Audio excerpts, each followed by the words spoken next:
Whoops, OBS has crashed. Yeah, sure, buddy. I get this error message that says OBS has crashed literally every time I open the program. But I just like move the window of it saying it crashed aside and just continue to use it like normal, and it's fine. Do I not have the no spoilers thing in the title today? Oh, whoops, I don't.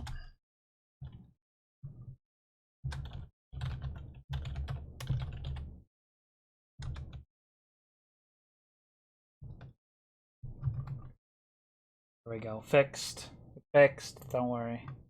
No spoilers or backseating.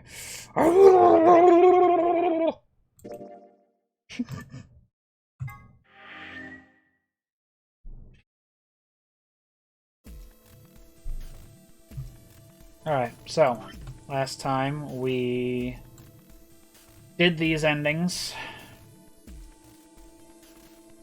Alright, thank you for letting me know that. I will not do that. I got these endings, and then I came back here to choose the other door. So we're going on this path now. I'll take Dio. That means the red door for us. Whoa. Betting on the dark horse, huh? Feels kind of weird to say that about myself. Anyway, might as well be polite. Thank you. Are you okay with that, Clover? Well, I don't really trust him, but if Alice really wants to go with option B... Yes, this works fine. Kay, Tenmyoji, and I will take the green door. Hi, Baroko. It's not great, but it's better than Dio. Well, I'm willing to do option B. Quark should be fine if he's with Luna. Okay, I'll take good care of him, I promise. What about Phi and K? No problems here. I'll take Quark and Luna and we'll do the blue door. I also approve of option B. I will take the green door, correct? Yeah, good. Looks like we're all set.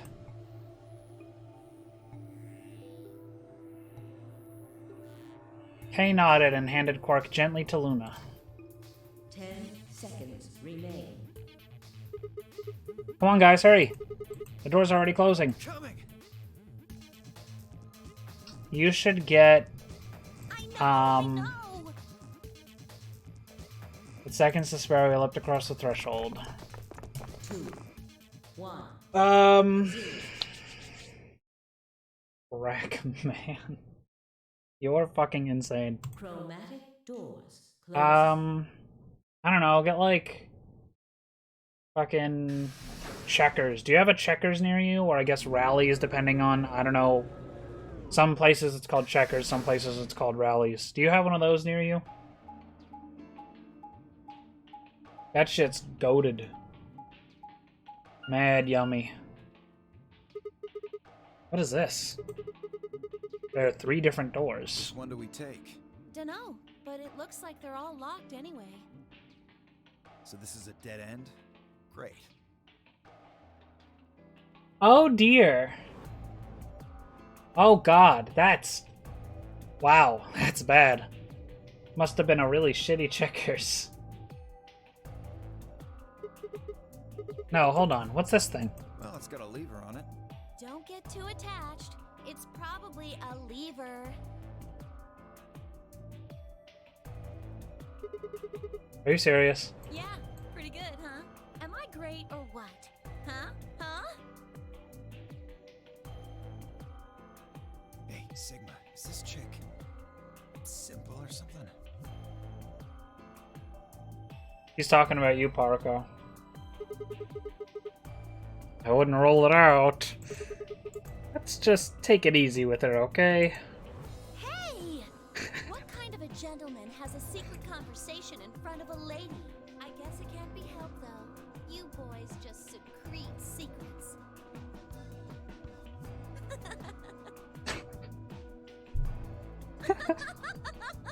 Shut up! Oh man, I'm good. Shut up, Clover! Shut up!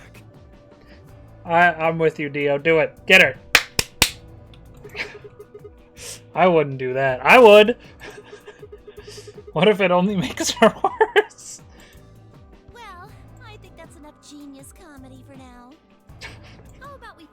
clever. Oh, you said we should stay away from it. Well, you don't really think anything bad's gonna happen if you pull it, do you? Besides, it's not like we can go back. Fine, I'll do it. Ready? Here we go! Honestly, I don't know if I'd rather listen to Clover make terrible puns or watch Sigma be a creepy perv. Like, every time we get in one of these rooms, it's just fucking awful. Huh, the center one opened. Looks like the others are still locked, though. Through the center one then. Forward! Without waiting for a response, Clover marched through the door. Dio and I shared a glance, shook our heads, and followed.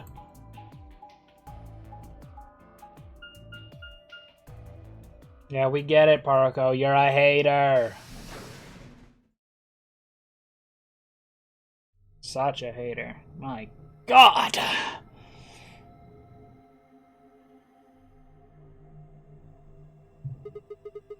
What is this place? Well, it said laboratory on the door, didn't it? I figure that means they're dissecting frogs or building mine rays or something. A laboratory, huh? Do you think they might research stuff like viruses here? If they do... Good idea. We might be able to find some of that Excelavir. If we do, we can cure Quark. You really think it'll be that easy? Yo! Hit me up with that. Well, somebody's a positive thinker. Shut it. Just saying. This place hasn't exactly been set up for us to succeed so far. Well, we won't know until we look. So let's get started.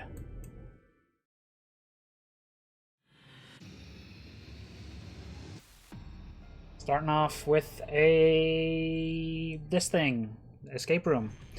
The achievement said there were 16 of these, and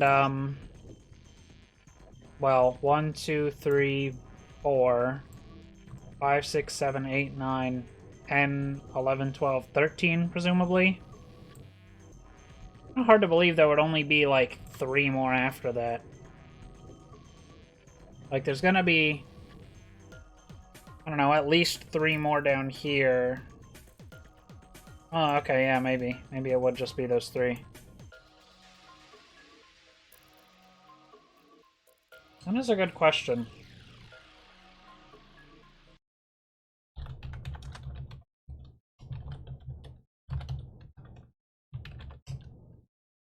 There we go. Fixed. Here's our safe. There's some seeds.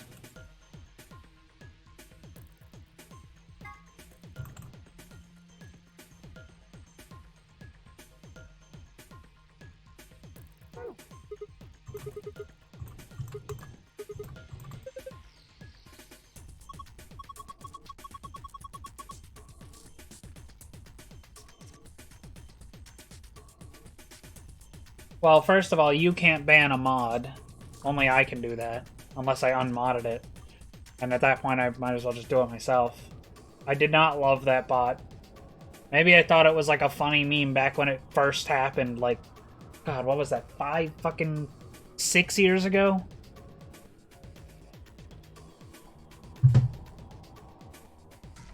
Now it's like...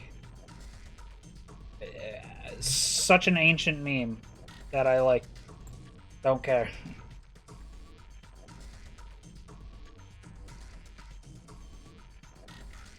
That's good. That's a good point.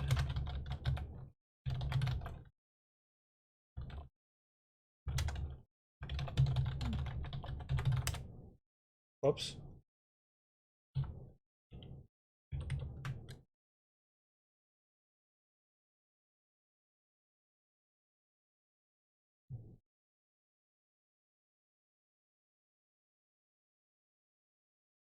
There we go. Now I've got Mommy Cheeseburger modded as well. Yeah, Ramen and I were friends a long-ass time ago, but I have not talked to him in, like, years. I don't know what happened to him. He just kind of disappeared one day. No, Paruko, I cannot do that.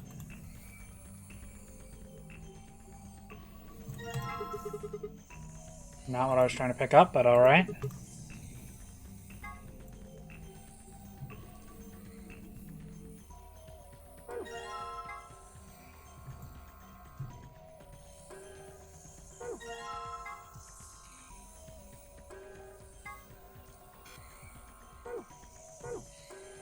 Dab.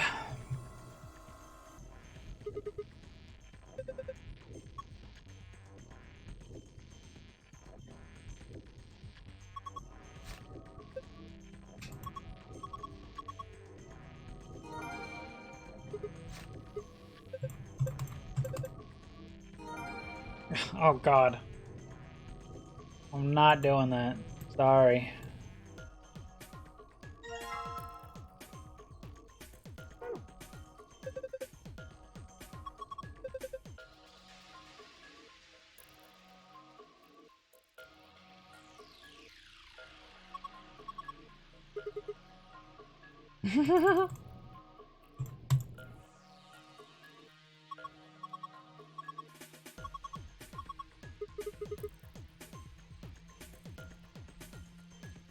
Yeah?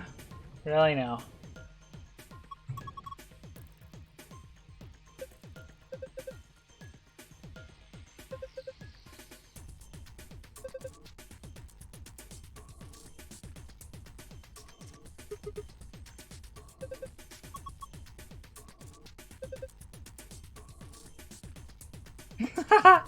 Why does Dio know that? That's like really weirdly specific.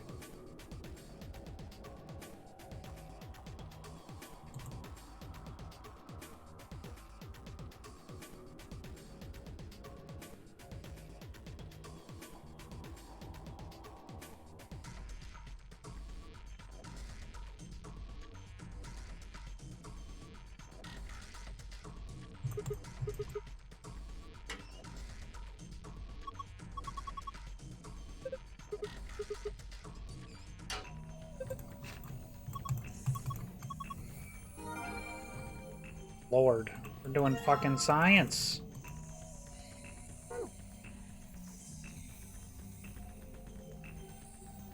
Three, 253, huh? 40, 80, 40, huh? Alright, I remember this.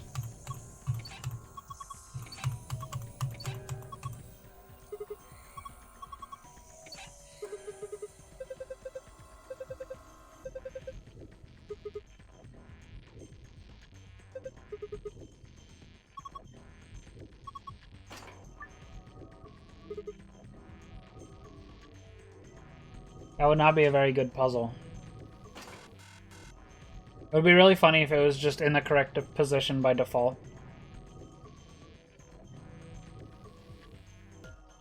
Okay, so we've got...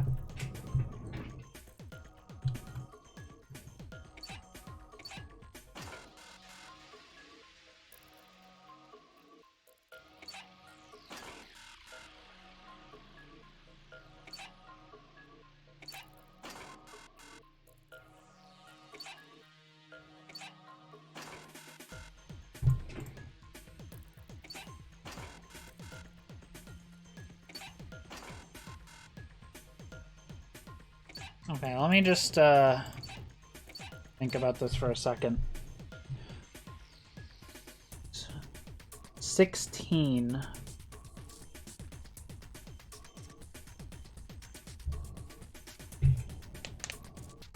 And then we've got a total of 160. So each one needs 10 times their number here. So that needs 30. So if I split this like this, that gets 20, and then that gets 20, which means that gets 10, so that's at 30 now. That gets 10, so this needs 20 now.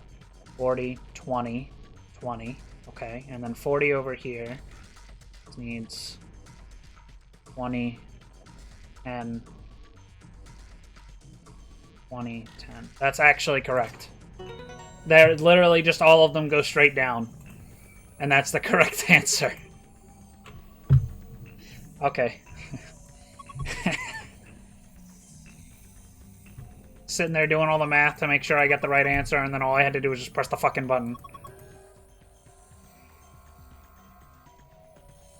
Okay, so I need one more type of seed.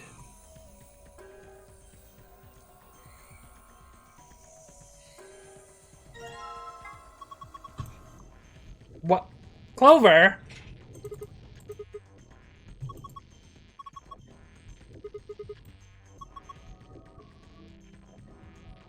No, it doesn't. What are you talking about, you freak?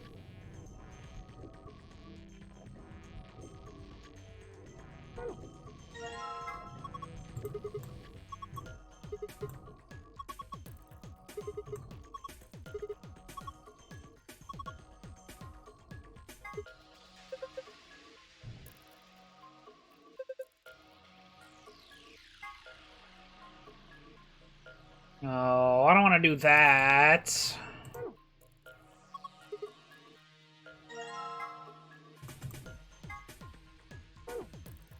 The fuck? Oh.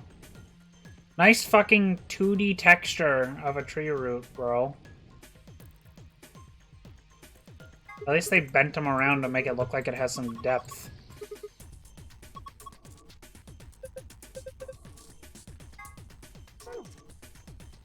Theo sure does know what a lot of really weirdly specific things are.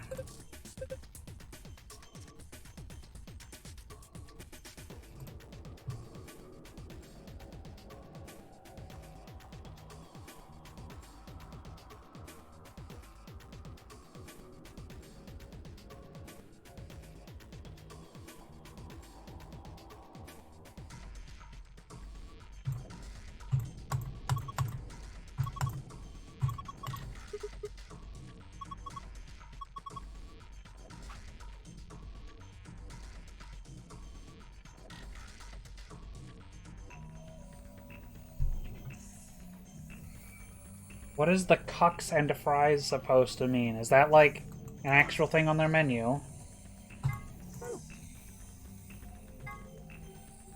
Preparation of hydroponics fluid and seeds. Preparation 1. Prepare the 5 different hydroponic fluids. Dilute with ratio 1 part fluid, 10 parts water.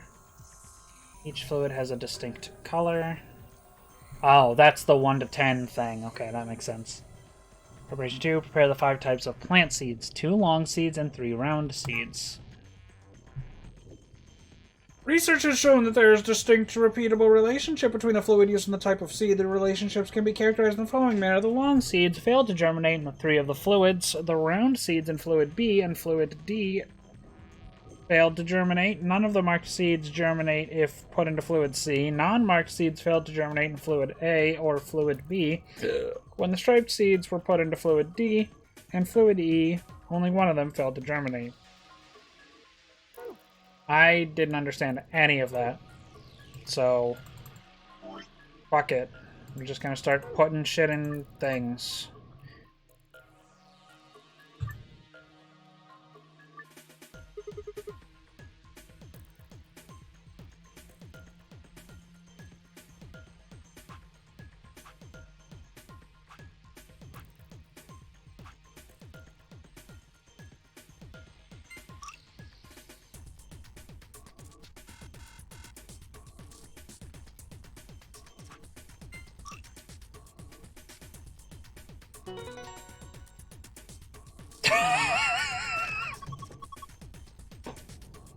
All right.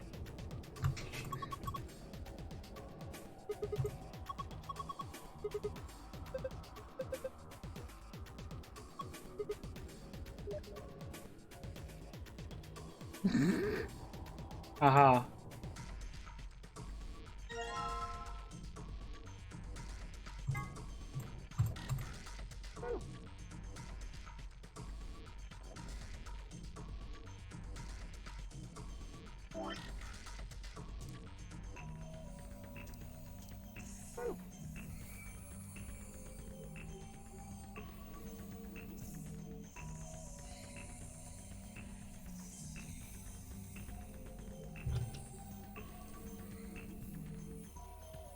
There you go. That's what he said.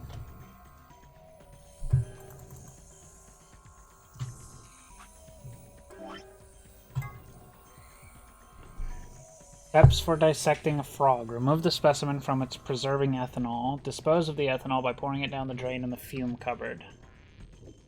The ethanol will be filtered and gathered in a liquid waste tank beneath the cupboard. Begin dissecting using provided scalpel.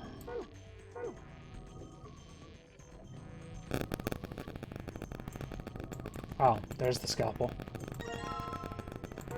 Oh, lion eating the sun. I get it.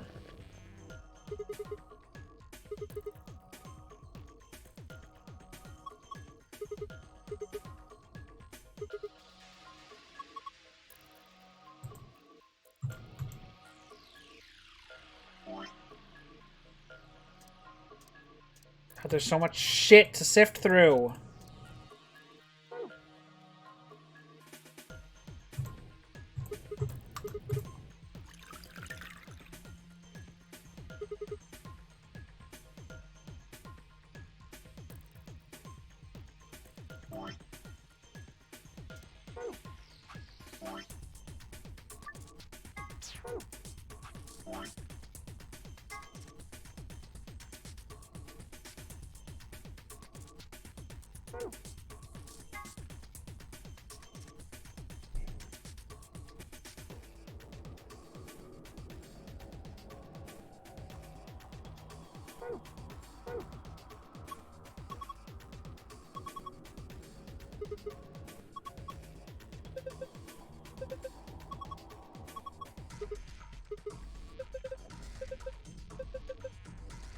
X-Frog.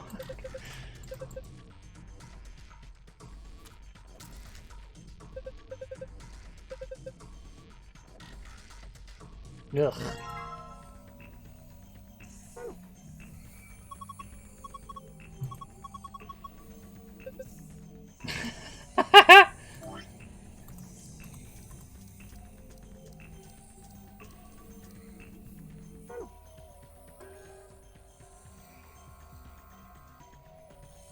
Okay, I guess I don't need to remove the waste from that one.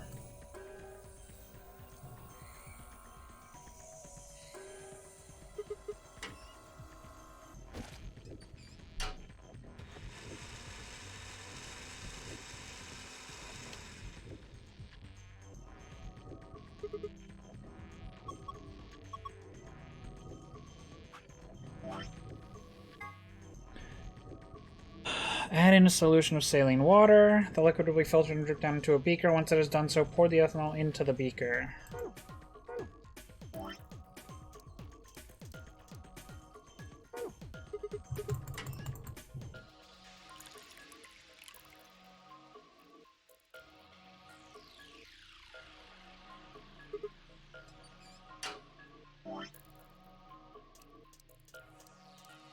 Where's my ethanol?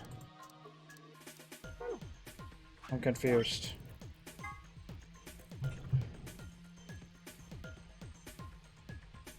Pour ethanol into the beaker.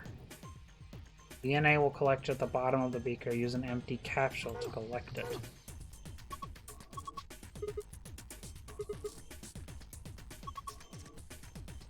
I don't have that. Where the fuck do I get ethanol? Can I, like, take this? Oh, okay.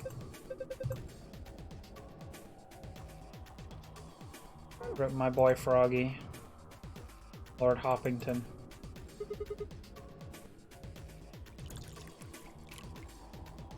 Arco, you are a freak. Like, actual freak.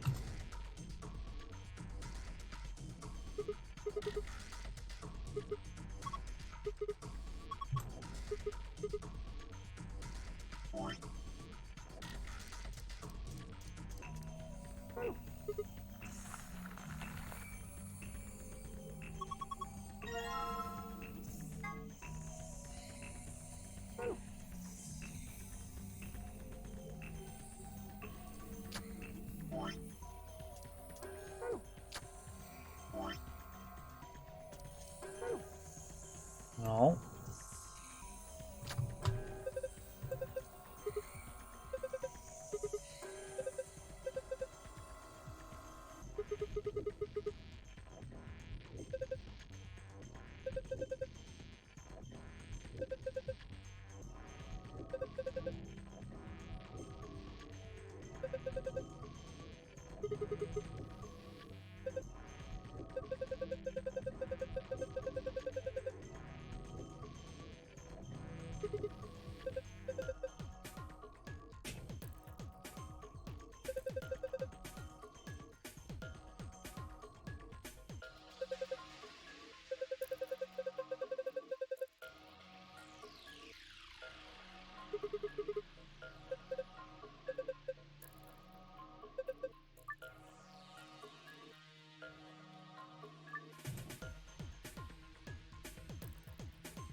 What?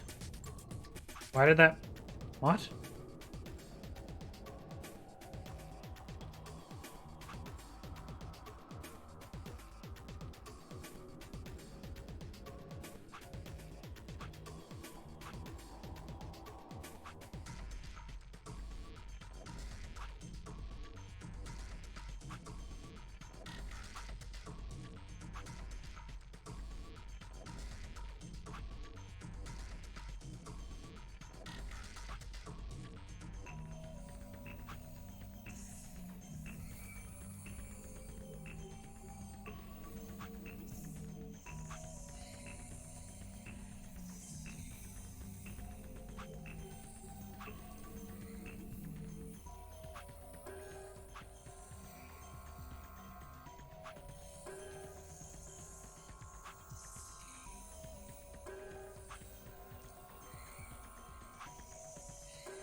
This is not, like, possible.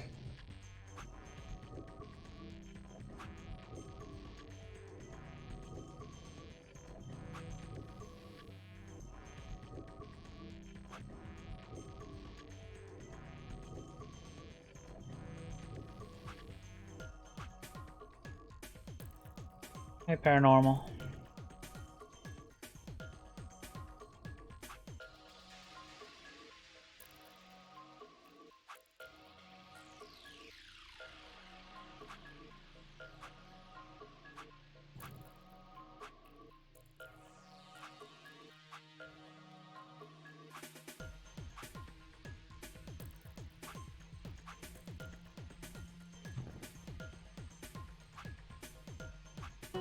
There we go.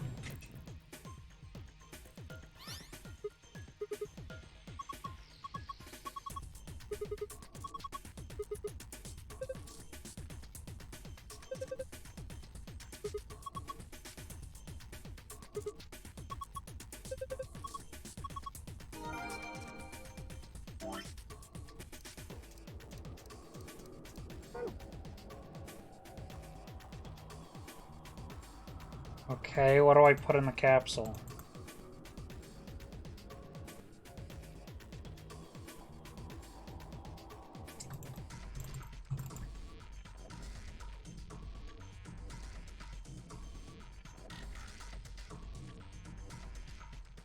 Do I put Froggy in the capsule? No.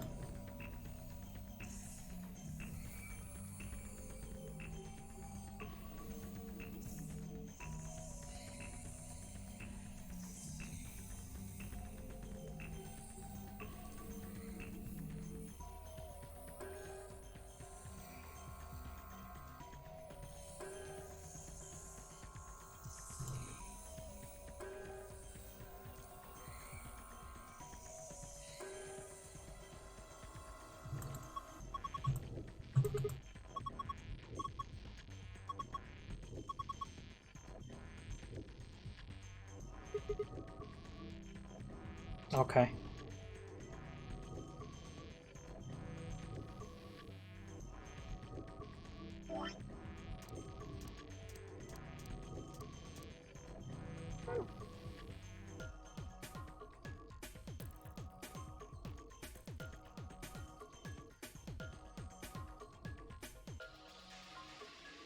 I can put the seeds in it.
Okay, that just gave me the password.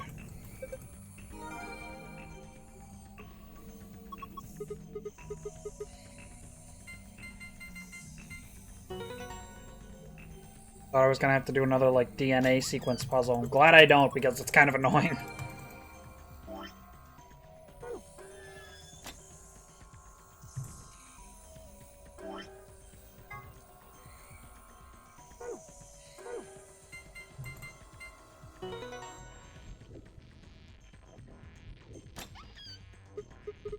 Oh.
Woohoo!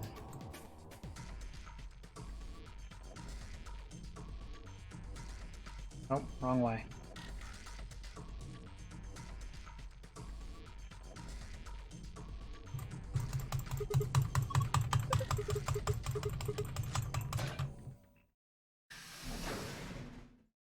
All right.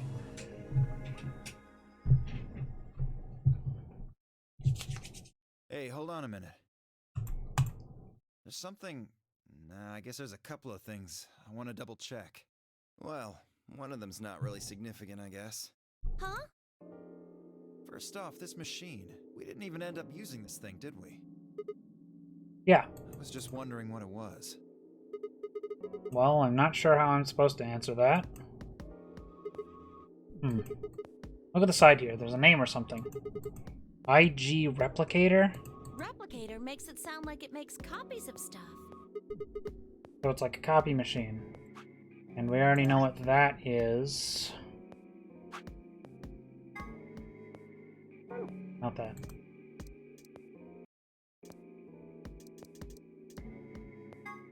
Not that. That. Immunoglobulin. Yeah, probably copies IG, whatever that is. Any ideas? Who knows? Ice cream by the gallon? Of course! This machine must be here so we can just make all the ice cream we want. Are you nuts? You're one idiotic girl, you know that? In other words, an IG. Oh, good one. Hey, this isn't the time for stupid jokes. There's a helpless child back there in the infirmary who needs our help. He was right, of course. I hung my head in shame. At any rate, as long as we don't know what IG means, we can't do anything with this machine, right? That's right. Makes sense. On to the second issue. Sigma, you found a journal and some sort of vial in the safe, right? Yeah? The vial. Could you show it to me again? Why? I didn't really get a good look at it before. You guys were in there so close I could barely see it. Was it really Excelavir? Yeah, definitely. As I spoke, I pulled the vial out of my pocket. See, it's written right there on the label. Excelavir. You really are an idiot. Huh? Although I guess in this case the G in IG stands for guy. What? I don't... Words were barely out of my mouth when he moved. Before I could blink, the vial disappeared from my hand. Hey, what gives? What are you doing? Theo slipped the vial quickly into his coat. Oh, don't worry. I'll keep it safe. I'll even give it back to you later. No, not later. Give it back now. I don't think so. If you want it back, you're gonna have to listen to my request. Request? Yeah, that's what I said. If you want this back, in the next AB game, you have to choose ally. Ally. Wait, is that why you took the medicine? To blackmail me? That's horrible! You're using Quark's life as leverage! Well, I've got some really good reasons to do so. I'll be happy to give it back if you just do what I say. I didn't realize until they started to hurt that I'd curled my hand into fists. If Theo would only give me an opening. I wouldn't try and take it back by force if I were you. You make any sudden moves and I'll smash it. He patted his pocket gently. Oh, and one more thing. Don't tell those other idiots that you found some Excelavir in here. I hear one word about it, and the next thing you hear will be little bits of glass shattering on the floor. Damn it. That's not fair. This game isn't about compassion. It's not about being clever. It's about one thing. How well you can manipulate people to your advantage. How unfair you can be. Well, you see, okay, there's kind of a problem with this, right? This idea he has. It's kind of pointless to give in to his requests because you know all he wants to do is just betray and get the points so that he can leave. I don't even know how many points I have right now. I think it's 1, but I could be wrong. I don't remember. Regardless.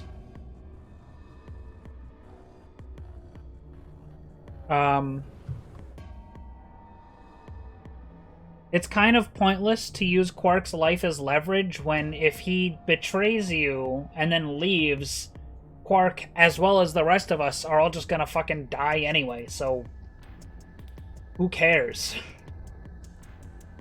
We're all just gonna be stuck in here forever and die. All he's doing is basically just forcing Quark's life to end in some way. So, what are you gonna do? Ready to promise me you'll pick ally? Fine. I promise. Sigma! Oh, I knew you'd say it eventually. I'm glad you understand how this works, but don't think about trying anything funny. Break your promise and, well, you know what happens. See you chumps later. I'm really looking forward to the next round. With one last self-satisfied chuckle, Dio strutted out of the room.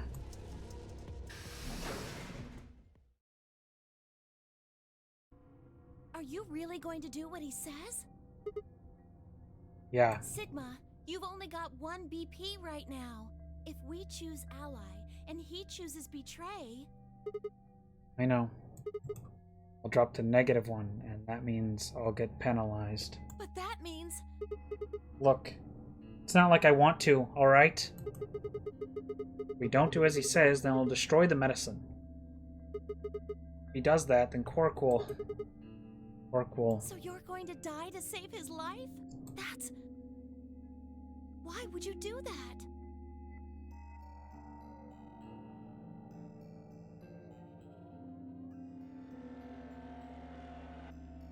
In all honesty, I was terrified. My choice was far from a foregone conclusion. Well, we should get back to the upper floor. Everybody else is probably finished already. I bet they're waiting for us. I didn't wait for Clover's response.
Ambidex Gate has been 45 minutes remain until Ambidex game polling closes. Sorry, I went ahead and cracked it open a bit early. Dio.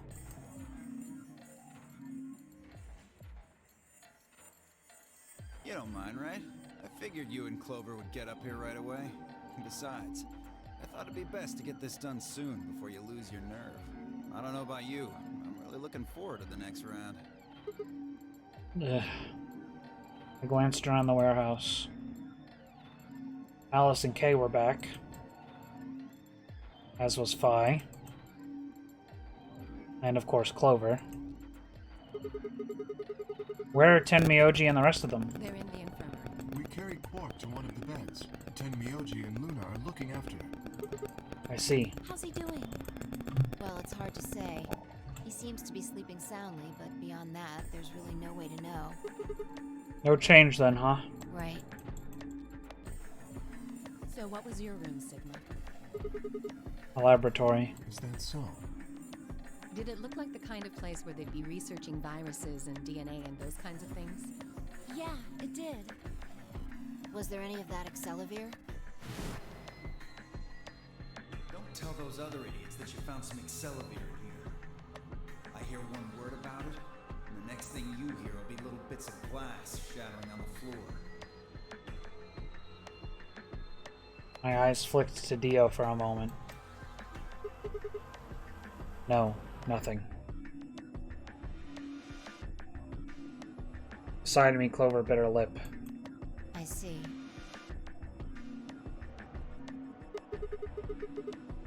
So how'd it go with you? Find anything interesting? Phi only shook her head. With a unison of movement that almost looked choreographed, Alice and Kay shrugged.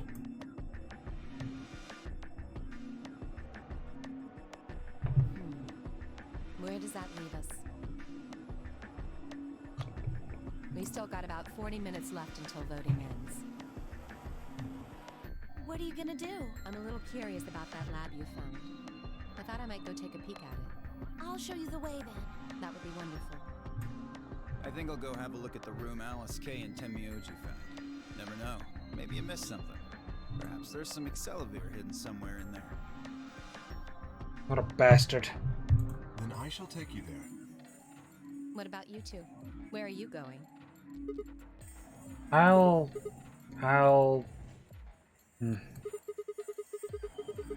Well, I think I'll start by heading over to the infirmary to see how Quark's doing.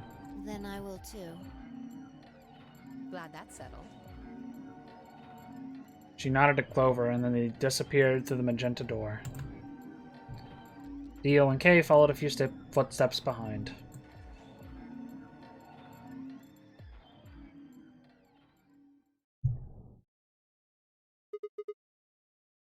Okay then. Guess we should be going too. Hold on. Show me that journal first. Uh, Dio told me about it. He wouldn't tell me anything about the lab except that you found a journal with, his words, some sort of bullshit language. He said you had it, so I was hoping I could take a look. Yeah. One sec. I dug the journal out of my pocket and handed it to Phi. Began to flip through the pages, her eyes quickly scanning each one. This is Latin. Latin? You mean you can read it? Yeah, with time and a dictionary. So, in other words, no. Pardon me for not being able to translate a dead language on the fly. This looks like some kind of research log. It's not going to be some sort of, I took the dog for a walk today. It was nice kind of stuff. I can understand a little of it, mostly conjunctions and things like that. But most of these words I've never even seen before. Phi started to leaf through the book again as she spoke. Then suddenly she stopped. Wait. I can read this one. Page 216. This isn't research notes. It looks like a personal entry. What's it say? Don't rush me. This is gonna take a minute.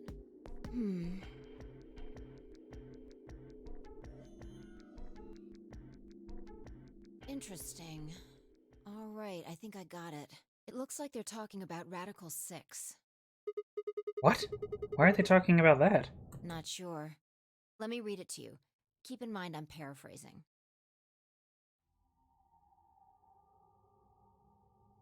When the body is infected with Radical 6, the processing speed of the brain is reduced. If we assume the brain currently operates on a 1-to-1 basis with regards to time, Radical 6 reduces this to 1 to square root of 1/6. Okay? Or approximately 1 to 0.408. This means that for each second that passes outside, the patient feels that only 0.408 seconds have passed inside. Therefore, when 1 second has passed inside, approximately 2.45 seconds, or square root 6 seconds, have passed outside. In other words, when 10 seconds passed in the real world, a patient infected with Radical 6 would feel as if only 4 seconds had passed. This is why the virus had been termed Radical 6. Radical is another term for what is also known as the root operation, function inverse to the taking of a power. In a less mathematical sense, it can also be used to refer to something that is extreme or severe. Those infected by Radical 6 eventually developed a powerful urge to commit suicide. The exact cause of this is unclear, and although there is as of yet no direct link between suicidal urges and the reduction in mental processing speed, many believe that they are not unrelated. Those infected with Radical 6 perceive the world to be moving at a fever pitch, as if it were a video cassette being fast-forwarded. For instance, although the patient believes that only 10 seconds have passed, in fact, 24.5 seconds have passed.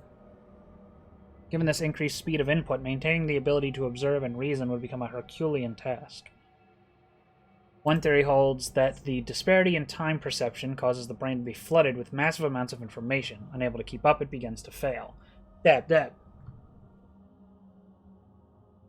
Whatever the cause, the infected invariably attempt to take their own lives, which is arguably the most terrifying aspect of this virus. Research suggests that a targeted antiviral could kill or at least disable Radical 6, but we have been unable to develop one. It seems our best hope now is to harvest antibodies from someone with a natural immunity to the virus. Thus far, however, we have been unable to locate a suitable subject, so I have continued my efforts to discover an alternative means of treatment. Given my current rate of progress, I predict that I will have a workable treatment within a decade or two.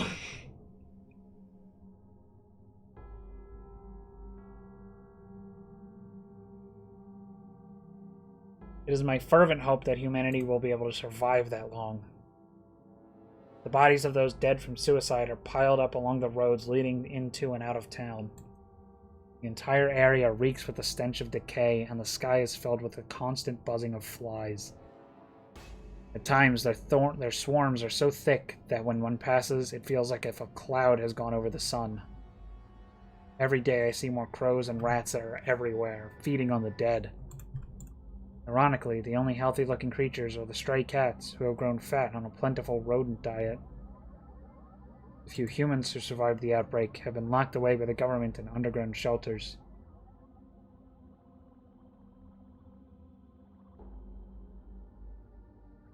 I don't know how many were saved, but I fear only a handful. Their survival is the only hope that remains for the human race. Oh Lord, please, let their future be a bright one.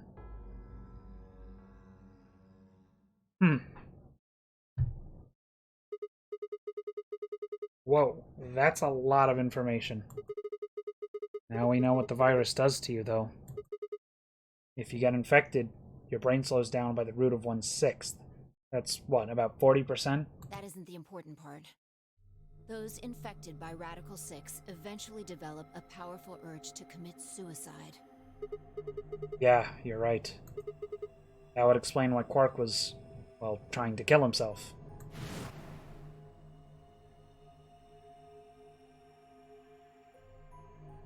There are two other things in here that worry me. First, the part about how they haven't managed to develop a treatment for it yet. What do you make of that? What am I supposed to make of it? Maybe they just hadn't found one when this journal was written.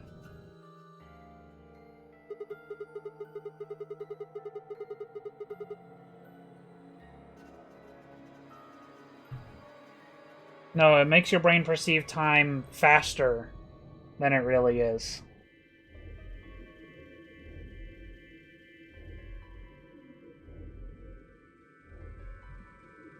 I mean, from what we know, there's a drug called Excelivir that cures it. Exactly. But in the journal it says it might take 20 years to make something like that. Hold on a second. I'm getting confused. When was this thing even written? December 29th. No year. Well, there's no way it was written this year. Yeah, probably not. Anyway, moving on.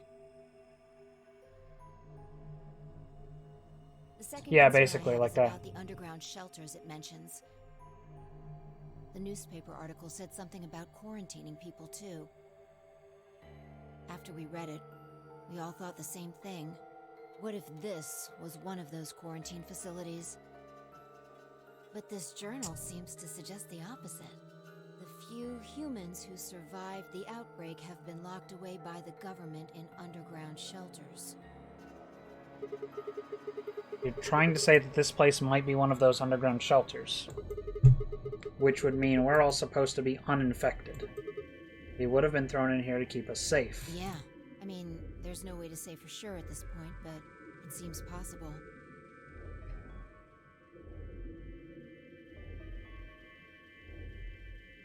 You are, like, genuinely insane.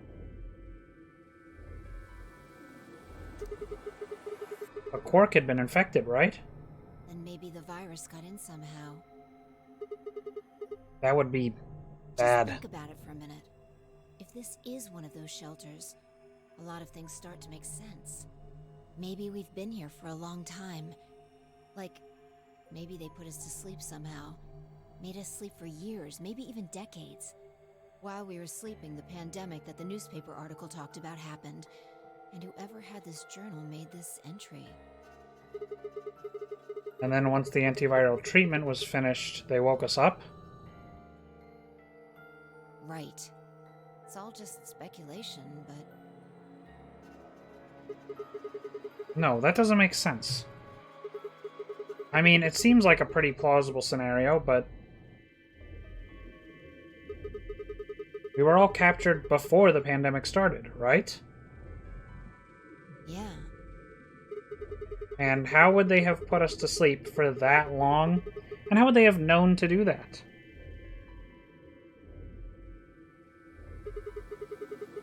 But most importantly, why the hell are we playing the Nonary game if the point of this place is to save us?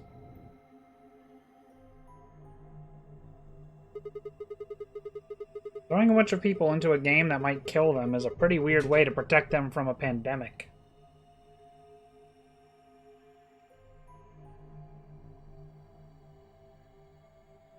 Yeah, you're right. See? We don't have enough information to make any real conclusions. I think we should see if we can find anything else. I had barely finished speaking before she took off for the magenta door. Hey, weren't you coming to the infirmary with me?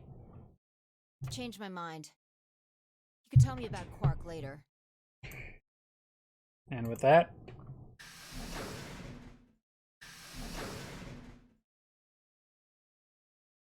she was gone.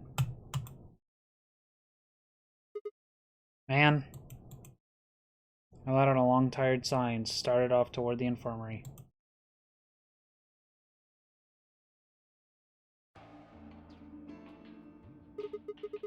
How's he doing? He seems to be stable, as far as I can tell. Still sleeping. Mind if I have a look? Please, go ahead. I made my way around the partition to the side of Quark's bed. The journal and the thing Phi and I had talked about would definitely need to be addressed, but for the moment, the AB game was what I needed to concentrate on. What about the, like, dead lady? What happened to her? Unfortunately, giving points is not something I can do. Lives are at stake. Mine. And Quark's. Those infected by Radical 6 eventually develop a powerful urge to commit suicide.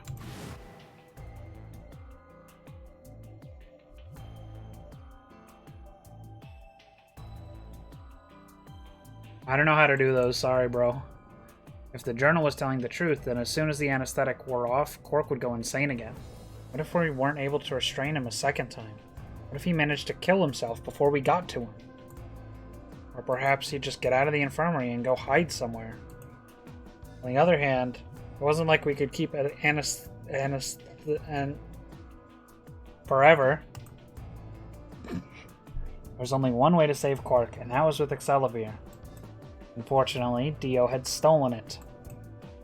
If we wanted to get it back, Clover and I would have to vote ally. But if I did, there was an excellent chance I would end up dead. The question was then, what to do?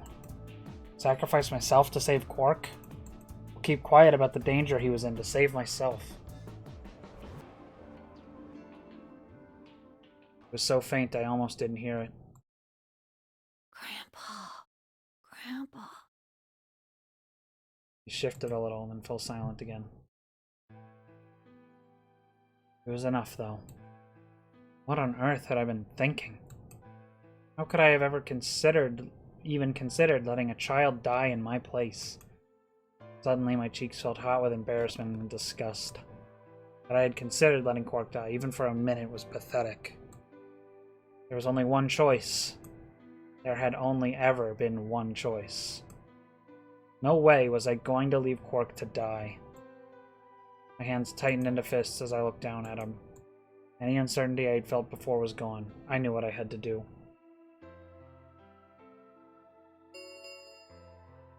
Ten minutes remain until Ambidex game polling closes. All players, please enter your votes.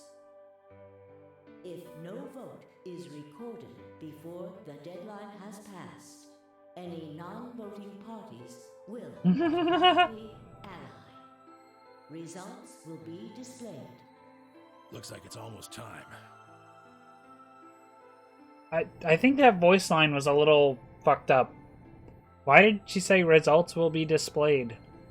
I wasn't part of the line.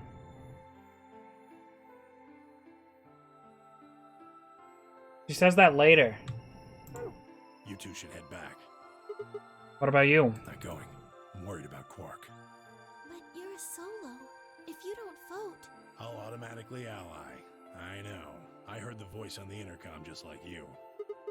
What are you gonna do if Kay and Alice vote betray? Nothing, I suppose. Just means I lost that round. I'd just be voting ally anyway. You know who my opponents are, right? Alice only has one BP left. If I pick betray and they chose ally, I'd kill her.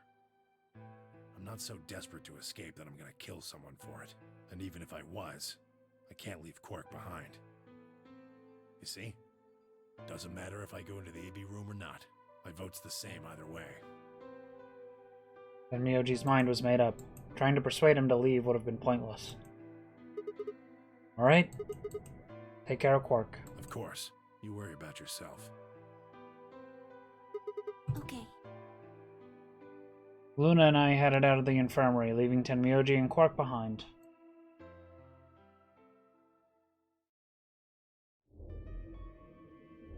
When we got to the warehouse, we found everyone else waiting for us.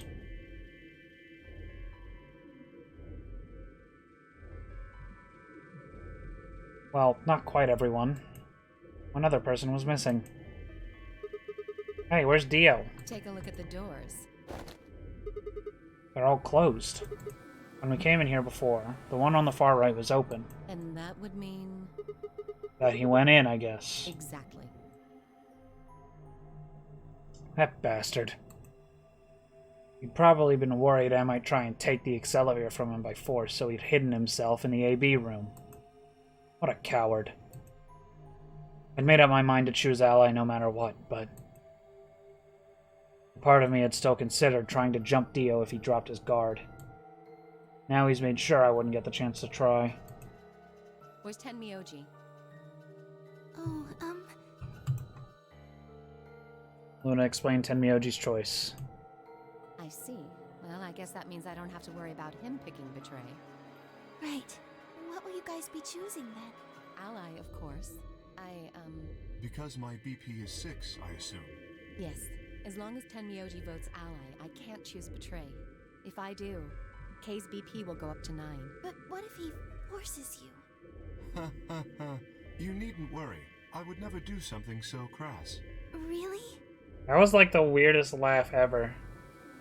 Of course.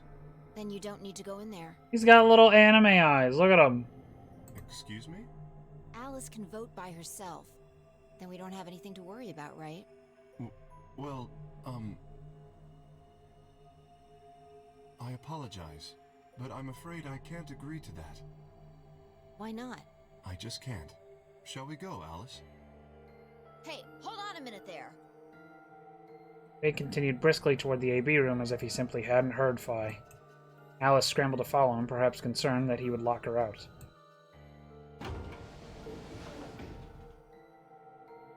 Only seconds later, they disappeared into the third room.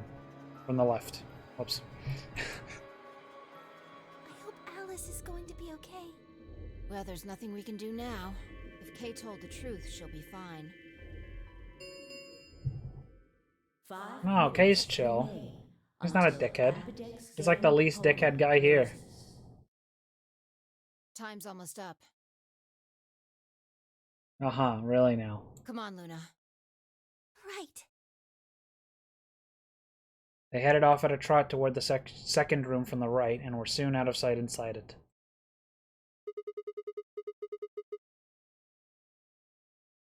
I don't know, because he... I don't know. I don't know, we'll find out. Alright, Clover, time for us to go. Oh, okay. Right behind you. I sighed to myself and headed toward the leftmost AB room.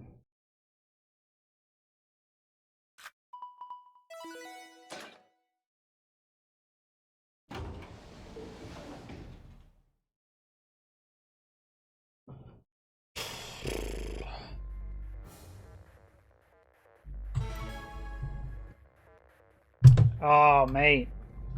I need that. I'm like... last time I checked, I think like 30k? Oh, that's not close at all. I don't really have a choice, do I? There's only one thing I can do. I'm gonna choose Ally. You can't! You'll die! Oops. Well, you never know. Just because Dio told us to ally doesn't necessarily mean he's gonna pick Betray. Do you really think a jerk like that is going to choose Ally if he doesn't have to? No. No way. He's got 6 BP right now. If he picks Betray, then he'll have 9 points. Well, what about you? Huh? You've got 6 BP too, right? If Dio chose Ally and we chose Betray, then you'd have 9 BP. What? No, that's not... I didn't even realize that until you brought it up. I'm just trying to tell you that Dio is going to pick Betray. That's who he is. And I'm trying to tell you that I've made up my mind. That's who I am. The only choice is Ally. It's the only chance we have to get that medicine back. That's why Dio called you an IG. What makes you think he's going to give us the Excelivir, even if you do what he says? Maybe he won't, but I can guarantee that he'll destroy it if I pick Betray. That's who he is. Fine. If you aren't gonna listen to me, then I guess I don't have a choice. I'll be pushing that button. Huh? Before I realized what was going on, Clover ducked past me and ran toward the voting machine. No, stop! I snatched her by the arm and hauled back with all my strength. Ow! Sorry. Guess that was a little too hard, huh? What do you think you're doing? You can't just throw a girl around like that. Well, you're the one who tried to trick me. But you're gonna die. Dio's going to kill you. You can't do this.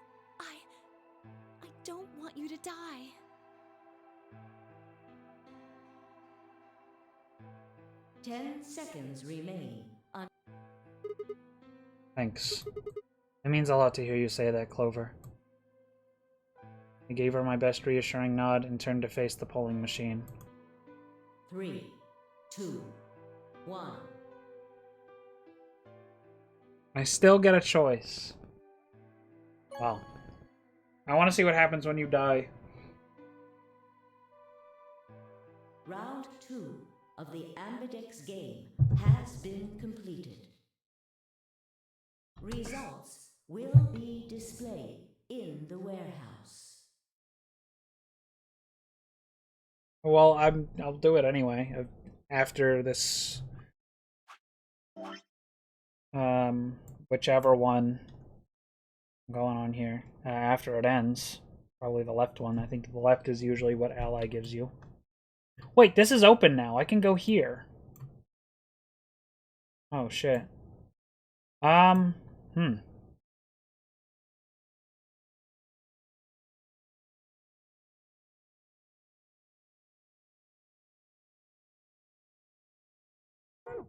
Thank you for your participation. Ambidex gates now opening. Hey, what do you mean the other one is too? No. Oh, this! Oh yeah, it is.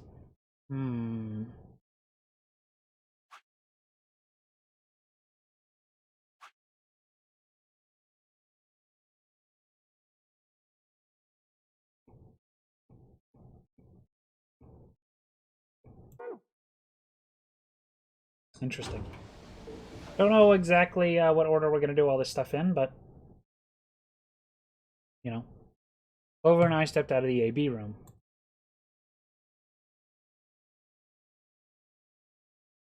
For several long moments, we just stared at one another. Words weren't necessary. Everything she would have tried to tell me, I could already see in her eyes. Let's go. I turned and headed toward the results screen. Sigma. Heard her behind me, her voice barely louder than a whisper. The choice was already made. I stood up straight and kept walking.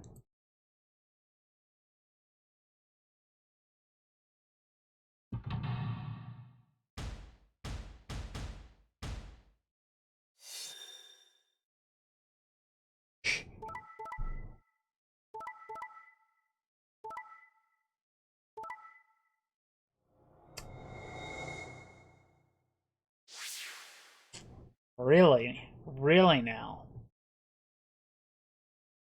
Results from round 2 of the Ambidex game will now be displayed. Please check your bracelet to see your updated bracelet points.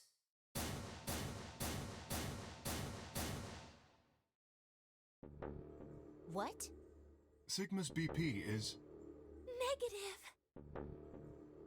Suddenly all eyes were on me. I felt their weight, but stood my ground. It was the result I had expected. I took a deep breath and closed my eyes. I didn't have to wait long. There was a sharp, quick pain in my wrist, barely even noticeable. Couldn't feel anything flowing into my veins, but I knew it was there. First would be the anesthetic Soparil. I blinked and my vision started to blur. When I tried to think, it felt like my mind had been stuffed with cotton. My legs began to wobble, then gave out entirely as I crumpled to the floor. There's a defibrillator. Is the thing. There's a defibrillator. Somewhere. In the... infirmary? Yeah. Sigma! Sigma! Hang on! Hey! Sigma! Yeah. Get up! I mean, it was there in the infirmary. Sigma! Oh no! Oh no, oh no, oh no! Trying to open my eyelids was like trying to lift sheets of lead. I've done that. It's not easy. Shit's heavy.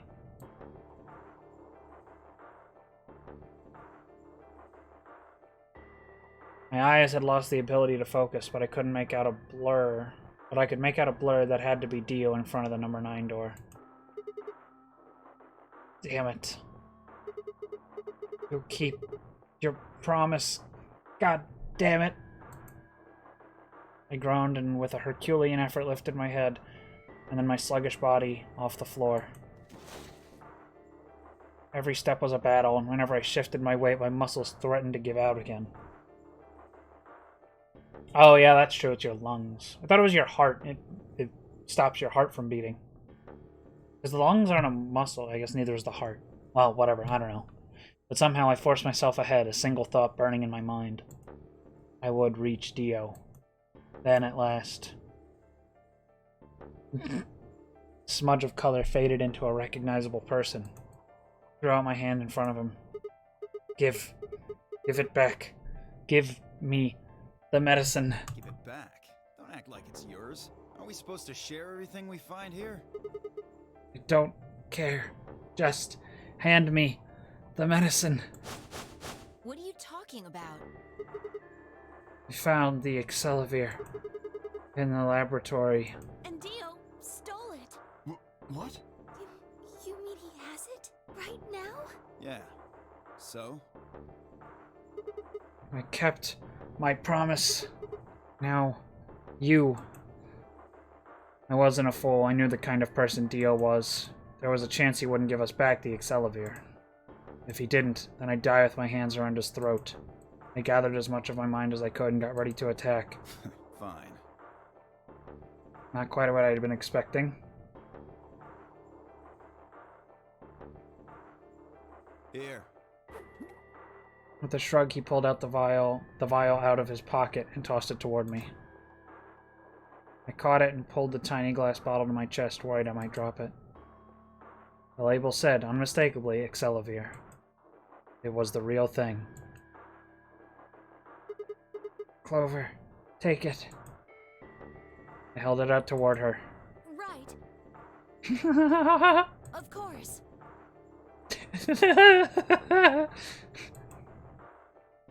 He quickly tucked it into her pocket. Good. Now at least Quark will be alright. With that, the last of my strength left me and I dropped to my knees. Sigma, are you okay? Sigma! Sigma! I guess this is it. First is the soap, I guess. Yeah, yeah. 9 minutes. Once the soap roll was injected, I had 9 minutes until the muscle relaxant followed it. About 4 minutes had already passed, which left me with 5, give or take a little. 5 minutes, I would be dead. Pull the memo out? This? Next time someone is in front of you, unwarbled. What could I do in 5 minutes? How could I save myself? I gave a raspy, quiet laugh. Even with death staring me in the face, I seemed to be determined to struggle right up until the very end. Okay, Sigma. You can do this. Clinging desperately to what little consciousness I had left, I racked my brain for any possible solutions. How could I save myself? How? There had to be something. Every problem, no matter how difficult, has a solution. There's always another option. Hopelessness is a state of mind. Fucking Jordan Peterson bullshit. I just had to think. Think. If there was a way out, I'd find it. I wasn't ready to give up on life yet. There had to be an answer.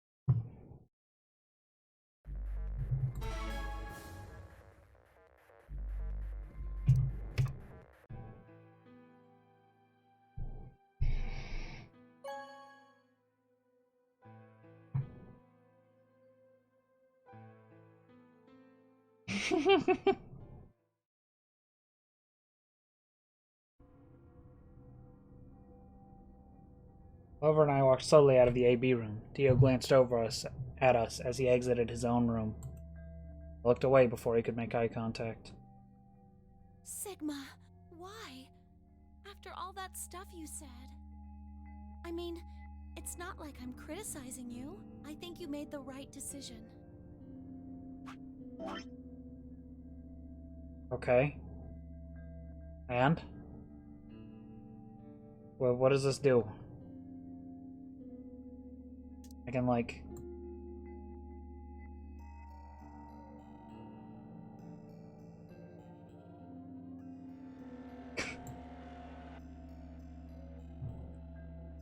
and, we'll give her sunglasses.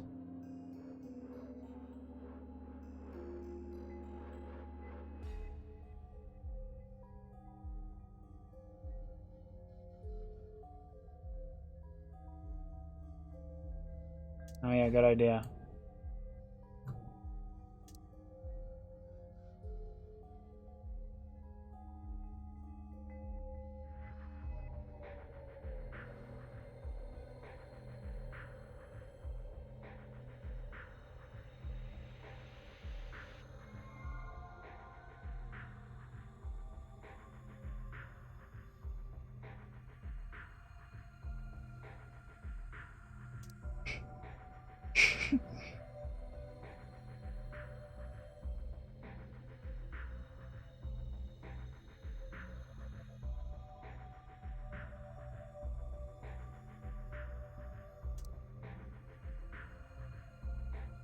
Here we go. And she's holding corn dog on a stick.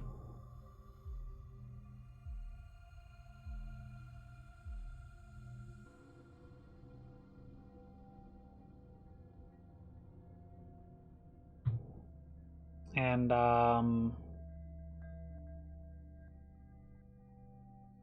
she already looks ridiculous. I can't really draw a bunch of ridiculous shit on her because she already looks fucking ridiculous.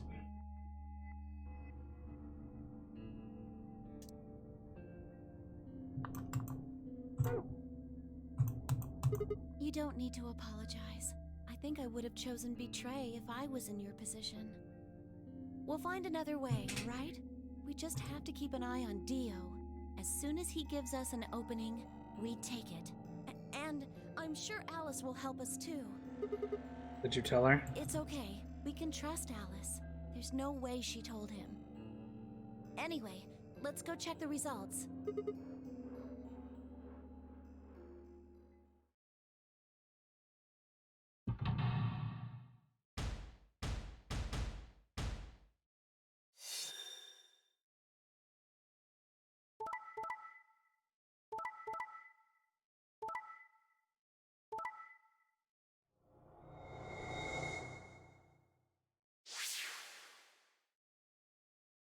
Results from round 2 of the Ambidex game will now be displayed.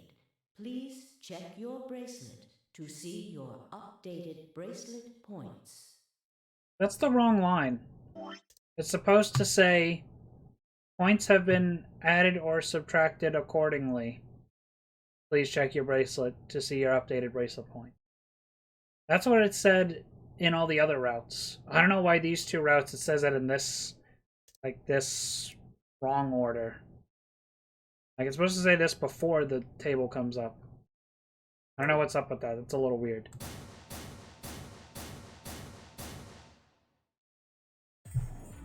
Hey, what the hell is this? Sorry. I decided to choose Betray. Oh, so you don't care what happens to Quark? What kind of cold-hearted bastard are you? Jeez. Please. Just give it back. Hey, Sigma, what are you talking about? We found the Excelivir in the laboratory. And Dio stole it. What? You mean he has it right now? Nah, I don't have it. Well, I won't have it in about 2 seconds. The moment the words left his mouth, I knew what he planned to do. No, don't! I leapt toward him as I spoke, but it was already too late. Dio snatched the vial out of his pocket, brought it up, threw it to the ground. No! You bastard! What are you doing? A promise is a promise. If you'd chosen Ally, this never would have happened. You want to blame someone? Blame yourselves. I'd had enough. Something snapped in my brain. Bastard! Grog! I let out a guttural roar and leapt forward, only to be stopped short by a firm hand on my arm. It was Phi. Hold it. Why are you stopping me? Because this isn't the time for that. Huh? What do you mean this isn't the time? Number 9 door. Kay? Kay was indeed standing in front of the door. What is he? No! 9. His BP is 9. What? Suddenly, we were all running toward Kay and the number 9 door.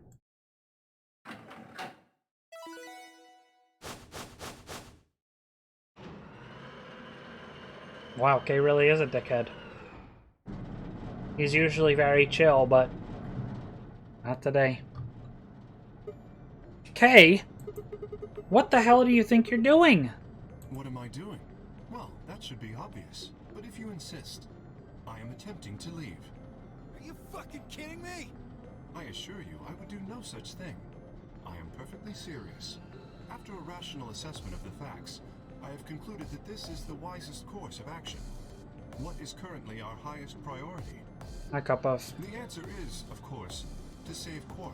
He must be taken to a hospital as soon as possible. For that to happen, one of us must escape and call for help. Currently, the only one of us capable of doing so is myself. That is why I intend to escape. And leave us all behind. Unavoidable, but as I said, I do intend to call for help. Couldn't you have at least waited until the next round? Then you could have raised Quark's BP to 9 and taken him with you. And what would happen if Dio was Quark's opponent in the next round? I have no illusions about what Dio would do. This is the most logical choice.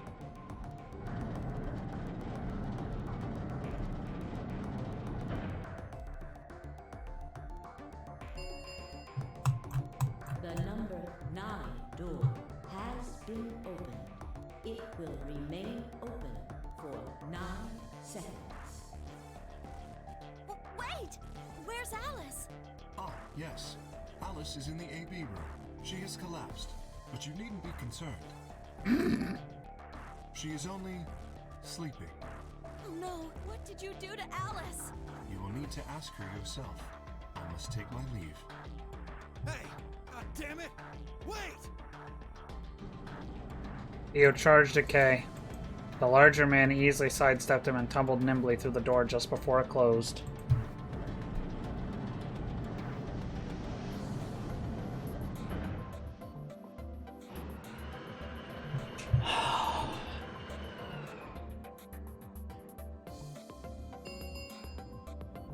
The number 9 door has closed. This ends the Nonary game. Thank you for your participation. As the game is over, all doors other than the number 9 door have been unlocked. Escape is not possible. Please enjoy your stay.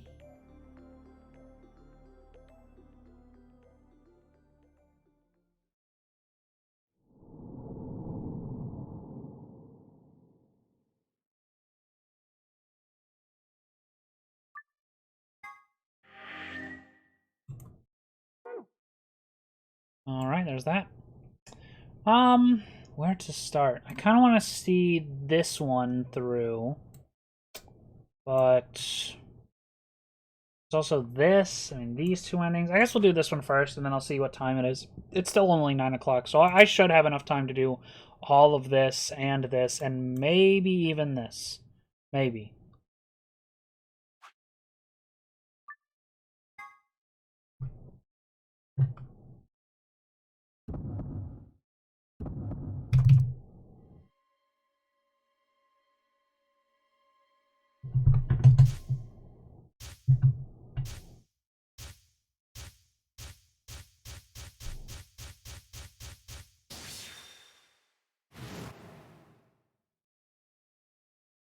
Those infected by Radical 6 eventually develop a powerful urge to commit suicide.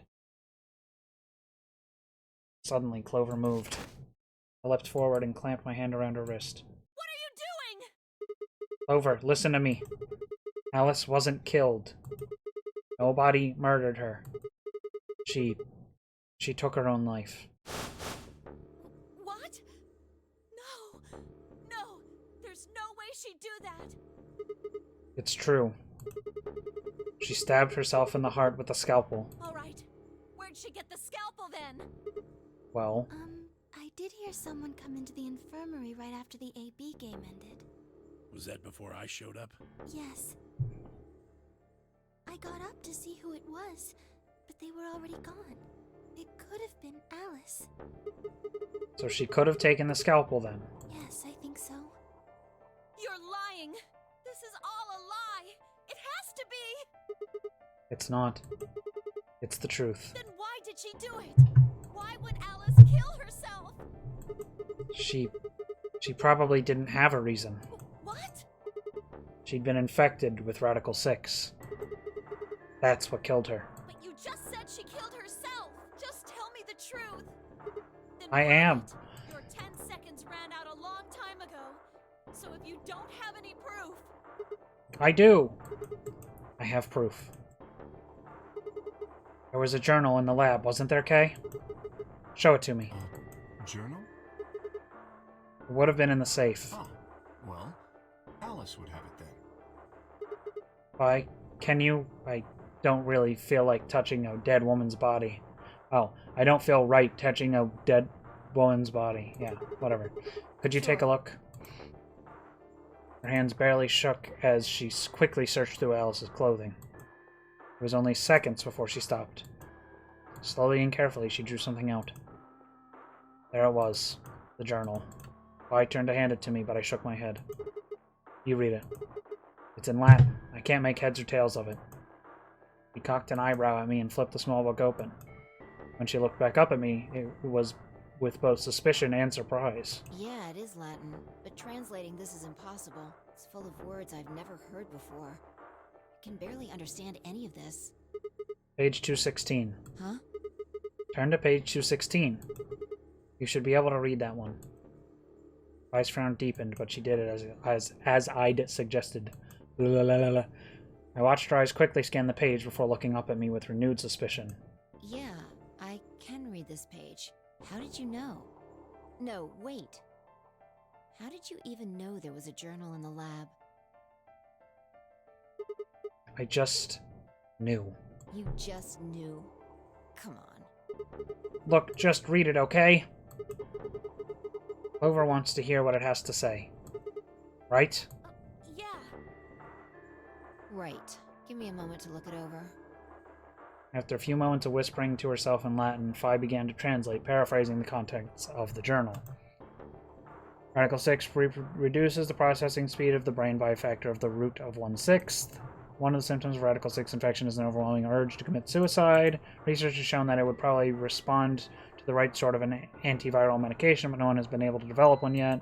Nearby towns are filled with the corpses of people who took their own lives. The uninfected have only barely managed to survive and have been sent into underground shelters supervised by the government. Oh Lord, please, let their future be a bright one. I shut the journal with a soft slap. A sickly silence drifted through the room. The newspaper article, the recording, the conversation with Tenryoji, and now this journal entry. There was no more hiding from the truth. The pandemic had already happened.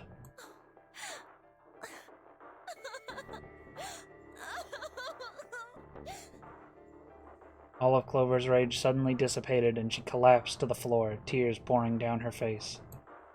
None of us had the heart to say anything, and for several long moments, the only sound in the room was Clover's sobs.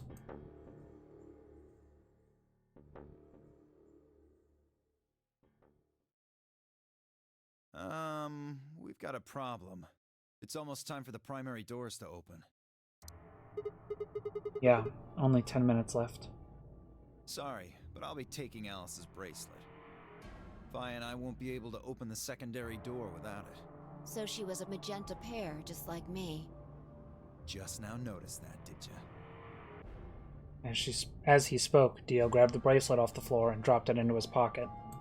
What color is your bracelet, Luna? I'm a cyan pear. You are part of Clover's pair, then. That means the two of you will need to come with me. I guess so. Come on now, Clover. We need to go. Alice would want you to survive, wouldn't she? You'll never be able to figure out why all this happened if you stay here. Please. You're right. Alice, I promise I'll find out what happened to you. I'll figure out who Zero really is. I mean, if you'd never been locked up in here, you never would have... This never would have happened. So it's like Zero killed you. I promise. I'll avenge you. Clover stood up and rubbed her hands roughly over her eyes, smearing tears across her cheeks. Then, with a determined frown, she strode out of the room. Alright, we're out of time. Move, people. You guys head on down to the Floor B warehouse. We'll catch up with you later. Oh, right. Quark's got the yellow bracelet, which makes him your partner, right? Yeah, can't exactly leave him behind. Without him, we'd end up stuck in the AB room. Okay, let's go. Doesn't he mean the warehouse? You can't go into the... whatever. We'll see the rest of you once we picked up Quark. Very well. Until we meet again.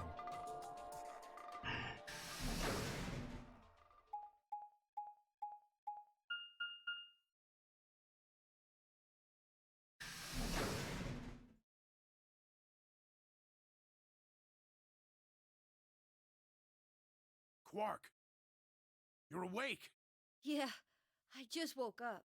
Hey, where's everybody else? Oh god. Quark. And Myoji's entire body shook with emotion as he drew closer to him. Cautiously laid a trembling hand on the boy's shoulder, almost as if he were afraid Quark would disappear in a puff of smoke the moment he was touched. When Quark proved to indeed be corporeal, Tenmyoji let out a cry and threw his arms around him. What's wrong? Are you okay, Grandpa? It's nothing. Nothing's wrong. I'm fine. But... Quark gave him a puzzled look.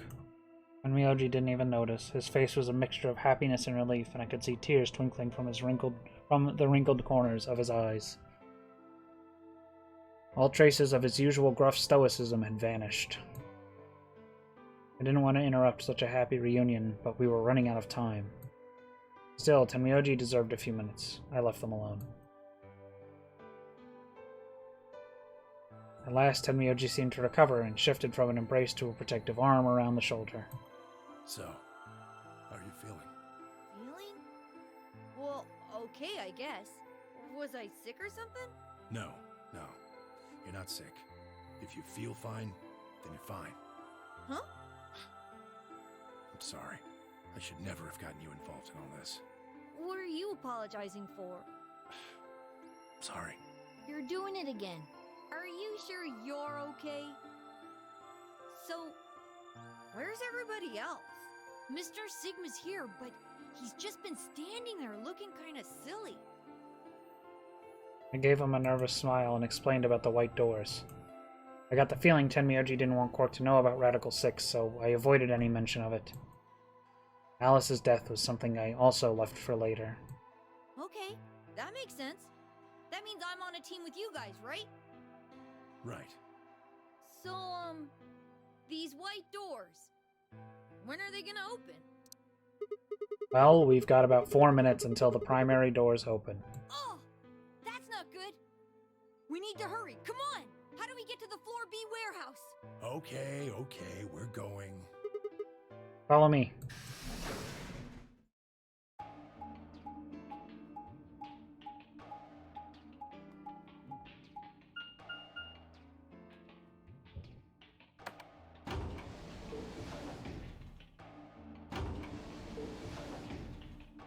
Oh, my frames!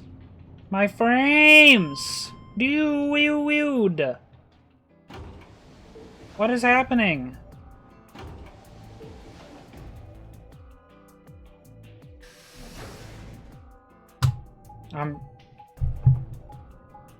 I fucking hate Comcast so much. Absolute dog shit internet.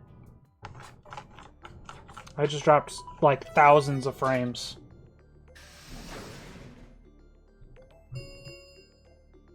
Horrible. Chromatic doors have opened.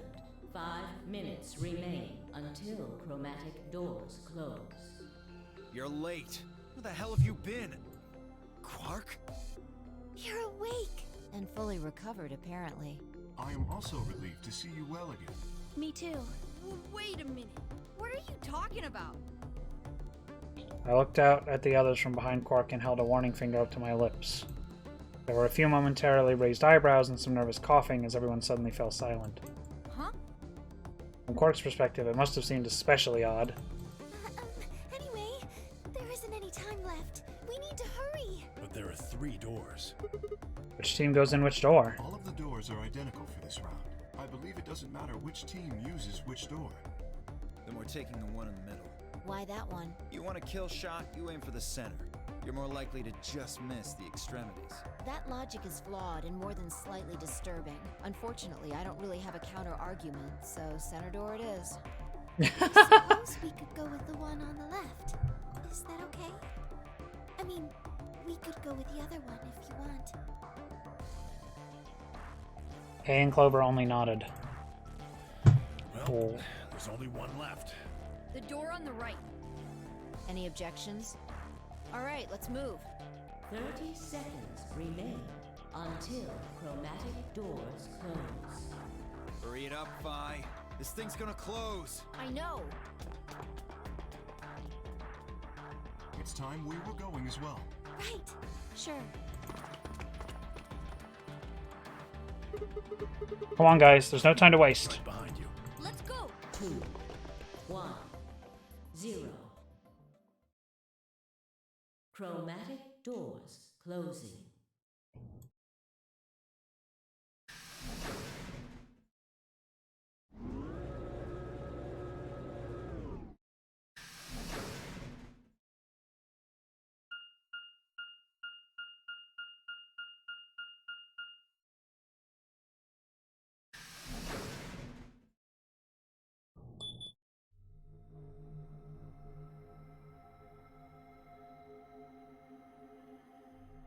Aha. What's this place? Probably the office of whoever it is that's running this place. It said director's office on the door. This is where Uchikoshi wrote the whole game. So this might be Zero Senior's office. Maybe. Or maybe not. Well, which is it? Why the hell would I know? We should look around. If this really is Zero Senior's room, there might be some clues. Yeah, you got a point. Let's get started then.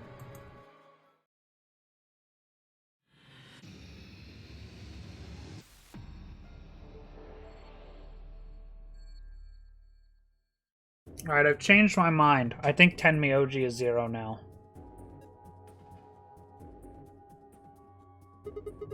Being connected to the Mars mission or whatever seems like way too suspicious. But then again, why would he tell everyone that? I don't know. Maybe I'm wrong. But that little thing about when he said to Quark, "I'm sorry for getting you involved in this."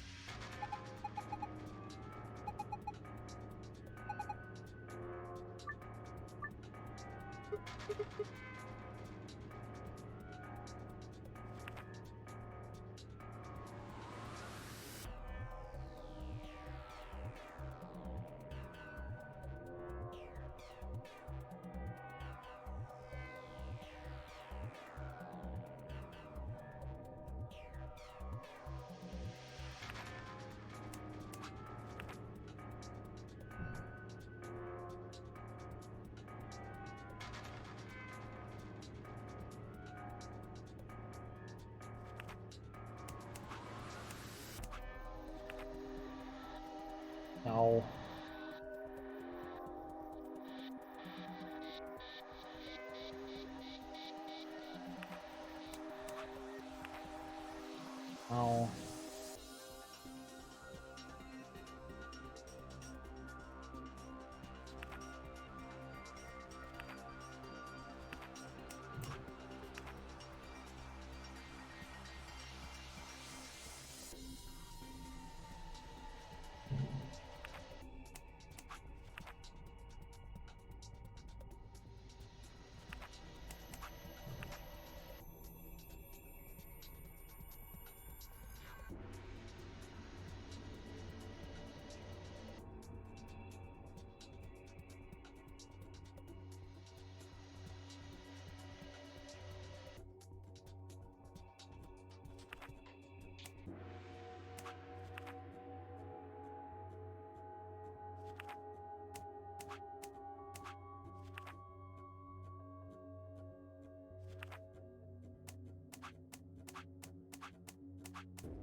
Yeah, I guess the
okay.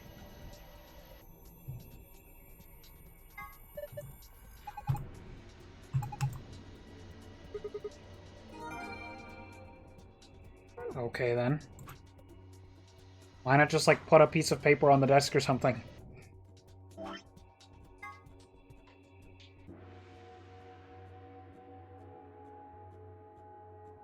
Okay.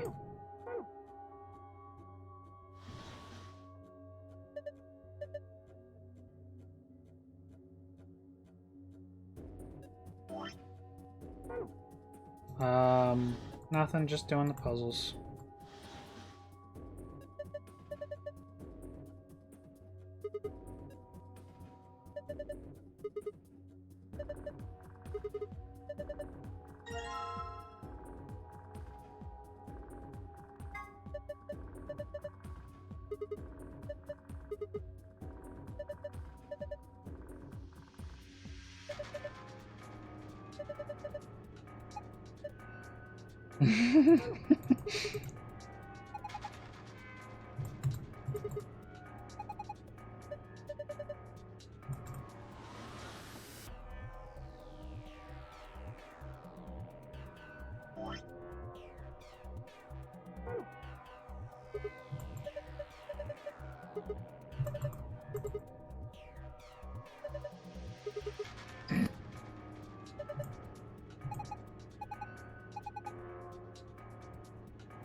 No, it doesn't. What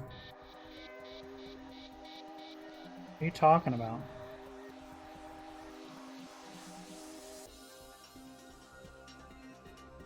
That doesn't look like a diamond. It just looks like nothing.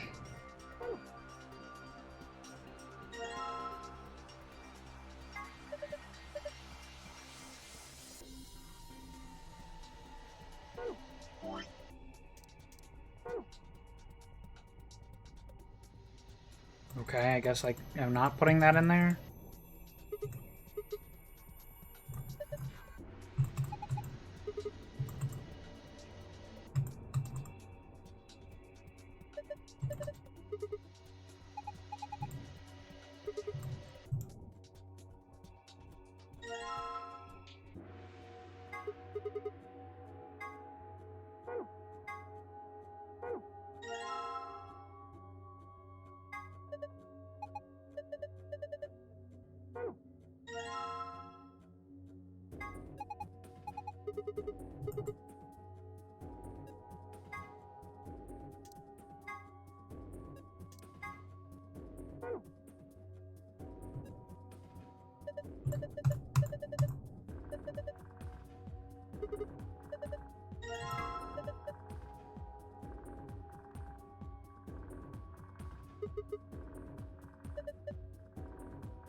Oh, this one's got this part taken out.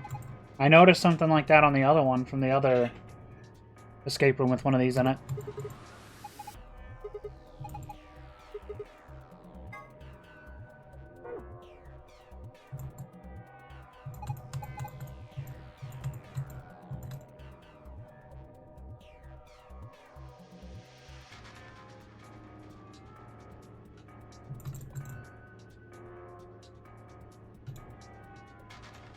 Okay.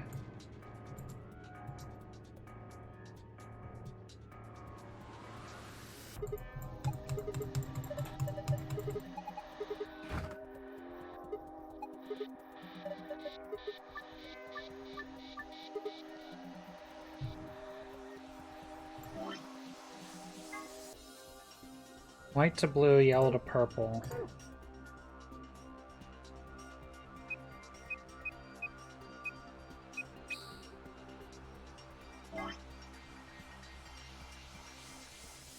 Shit. We get red to green.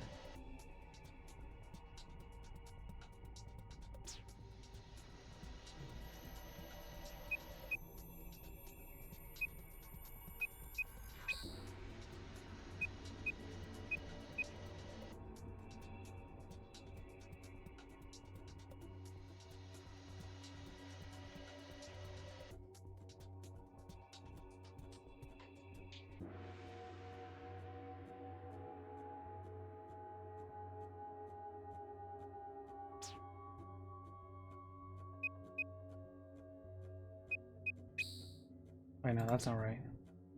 A lot of purple.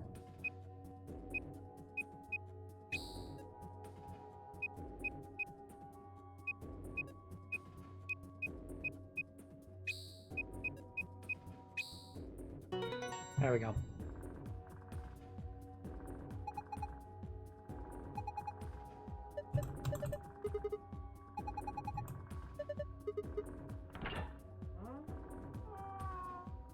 Ew.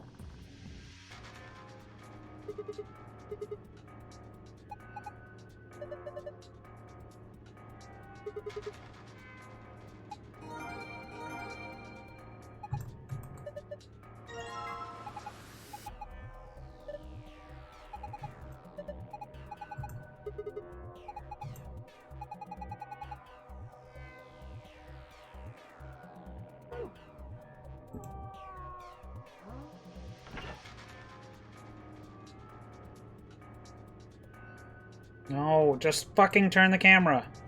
Christ.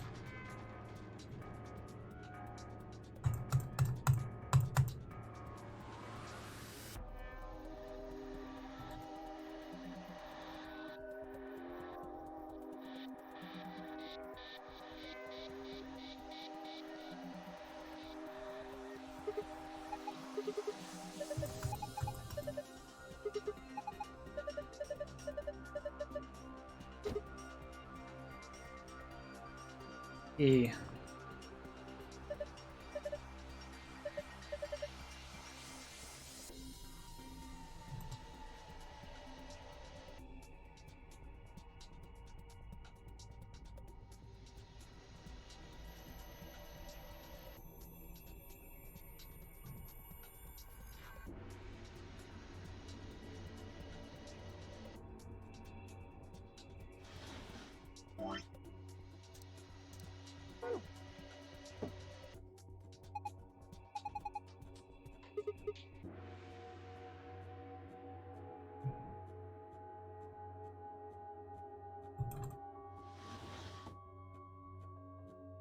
Okay.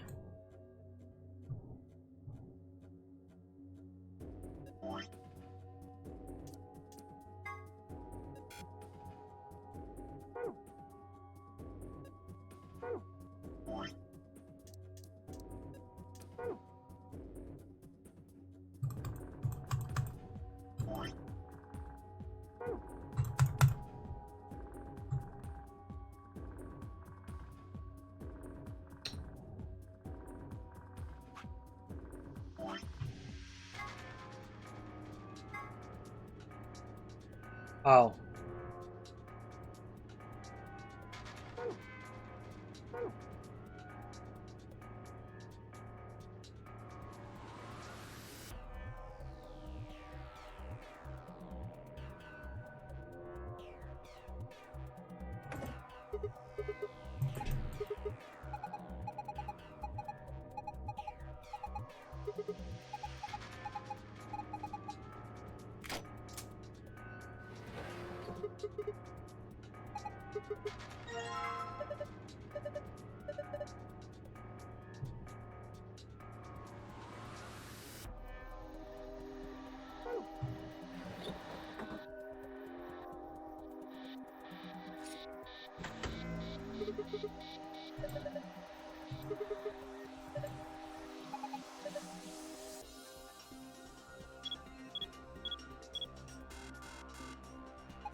Is that June?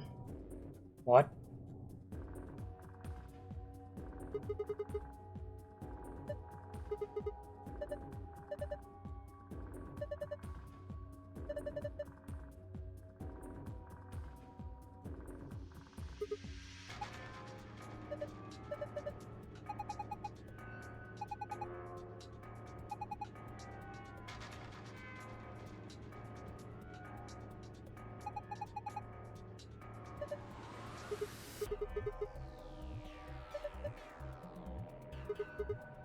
But if it's been 1 year since the last game, and Clover's here, and she's not... I mean, you know, this seems to suggest that Tenmyoji is also Junpei from the first game, but that's not possible.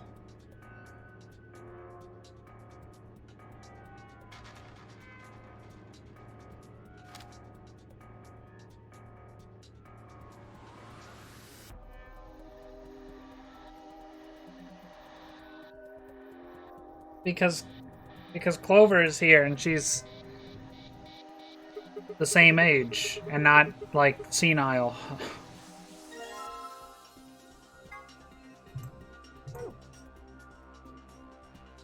Hey, I wasn't done, dickhead.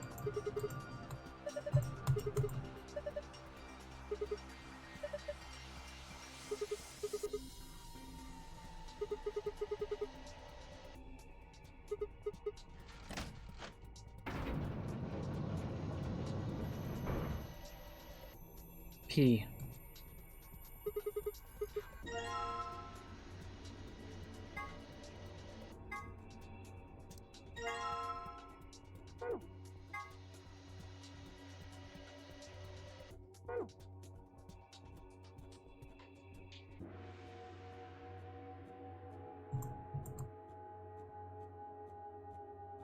E.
Okay, well that didn't really do much of anything.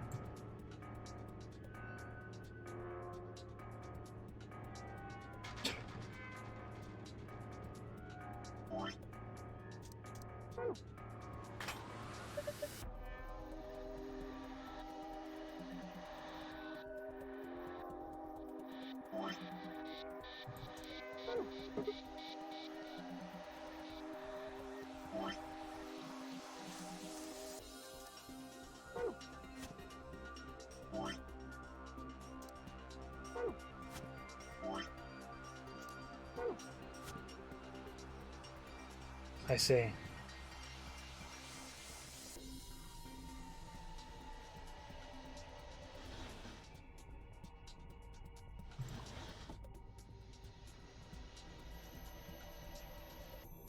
H-E-L.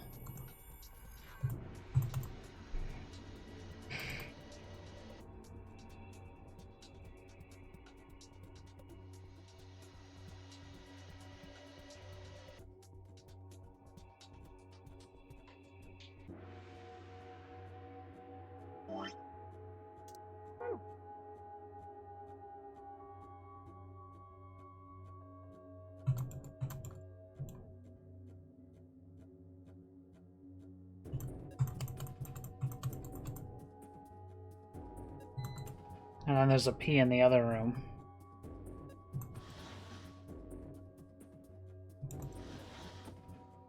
What do I do with the tablet?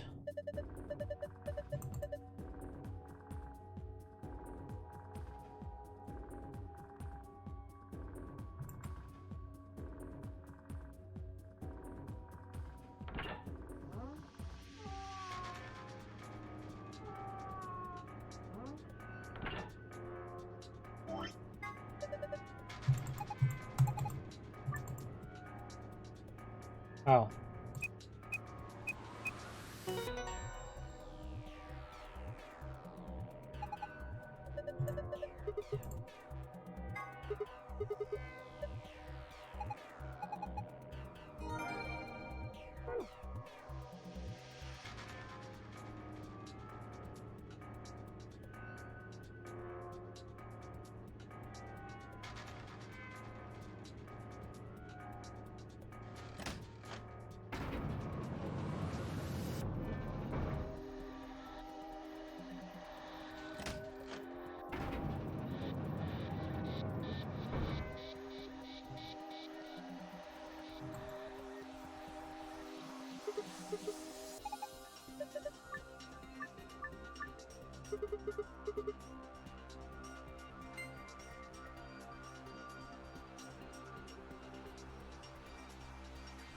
See.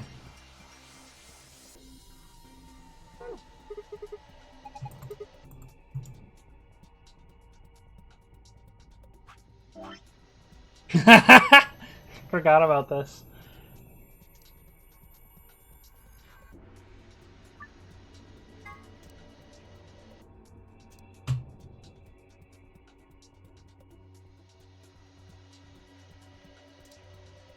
Hi.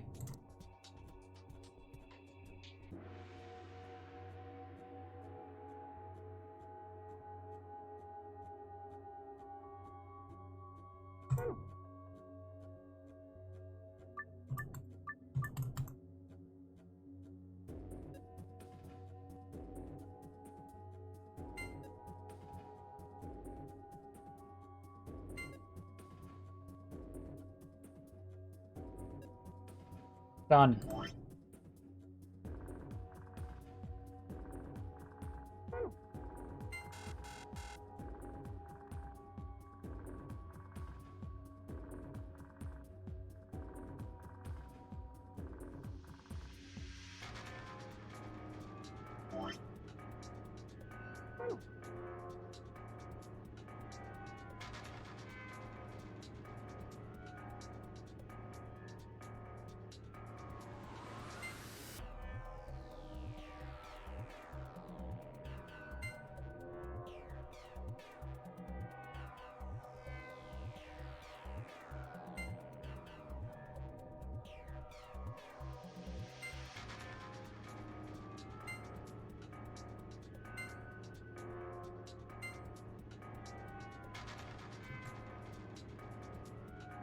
Fucking turn it!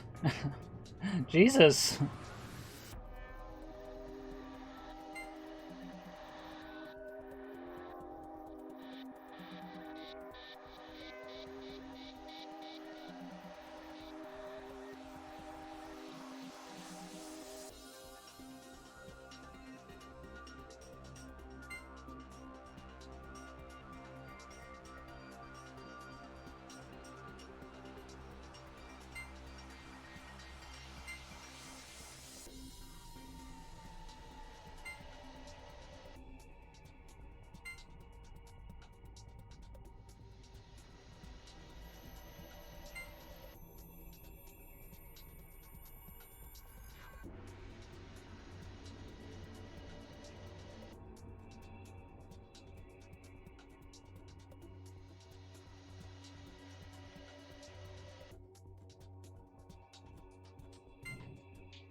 I think it goes straight up.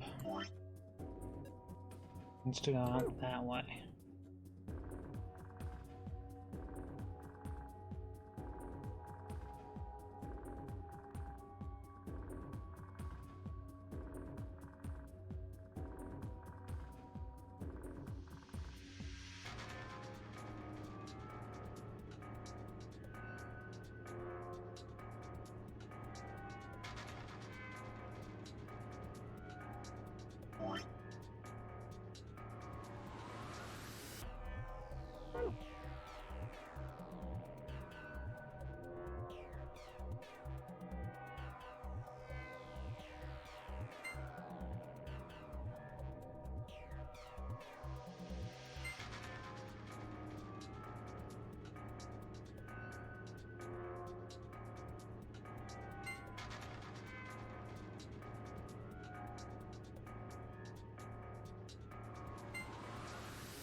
Fab. Hi, Sam.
Come on, that's like good enough.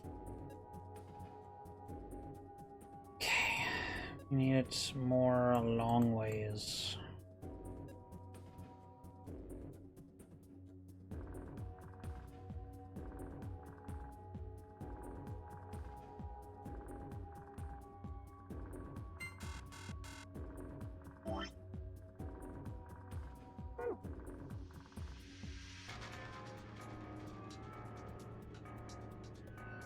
Maybe I need to connect them by these, like, dots.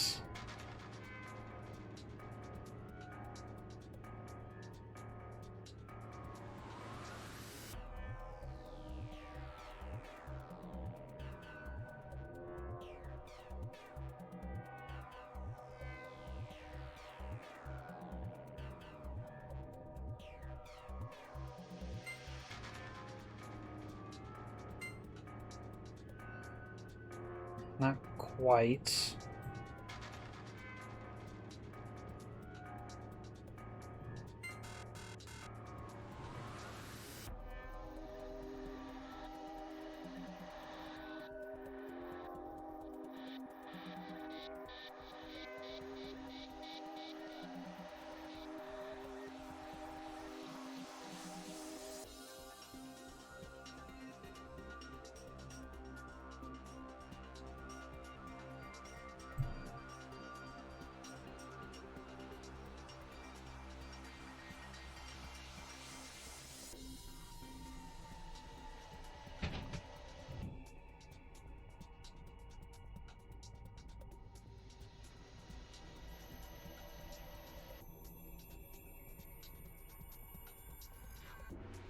I don't get this. Ah, fuck. I didn't mean to do that.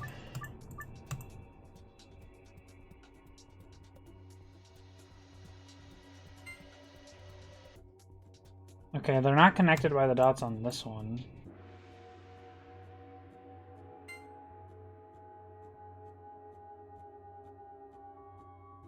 So we won't do that. We'll do it like this.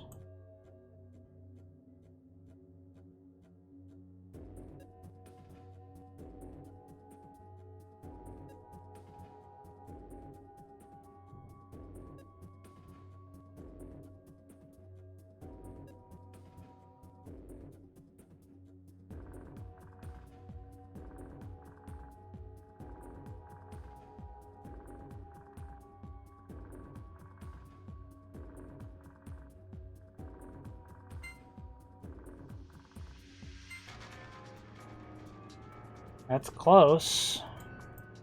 Maybe... Oh, what if I just...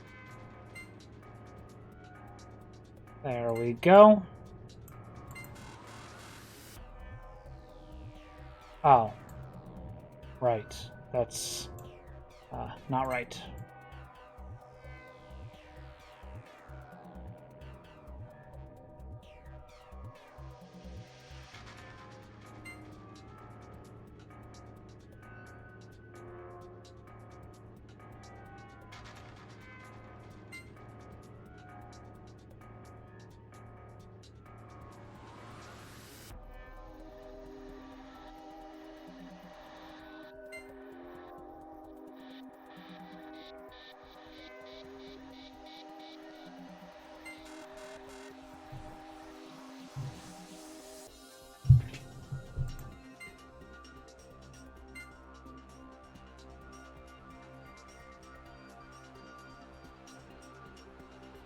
There, fucking rhombus made. Trapezoid, whatever the fuck.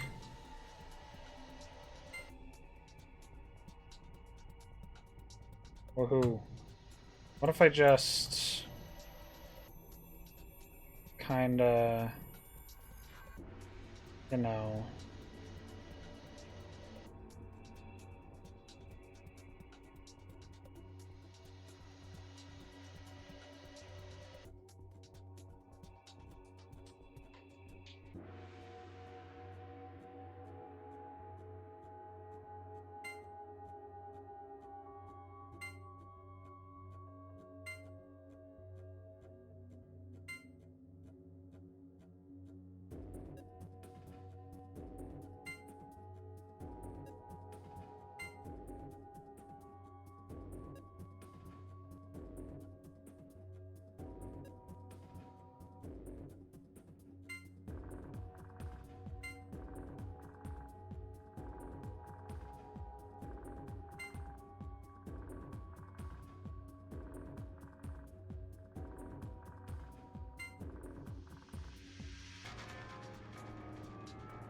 Bro, this sucks.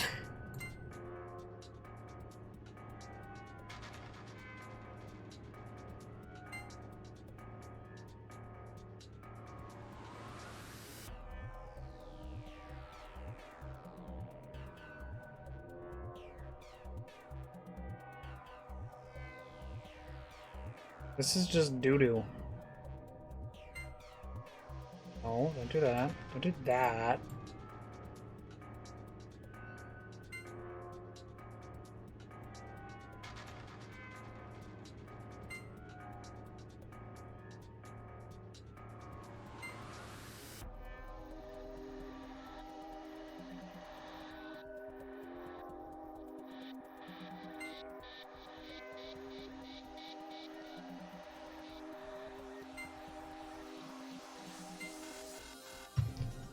Oh, this is so stupid.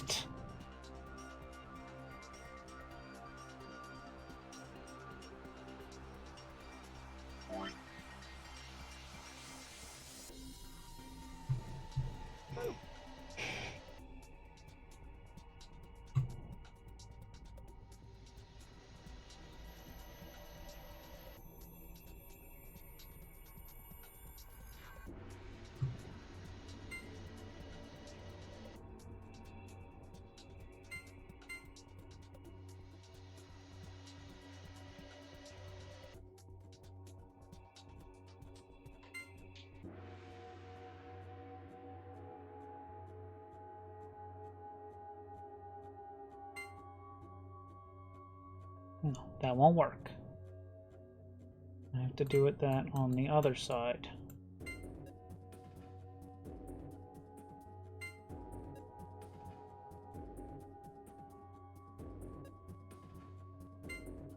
If I do that. Okay, that fits. But then it leaves, like, this piece.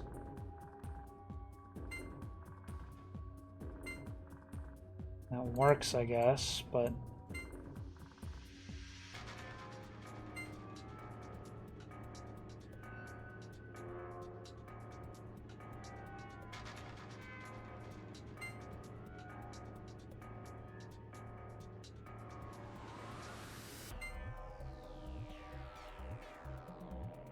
not for that.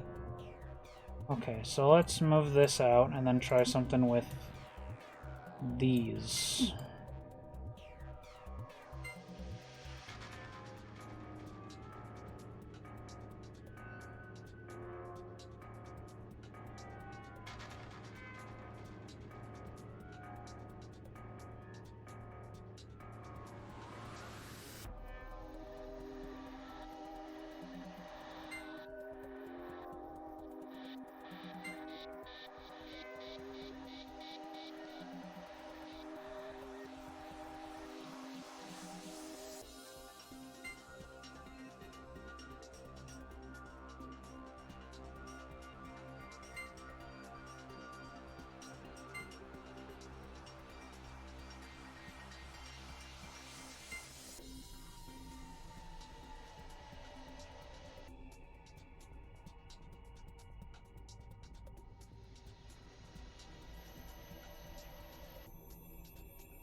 This is so doo-doo, bruh.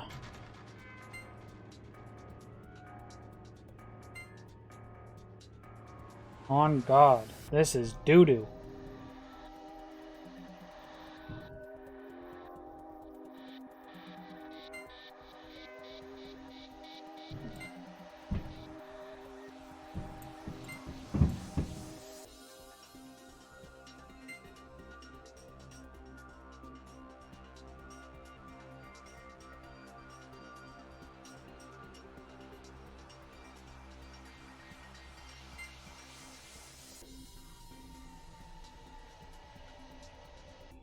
I'm looking this up. This is like unbearable.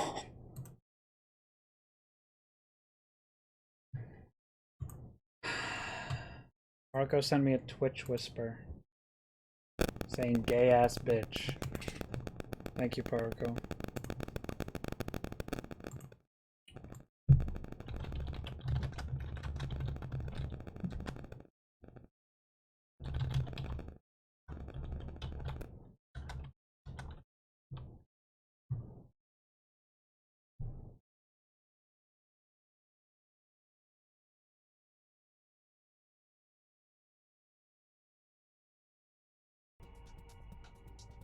I'm not figuring this out. This is terrible. This is just a fucking stupid geometry puzzle.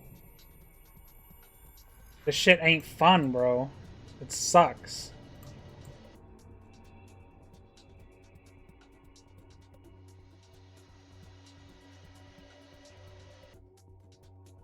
Look at this.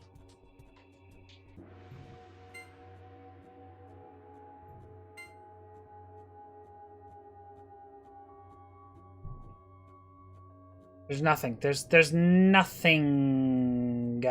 Nothing. It doesn't make sense. It's just stupid. It's bad.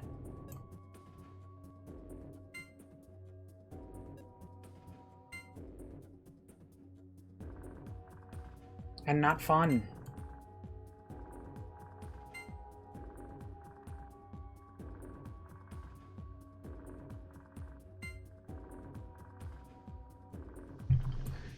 Oh my god, this sucks. It sucks so much. It's so bad, bro. This game is so bad. It's the worst game I've ever played. Yes! It doesn't fucking do anything. I have the memo. I know the shape. It ain't doing shit, bro.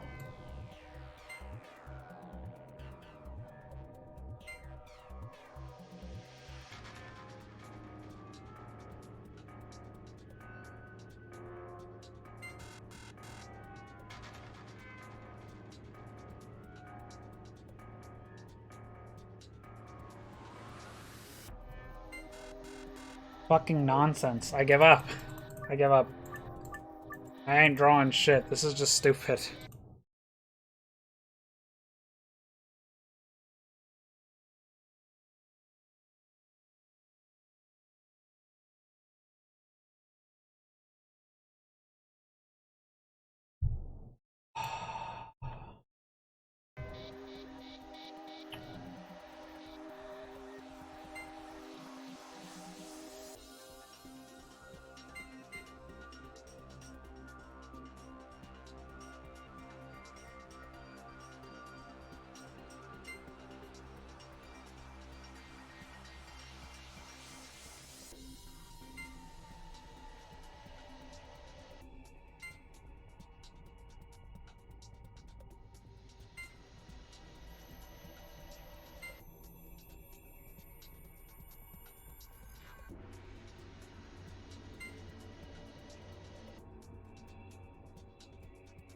What?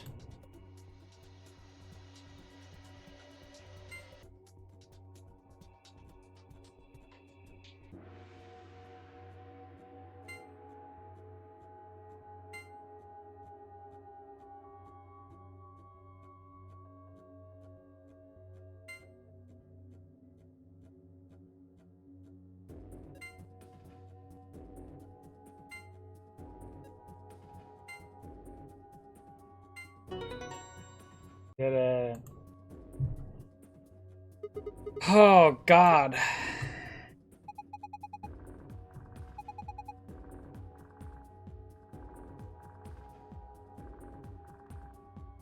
That puzzle was really hard, you're right. I don't know how I did it. I just kind of, like, knew what the solution was.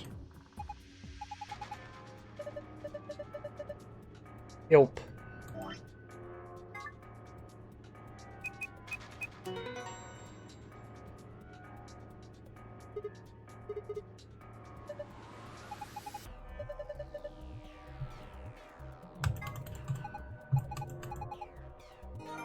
That's not even like a puzzle. That's just like fucking geometry bullshit. Not fun. And what's with the computer? We didn't use that. Whatever, I don't care, bro. I do not care.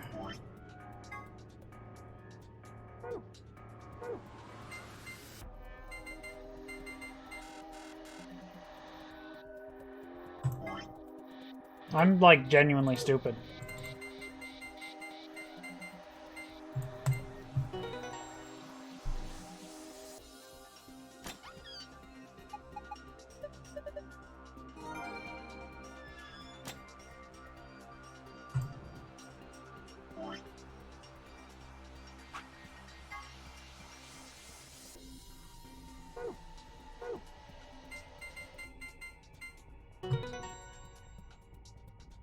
It's the second time I've done that too.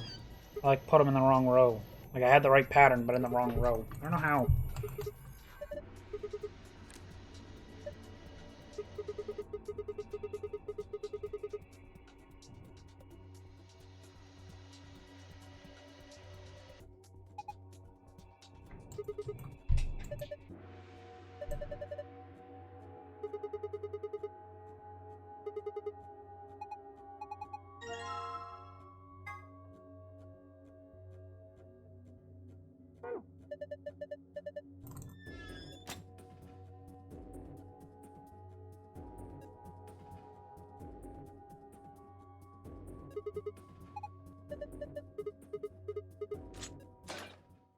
Ugh. That was like the worst puzzle in the game.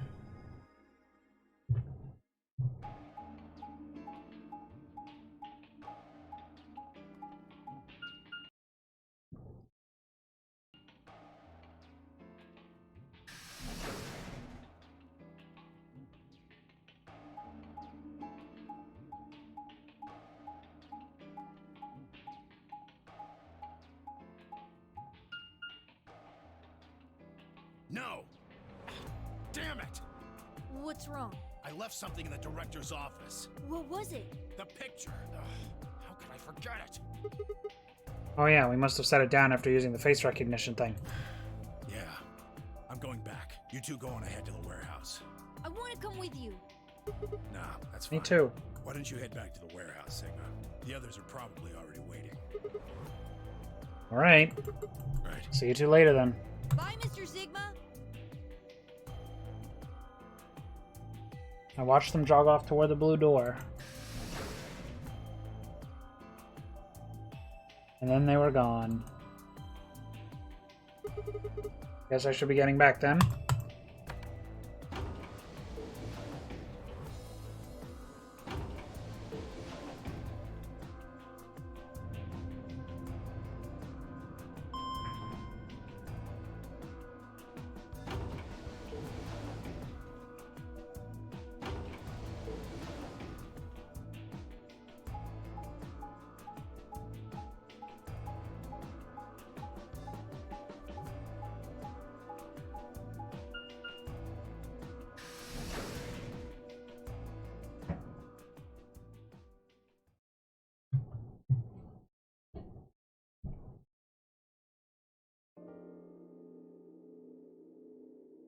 I stepped to the warehouse to find all the other teams already there.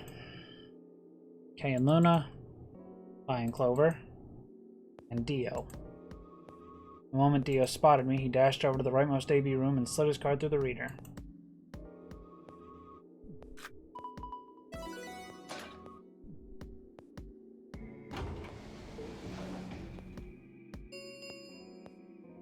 An Ambidex gate has been opened. 45 minutes remain until Ambidex game polling closes.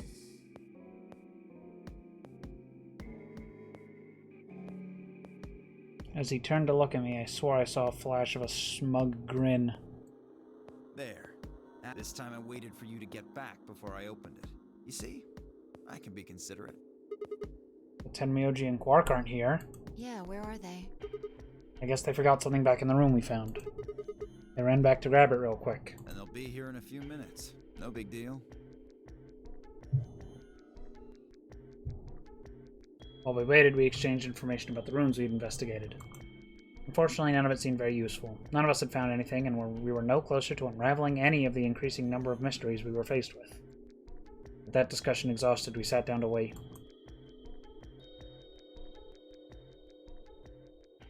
Before long, 20 minutes had passed since Dio opened the door, and Tenmyoji and Quark were nowhere in sight. Don't you think they're taking a little long? Yes, I'm getting worried. What if something happened to them? I'll go have a look. Then I shall accompany you. No, I'll be fine by myself. It's not that far away. Just don't look into the abyss too long, or you might become a monster. That's... I don't think... Okay. Look, I'm just going to the director's office. I'll be right back. No big deal. Right. See you guys later. We gave a quick goodbye wave and stepped out of the warehouse.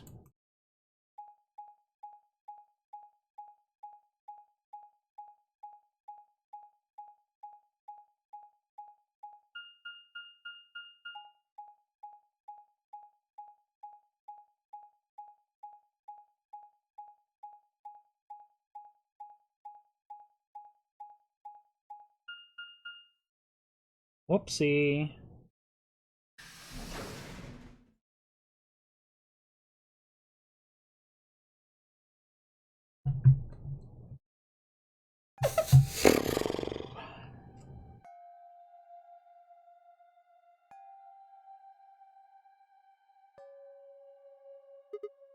Huh? It's odd. What I hear? Victor's gone, though. And Myoji and Quark must have been here then. Laid out the floor B map. Must have taken the door that faces the warehouse. After that, they probably went through the warehouse and out of the blue door to the elevator. Yeah, that's a much shorter route. On the other hand, I came through the red door, which is kind of the long way around. Looks like we managed to miss each other perfectly. Well, this was a huge waste of time. Shoot. Might as well head back, I suppose. Backed up the map and was headed toward the door when... Huh? There was a light on where there hadn't been a light before. What? Why is that thing on? We messed with it earlier, but nothing seemed to work. I felt a sudden wave of inexplicable, nauseating dread. The light stared at me, swallowed and edged cautiously toward it. The machine was in arm's reach now. I stretched my hand out toward it, slowly, slowly. So, you finally made it. No, you're... I am Zero. I was the one who brought you here. You undoubtedly have as many questions for me as there are stars in the sky. As you can see, however, this is only a recording. I will therefore be unable to directly answer any questions. Ask if you wish, but I cannot respond.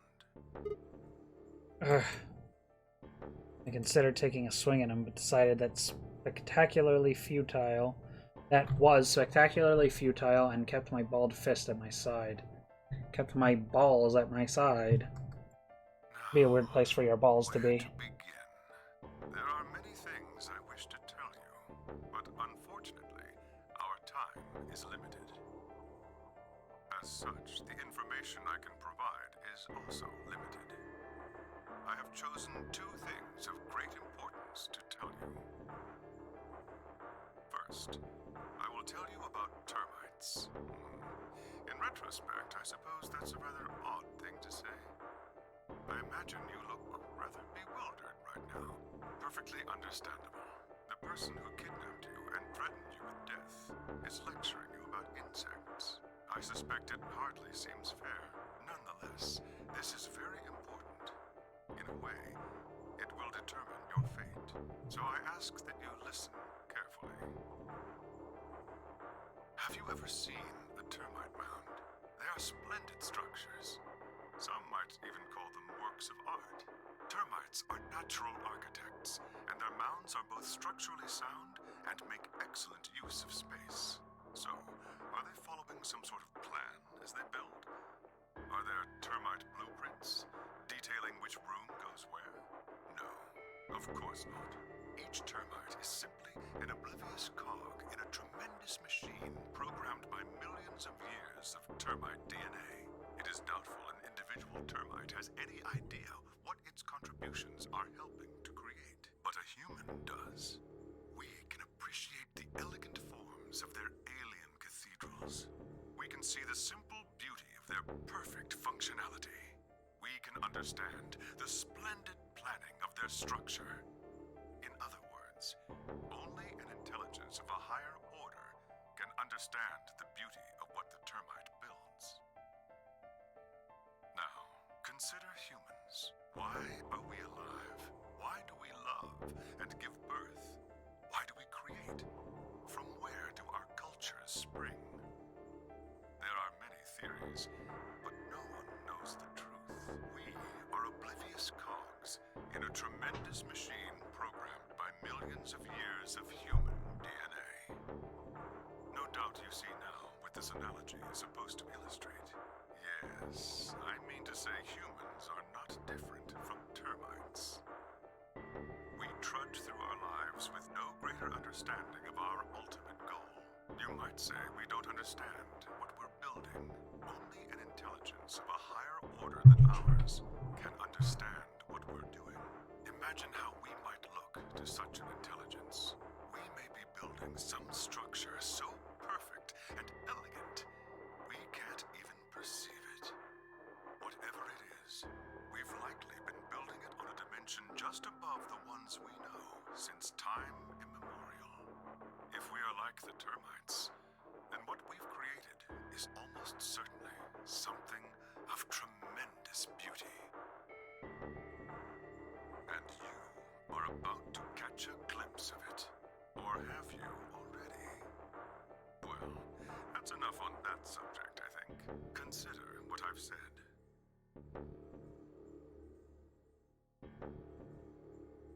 Now, let's move on to the second topic.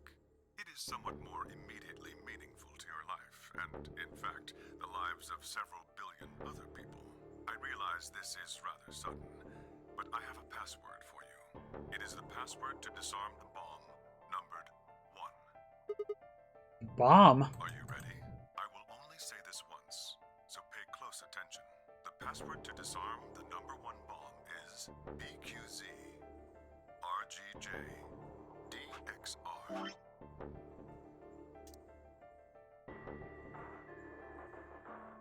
Oh wait, hold on. Do it over here.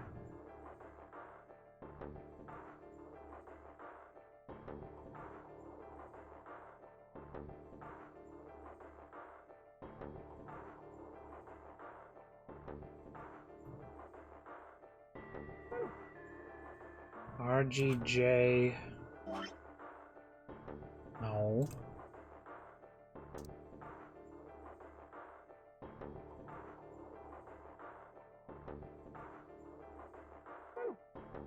EXR. God damn it. No! Fuck's sake.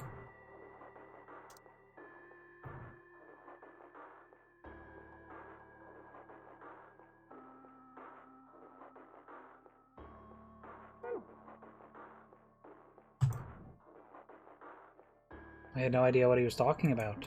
What bomb? Oh, was he saying there were bombs too? If he'd guessed at my future confusion, he showed no sign of it. That is the last of the information this message was meant to convey. Before I go, however, I have a warning.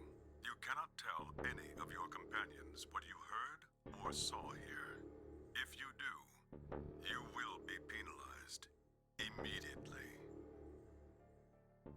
I hope we will meet again someday. We would have much to discuss. Wait! God damn it, you can't just spout all that crap and disappear! Found myself yelling at empty air. Hologram had disappeared. Ugh. What kind of an idiot does he take me for? Termites? Other dimensions? How could that have anything to do with kidnapping us? Shit. Kicked out a nearby shelf. 10 minutes remain. All players, please enter your votes. If no vote is... Yeah. Aw, crap. I need to get back. Not like there's any point staying here. I spun around and ran out of the room toward the warehouse. Grandpa! Look! Mr. Sigma's back! Took you long enough.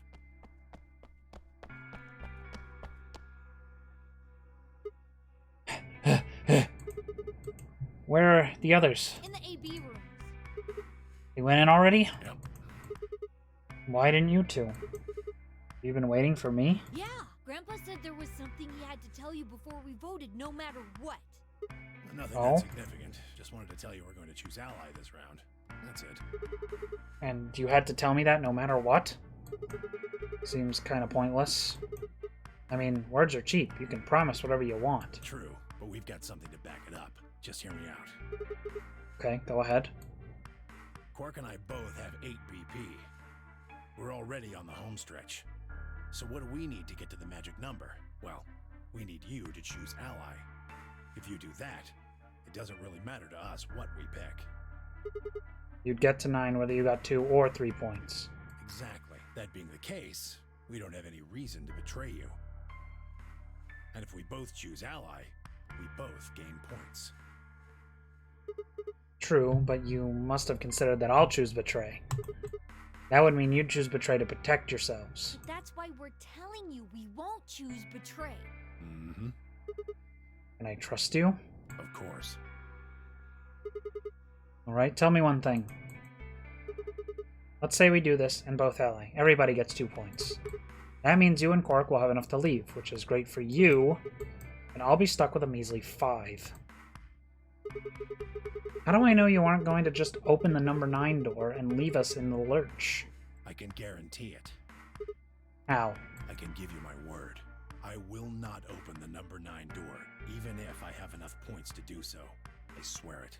We aren't going to abandon everybody else just so we can escape. I swear too. I promise. Man, all you've got is a promise, huh? When I make a promise, I keep it. Trust me. Please! You've got to trust us!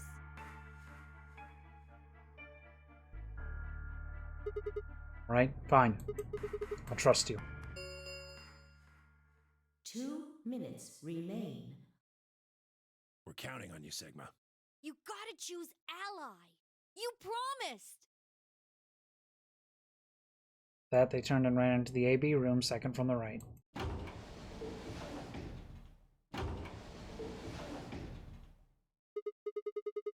Well, guess I should get moving.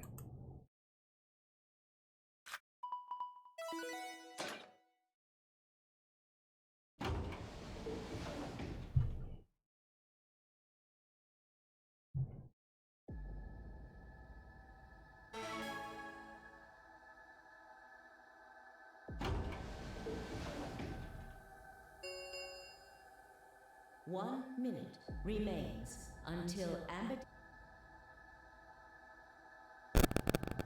I had a decision to make. Should I trust Quark and Tenmyoji? Well, I could believe they were telling the truth and still betray them. That would be bring my BP to 6. Maybe that much closer to 9. And choosing Betray would guarantee that they wouldn't try and escape without the rest of us. Betrayal seemed like the safe bet, but... Please! You've gotta trust us! You've gotta choose Ally! You promised! Tenmyoji I could betray easily enough, but Quark... What the hell was I gonna do? 10 seconds remain. 9, 8, 7, 6, 5, 4, 3, 2, 1.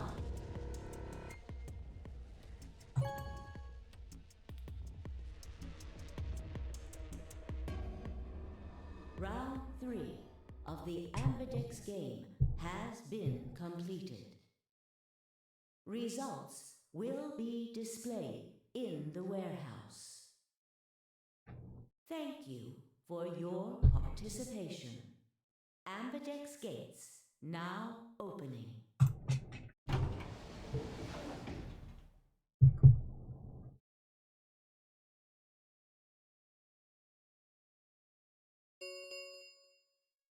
Results from round 3 of the Ambidex game will now be displayed. Please direct your attention to the results screen.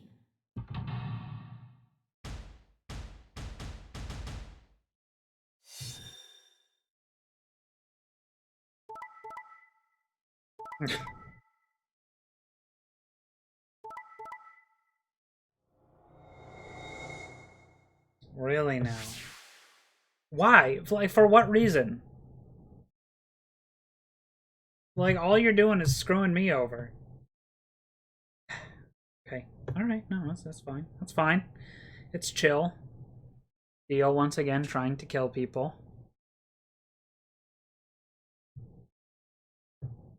I can understand Luna wanting to betray because she only has 1 point and can't really risk it. Points have been assigned or Dio is just a dickhead, as usual. Please check your bracelet to see your updated bracelet points. Like, nobody is ever... Well, nobody, but... We're never gonna get everyone out if people like Dio keep fucking betraying for no reason. Especially against people with such low points. I do not envision an ending where everybody gets out. Hey! What the hell, guys? Why'd you betray me? Quark had nothing to do with this. I made the vote. Grandpa. Alright, fine. Why'd you break your promise, Tenmyoji? I only promised you one thing. We wouldn't open the number 9 door, even if we got 9 points. What? So you're not gonna leave? Not what I said. Of course we're going to leave. Look, What? see Clover over there? What? Don't tell me. So he just did it to be an asshole, just to rub it in?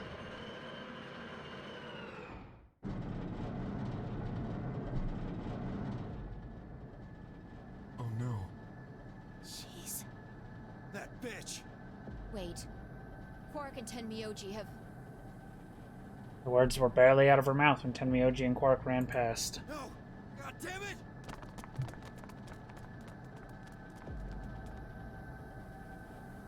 Clover, are you really going to leave? Well, yeah. Why else would I open the door? I suppose. But why? I'm going to go call the others, so we can capture Zero Senior. Tenmyoji, are you and Quark going too? Yeah. Sorry about that. Sorry, everybody. So Sigma, happy? Kept my promise. Clover opened the door, not me. Like hell I'm happy. That's some shady shit, Tenmyoji. You say so. Okay, but like, if we both betrayed, he also couldn't leave. So like, there's a situation where if I pick betray, no matter what they do, they can't leave. So again, he didn't need to betray me. Yeah, but he still could have allied anyway. I have to get out of here, and that's that. He's got to pay for what he's done. He? Zero. You mean you know who Zero Senior is? Yeah, no point keeping it a secret now, I suppose. I know exactly who Zero Senior is. What?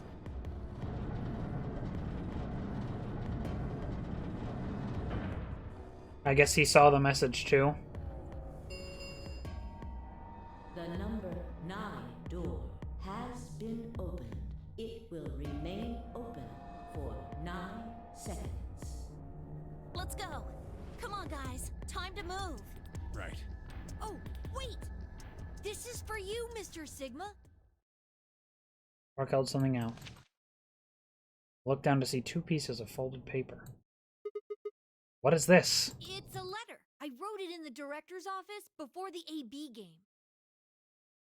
I wanted to tell you what kind of guy Grandpa is. So, read it, okay? Who do you think See you it later, is? Mr. Who? Sigma. Zero? I guess it has to be K at this point. Then he turned and ran toward the door, Tenmyoji and Clover following in his footsteps.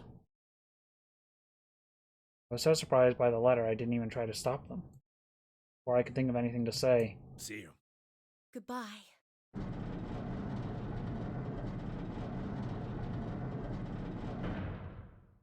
Which question? I don't even remember what I said. Oh, asking you if who I think it is meant Zero. That's what you're saying yes to? 9 door has closed. This ends the nonary game. Thank you for as the escape. Yeah, we know.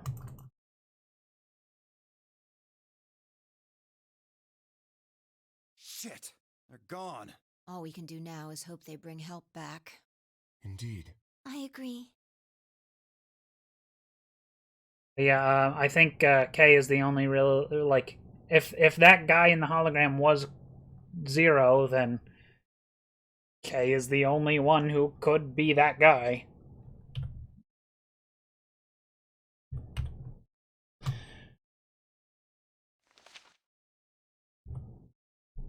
I looked down at Quark's letter and slowly unfolded it. His handwriting was still slightly uneven, but he'd filled both pages with writing. I began to read.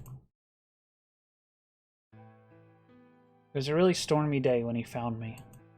He said the rain was coming down so hard it almost hurt, but somehow he managed to hear a baby crying. I guess I must have been crying pretty loud. He took me home and did his best to raise me, but he'd never been married or had a kid before, so I think it was really hard for him. He couldn't figure out how to mix the formula, so he was always carrying the directions around with him. Also, I guess I was a pretty picky eater, so if he didn't get the water to formula ratio just right, I wouldn't eat it. Guess I was kind of a pain, huh? But he didn't give up, and now here I am. When he found me, I was really, really small, and he was worried that I might not make it. That's why he named me Quark. A quark is a really, really small thing, and I was really, really small too. Grandpa didn't need to worry, though, because it turned out that I was pretty tough. When I was 1, he forgot I was sleeping in the bed of his truck and drove off. I rolled out and went off the back, but I didn't even get scratched. I started walking when I was 2, and when he wasn't looking, I fell down the stairs. I didn't get hurt then either. When I was 3, I got really sick. I had a super high fever for a week, but eventually I got better. I guess you could say I'm pretty lucky. Anyway, I didn't really have any more accidents after that, and I was a pretty healthy kid. By the time I was 6, I'd started helping Grandpa out with his work. His job was to gather junk from abandoned buildings. Then he'd fix it up or pull out the useful parts and sell them. There were plenty of abandoned buildings, but finding good stuff in them was hard. You had to know which parts were useful, or you could end up wasting a bunch of time. Every time I'd find something, he'd explain to me what it was, how it was supposed to work, how to fix it, and all sorts of things. Usually, though, I just wanted to finish up work so I could go to the theater. The theater came into our town once a week in a wagon. They'd show old news or movies. I went every single week, but Grandpa only went once in a while, and he'd only go weeks when they showed movies. Oh yeah, I didn't know that I'd been adopted until I was 7. One of the other kids on my block told me. I guess after Grandpa found me, he looked all over town to try and find somebody who'd take me. Kid from my block actually had a mom, and he'd asked her if she would take me too. I gotta admit I was pretty shocked when I heard that. There weren't a lot of kids with parents around, so hearing that someone lived with his actual mom was pretty impressive. Weird. I was also kind of surprised that Grandpa had tried to get someone else to take me. Did that mean he didn't want me? The kid who told me about Grandpa trying to get rid of me was a real jerk. He was totally spoiled, and he'd brag to everybody about how he had a mom. He liked to come up to me while I was working and say stuff like, "Must be hard not having a mother." It never bothered me before, but after I found out about Grandpa, had adopted me, I started to think that maybe he didn't really want me. If I could work on my own, then he could get rid of me. I was scared to know the truth, so I never asked him. Then one day he took me to a bar in our neighborhood. During the day, of course. He went there sometimes to drink scotch, but I'd never gone before. When we got in, he just walked up to the counter with that grumpy look he has, and I thought, oh no, he's gonna make me work here. But I was wrong. I saw him pass something to the bartender, and then he picked me up and set me down on a stool next to the counter. The stool was pretty high, especially for a 7-year-old kid, and my legs just dangled off of it. It seemed really, really high to me, and I was pretty nervous. Eventually, the bartender came back over with a glass of scotch and another big glass full of something else. As I looked closer, I realized the second glass was full of some sort of brown liquid with a scoop of ice cream in it. It took me a minute to realize what it was. A root beer float. I'd never seen one before. I was so surprised. Root beer was even more expensive than the nicest alcohol in the bar. What? To me and the other kids, it seemed more like an urban legend than a real drink. There it was, right in front of me. I stared at the float. I still wasn't sure it was real at that point, and then turned to look at Grandpa. He looked back at me. I didn't know what to do, so I turned to the bartender. He'd already turned around and moved off, though, so I figured he must have put the glass down in front of me on purpose. It still didn't seem like it could be real, and I was just staring at it when Grandpa told me to hurry up and drink it before the ice cream melted. His gruff voice sounded like an angel's. Is this really mine? He nodded. Words can't describe how awesome it was. I'd never tasted anything like root beer before. The creamy sweetness of the ice cream made my entire head feel light. I felt like the luckiest boy in the world. That's not an exaggeration. I really thought that. The root beer float was delicious, but what made me even happier was Grandpa. When I looked over at him, he was smiling. I know that's got to be hard for you to imagine, but he really was. Right then, I didn't care whether he'd just found me and adopted me or not. He'd bought me a root beer float. That made me way luckier than some kid who had a mother but had never tasted root beer. Of course, after we left the bar, he was the first kid I bragged to. So Grandpa and I were doing pretty good. Until the fight. I was in a super bad mood that day. I'd torn one of my shoes that morning, and some old drunk guy had yelled at me. All the junk I found was totally useless. The day was almost over, and I was fed up, so I just grabbed some random trash and took it back to the house. When I showed what I'd found to Grandpa, he frowned. He started going through each thing I brought back, explaining why they were all useless. He got really mad and just yelled, "I don't care!" And he got mad and couldn't take it anymore, so I ran away. I was pretty upset, and I started thinking that maybe Grandpa had only adopted me so he could raise me to work and make money for him. After a while, I went and hid in an abandoned building, but by then I started to calm down and think that maybe I should go back and apologize. It had started raining pretty hard, though, so I decided I should wait for it to stop. But that was just an excuse. The truth was that I was nervous. Part of me knew I'd done something wrong, but I didn't want to admit it. The rain didn't stop, though, so I just sat there staring out at the gloomy gray sky. I imagined Grandpa coming to get me. It kept raining all night and he never showed up. I gave up waiting and decided it was time to go home. I was about halfway there when I heard somebody groaning. First, I thought I should just ignore it and not get involved. But I went over anyway, and it was Grandpa. He was totally soaked, and I could tell right away that he'd been there for a really long time. He yelled and he opened his eyes a little bit. He smiled weakly and said he was glad I was safe. He'd spent all night out in the rain looking for me. I felt awful. Grandpa had been out in the rain looking for me so long that he'd collapsed. I was horrible. He'd heard me crying in the rain, but I hadn't heard him. As I ran to get the doctor, I promised whatever God might be listening that if they would only save Grandpa, I'd never ask for another root beer float ever again. He got a real bad fever, and his temperature wouldn't go down for days. The doctor said that if it kept up, he'd die. If he died, then I'd be all alone. There wouldn't be anybody left to care about me. The thought of that happening terrified me. Fortunately, I must have passed some of my luck on to Grandpa, because a week later his fever finally broke. I was glad he wasn't going to die, but I was also a little scared. What if he had decided he didn't want a stupid kid like me around anymore? My plan was to apologize as soon as he woke up, but when the moment came, my brain just stopped. Grandpa started to talk, and it took me a minute to realize he was apologizing. I didn't know what to think. He explained that he was an old man, and that meant he was probably going to die sooner rather than later. He was strict with me because he wanted to make sure I'd be able to make it on my own after he was gone. But maybe he'd been a little too strict. All the things I'd worried about had been stupid and selfish. Grandpa cared about me a whole lot. He'd been worried when I ran off.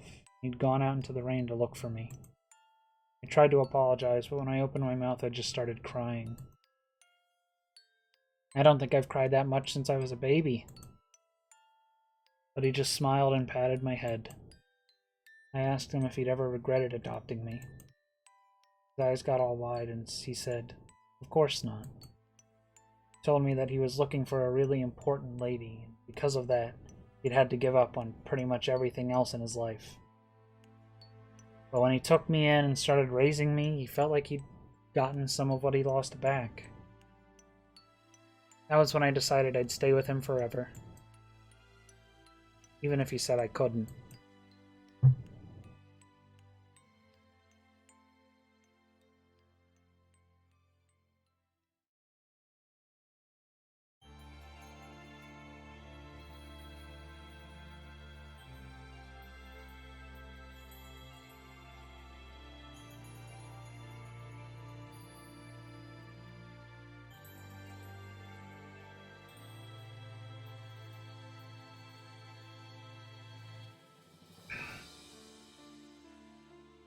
Oh, that's credits. First credits of the game.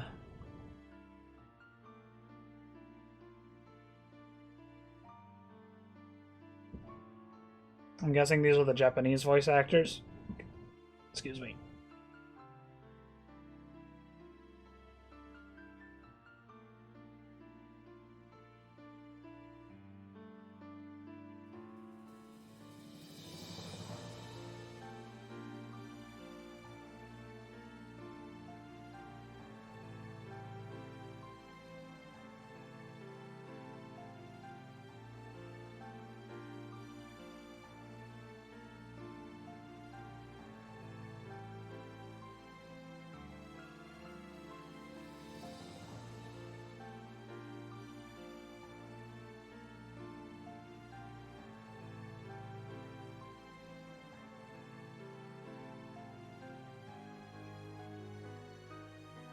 Weird. Both games don't have credits for the English voice actors.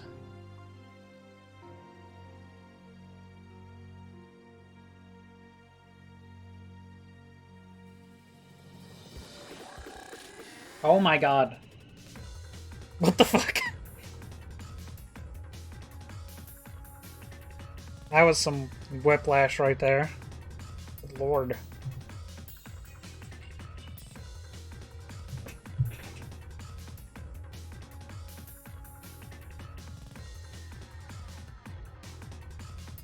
I'm gonna grab a soda again since we're going a little long and I'm yawning again.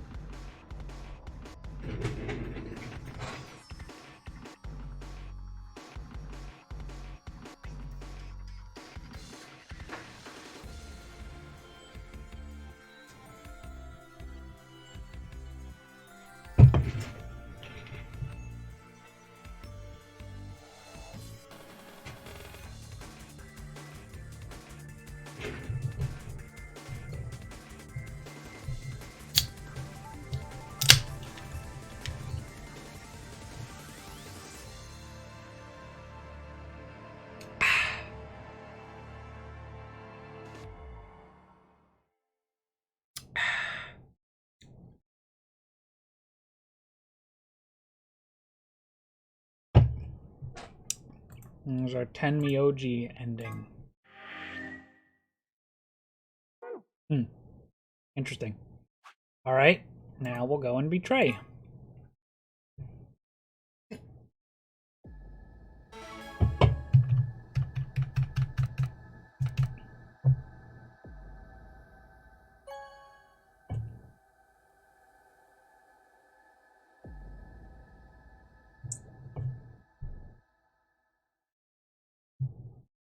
Results from round 3 of the Amberdex game. It was a will lot more than now 2 be pages, I think. displayed.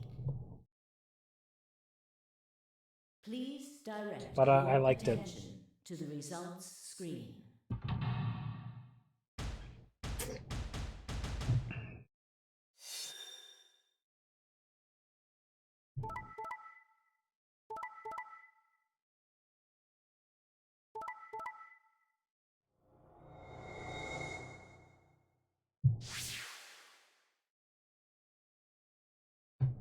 Maybe that could fit in 4 Points have been pages. assigned or subtracted accordingly. Please check your bracelet to see your updated bracelet points.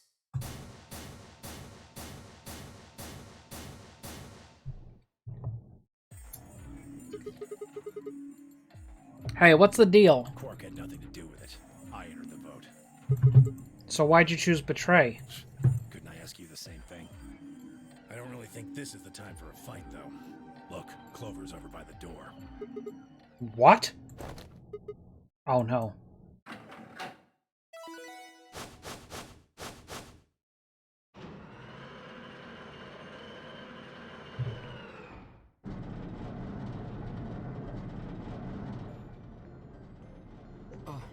The number 9 door. Fuck, she opened it. Ugh! Why? Clover, wait!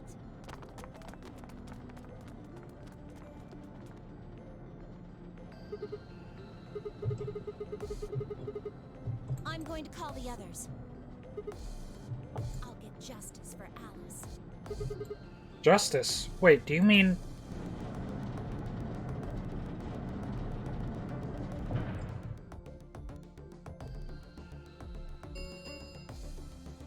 The number 9 door, it will... Time for me to go. No! Please, Clover, wait! Like hell, I'm just gonna let you walk out of here. Theo leapt at Clover, his fists raised. Clover easily avoided him and moved toward the door. Everybody in this game just got the schmoves.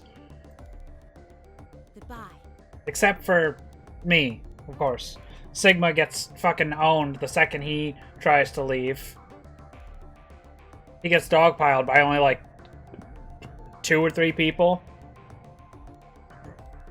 But when anybody else tries to open the door, there can be like everyone there, and they just like schmoove right past them and leave. I caught one last glimpse of her face as she slid through the door. It was a mask of ice.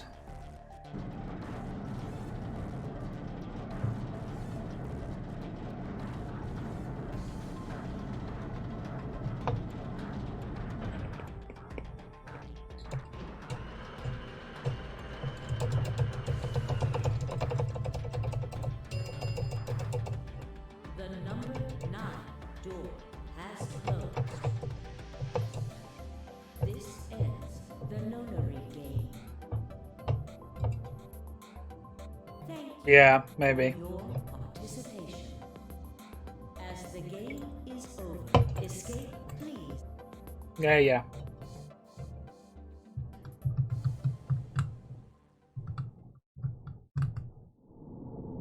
Okay, so that's just that.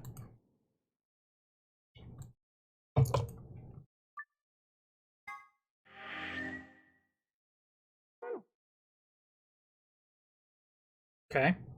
We've also got the key for this. The question is, do we want to do that? Because this probably has an escape room in it. Or this, which is just... Well, this is also going to have an escape room. I guess either way, we're going to be doing one. Fuck it.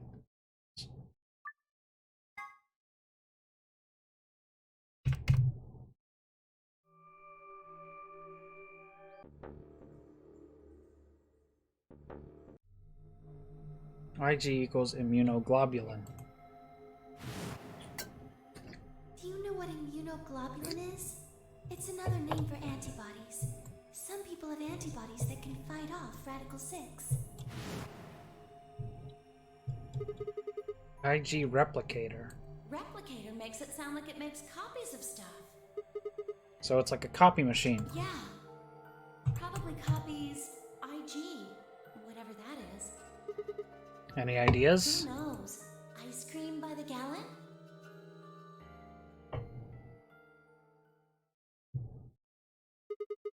That's it! I've got it! The IG replicator in the laboratory. It's an immunoglobulin replication machine. What? Can copy immunoglobulin, antibodies. Luna just said Excelavir is made from antibodies. That means we can make more Excelavir. Hold on a moment. There is a strange device in the laboratory that says IG replicator on it. Clover and I examined it thoroughly when we were in that room. Yeah. We never could figure out what it did, though. Exactly. My question is, how do you know about it, Sigma? I saw it. When I was in the laboratory. When was that? Probably when you were looking for Alice, right? No, Dio was wrong. I hadn't gone to the laboratory when I was looking for Alice. I didn't think I'd ever... I didn't think I'd ever been to the laboratory. So how did I know about the IG replicator? If what he's saying is true, then we should be able to duplicate the Excelavir. That would mean we could cure Alice and Quark.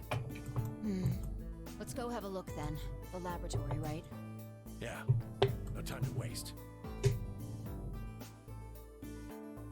We all nodded. Wait, we can't leave them here all alone. Luna, do you think you could stay behind and look after them? Oh, of course. I'd be happy to. Alright then, let's go.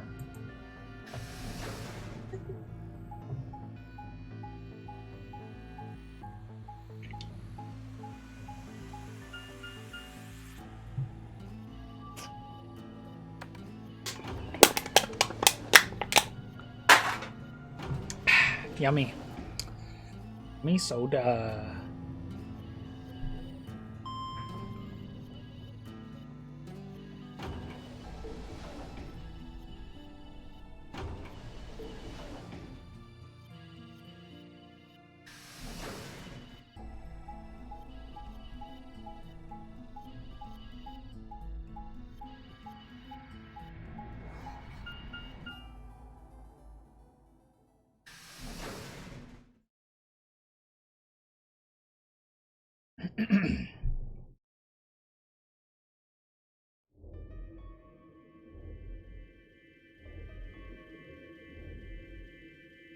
So this is the lab, huh? Yes. Where's this IG replicator thing? Right here. See? This can copy the Excelavir? I think so. What are we waiting for? Calm down, alright? Don't rush me. I carefully lowered the small vial of Excelavir into the slot on the side of the machine.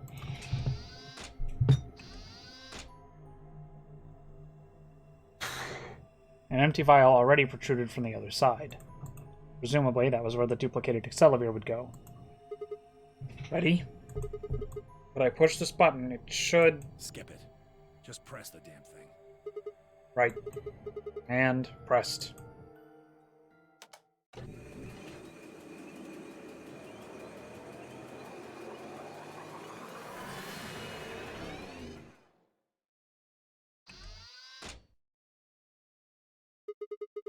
Did it work? Have a look. No spoily Alps. The empty vial has something in it now. And the vial Sigma used remains as it was. It does not seem to have lost any of its contents.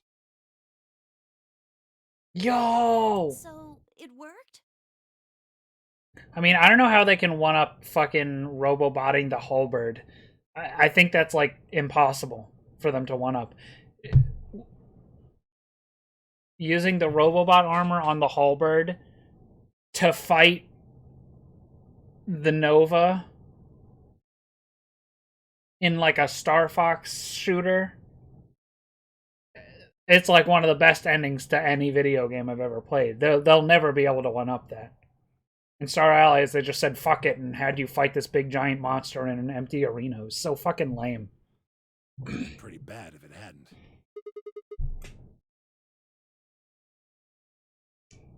Yeah, probably. I mean, you kind of already were, though. Eh. I reached down and pulled both vials from the machine, intending to slip them deftly into my pocket. Ah, shit. What happened? Sorry, my hand slipped. You dropped one of them? Yeah, just one, though. What in the hell? What if you'd broken it, you idiot? Come on. If it had broken, then we could have just made another copy. Before Tenmyoji could reply, Fi spoke. Guys? I was surprised to hear her voice coming from near my feet. I looked down to see her staring intently at something beneath the table. You see? It did break. No, the vial's fine. See? She held it up in one hand, but didn't move her eyes. Then what the heck is going on down there? Take a look. Oh, there's the bomb, isn't it? She slid back from the table, quickly and silently. The rest of us bent down to look. A bomb?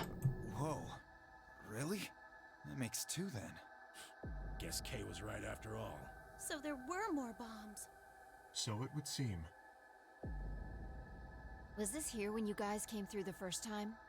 No, it was not. Yeah, I didn't see anything, and I looked real hard. Then somebody must have said it while we were looking for Alice. Who the hell would do that? We were all out looking for Alice. Could have been any of us. No, not any of us. I was back in the infirmary. Quark was still out, so I was keeping an eye on him. So we shouldn't consider you a suspect, is that right? Yeah, Quark's off the list too.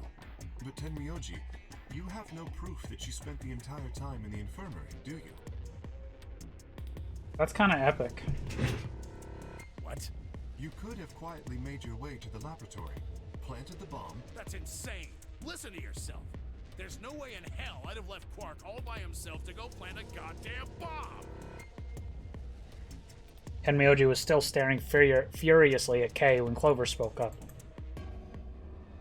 Hey, what's this thing?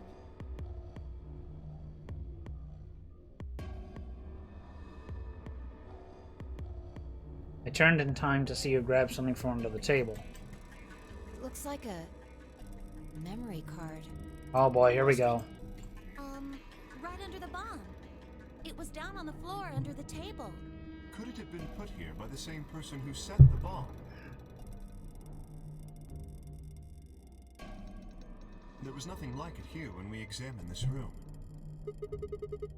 You think they dropped it accidentally? Unless it was left here intentionally, yes. I imagine so. What do you think's on it?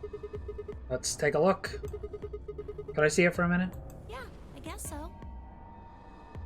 I plucked the card out of her hand and looked around the room. Nothing.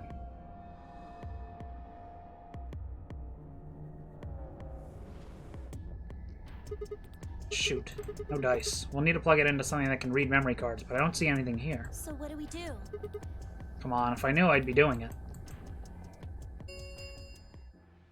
10 minutes remain until Ambidex game polling closes. All players, please enter your votes. If no vote Yeah. Guys, I think maybe we should get back to the top floor. Yeah, you're right. We've got what we came here for. What should we do about the, bomb? Not much we can do except leave it here. Alice said it'd be dangerous to touch them. True, but Drop it. We can talk about the bombs later. Right now we need to take care of Alice and Quark. Right. So we'll go back to the infirmary, give them Excelivir, and then head to Floor A warehouse. Right.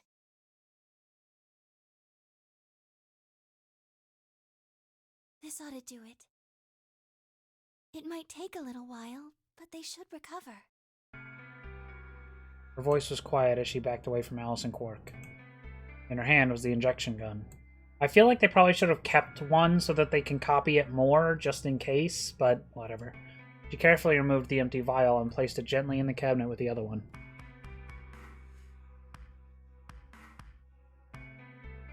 While we were in the laboratory, Luna had moved Quark to a crude cot. They both looked peaceful as they slept.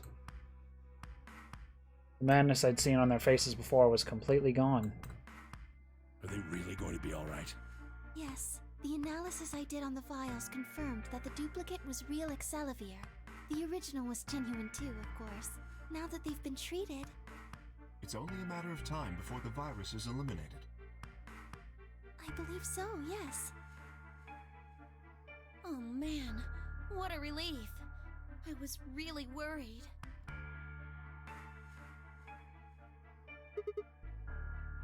Agreed. I gave her a reassuring pat on the back. 5 minutes remain until Ambidex game polling closes. All right, everybody.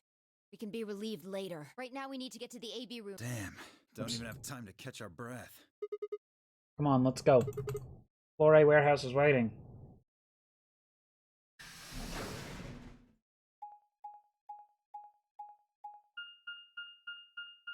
What does that even... What do you mean by that? I don't understand.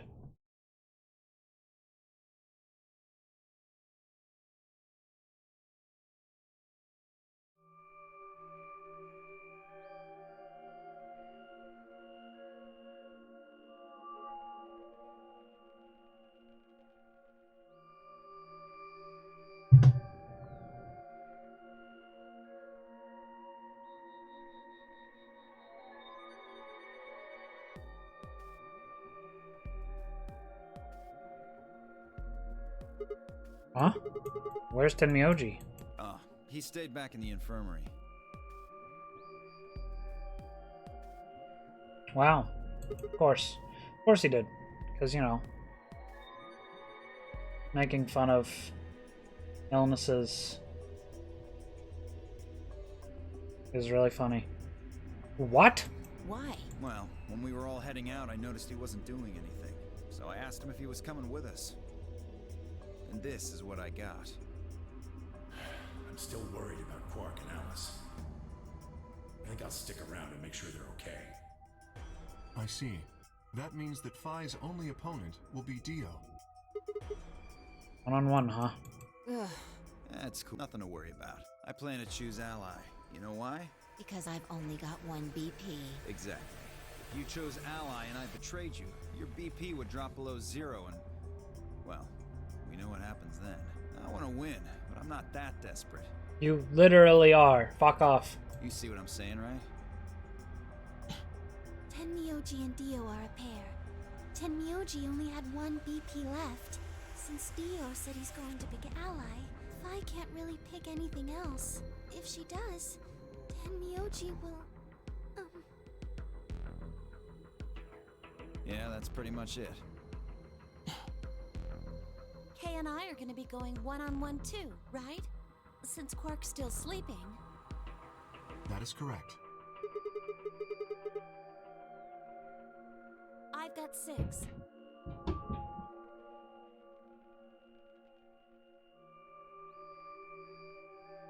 As do I. This will be a tough one then. If one of them can get the other to Ally, and then betray that person, the betrayer will have 9 points. Dab. Dumbass. How do you get so many dabs in one stream? Look, Kay, I know you don't really have any reason to trust me, but... I know. You would like us both to vote Ally, yes? Yeah. I agree. If we were to both betray, then we would gain no points. We would lose nothing either, but that's hardly relevant. If both of us cooperate, then we will both gain 2 points, which is much more beneficial. Right. Okay, good. Really? Every 10 minutes? You're really gonna do it, right? Yes, Promise? promise. 1 minute remains until Shit, we need to move, now! Indeed. Shall we? My bad. Dio, Kay, Phi, and Clover all took off immediately, heading into different AB rooms. Counting from the left, Dio went into the room 3, Kay went into room 4, and Phi and Clover went into rooms 5 and 6, respectively. Why haven't you just been doing it like that the whole time, instead of saying, like, 3 from the left, 2 from the right, blah, blah, blah, blah, blah. I left Luna and myself. What do you think about taking the one on the far left? Sounds good. That settled, we headed into the AB room number 1.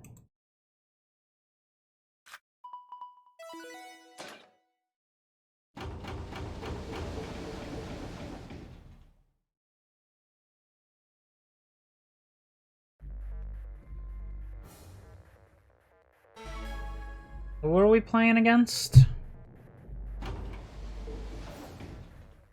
30 seconds remain until Ambidex game polling closes. It's probably a little late to say this, but you know Alice is still in the infirmary. So, You're saying we should pick Ally, right? Since Alice is going to default to that anyway. yes. I know. It's not really fair to betray somebody who isn't voting. Luna's face broke into a warm, happy smile. Not to be sappy, but it was like a ray of sunshine on a cloudy day. We've seen that already. 9, 8, 7, 6, 5, 4, 3, 2, 1. Oh god. Almost accidentally hit betray doing that. I don't know, maybe like 2 hours. Round 2 of the 2 more Ambidex hours, that game is. has been completed. Results will be displayed in the warehouse. Thank you, Ambidex. Yeah.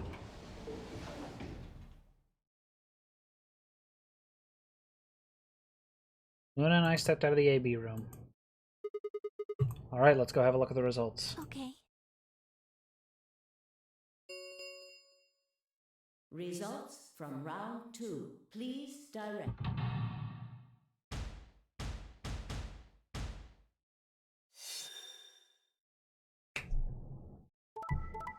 Uh-huh.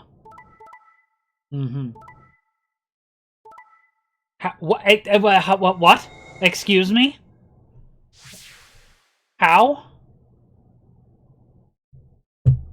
I'm sorry. What?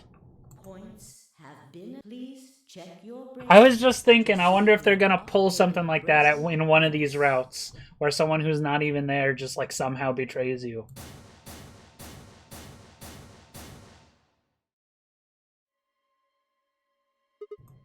What? It wasn't possible. I blinked, rubbed my eyes, and looked again. No, that's not possible. How can Alice's vote be betray? It was a question I would never know the answer to. There was a sharp, quick pain in my wrist, barely even noticeable. Couldn't feel anything flowing into my veins, but I knew it was there. First would be the anesthetic Soparil. I blinked and my vision started to blur. When I tried to think, it felt like my mind had been stuffed with cotton. My legs began to wobble. They then gave out entirely as I crumpled to the floor. Sigma! Sigma! Hang on! Oh no! Sigma! Get up! Sigma! Sigma! No. Why? My eyelids felt like they were made of lead, but I forced them open. Everything was growing blurry, but I noticed that the door of the second AB room was open. No one had gone into that room. I'd watched them all, and yet there she stood, an apparition that couldn't possibly be real. Alice. The world was gradually going black, and my mouth refused to form words, but my head echoed with questions. How? Why? What was she doing there? Did she run in at the last moment after Luna and I entered our room? But even if she had, why choose betray? Then the darkness closed over my mind as well, and my questions were gone forever.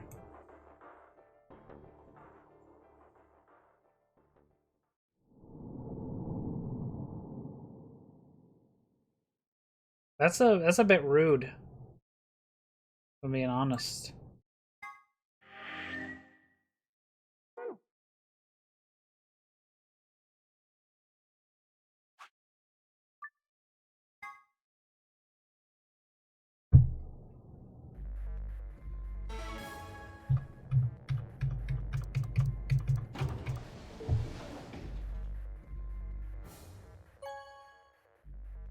Yep. You'd think by this point that they would all just kind of like stop being dickholes about it and ally with each other, but no. Why? What happened to... It's not fair to betray someone who isn't voting. I thought... There's nothing I could think of to say. Even I didn't really understand why I'd picked betray instead. It almost felt unconscious, like some other part of my mind was making the decision. Perhaps I'd been possessed by some sort of evil spirit that had moved my finger to the betray button against my will. Right, well, we should go see the results. Really? We already know what they are. It's just simple math. The look in her eyes was more painful than any punch I'd ever taken. I turned away and almost ran toward the projector. Anything to get away from those eyes. Results from round 2 of the Ambidex game will now be displayed. Please direct your attention to the results screen.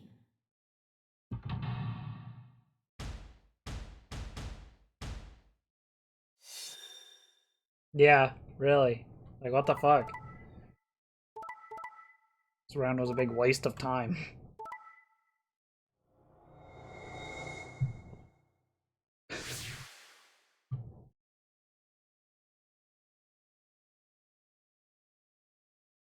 Points have been assigned or subtracted accordingly. Please check your bracelet to see your updated bracelet points.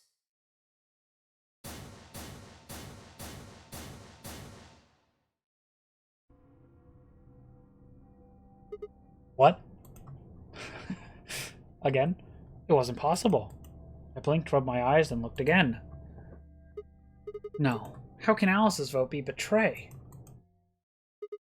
That's not possible. Alice? She was standing inside the second room from the left. The room that should have been empty. Why? My mind was still reeling. Where did she come from? As I was trying to form a sentence, she began to move toward us. From around me, I heard a chorus of muted gasps. It seemed we were united in our surprise and confusion. La la la. Alice drew to a stop in front of me and glanced up at the display. Thought you'd get an easy couple points, huh? Not so easy when you have to look your victim in the eye, is it? Coward. Me a coward? You've got some balls saying that to me after you picked betray. Why are you even here? You gave me the antivirus, didn't you? Tenmyoji told me. Thank you. I mean that from the bottom of my heart, honestly. But you should still be under the effects of the anesthetic. Yes, well, I still am. A bit. I have a throbbing headache, and I can barely stand. It's horrible. I'm more resistant to anesthetics than most people, a result of my training. I have a feeling Zero Senior knew that. They gave me way more than the standard dose of that gas when they kidnapped me. In any event, a few minutes ago I woke up... How do you know that? What? Tenmyoji explained what was going on, and I got here as fast as I could. So you showed up right after we'd gone into the AB room. Yes, right in the nick of time, too. About 10 seconds before the deadline, as I recall. You did that just so you could betray us? Right. What? Don't I get to do that? I mean, it turned out to be the right thing to do, didn't it? You two chose betray. If I'd stayed back there, I'd have lost 2 points. So you're saying it was self-defense? Yes. You're full of shit. Self-defense my ass.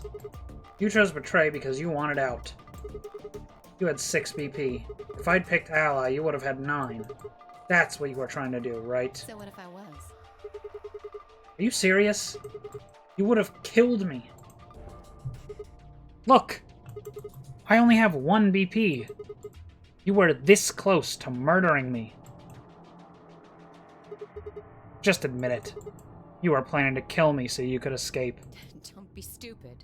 I knew you'd choose betray. There was... Tell the truth. That is the truth. Why am I the only one getting the 3rd degree here? Look at those results. 2 other people just tried to kill someone. Fi and Dio. Yes. If Dio had chosen ally, Fi would have killed Tenmyoji. And if she'd chosen ally, Dio would have killed her.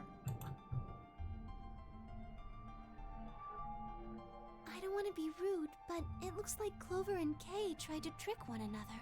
Not that it seems to have worked. If either one had chosen ally, The other one would have 9 BP right now.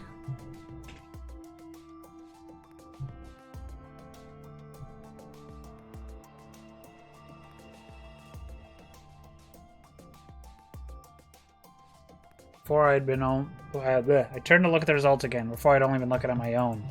I hadn't realized that there was only one word all across the roster: betray. Whatever trust we'd managed to build had fallen apart. Everyone is suspicious of everyone else. Had it been the bombs? Or had it been something else?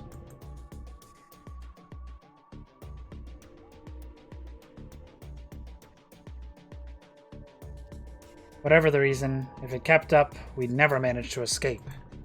We'd be trapped in a cycle of 0-point rounds for the rest of our lives. Something had to be done. I closed my eyes and took a deep breath. Alright guys, pay attention. You've probably already all figured this out, but we can't keep going like this. If we don't start being a little more trusting, we're never gonna get out of here. We need to work together. Might as well have been talking to a wall. My apologies, Sigma, but I need to think on something for a bit. I would appreciate being left alone. Okay. I'll be leaving too. Things are getting a little too intense here for my delicate constitution. Sorry. Theo. Well, in that case... Hey, Tufi. Yeah, sorry. Who says that? Just in casual conversation. Without another word, she turned and left the warehouse. Theo and Kay quickly followed suit. See? There's your answer. In the end, everyone's just thinking about themselves. So I would appreciate it if you could not treat me like I'm the only villain here. Come on, Clover. Let's go. Hold on! I'm coming!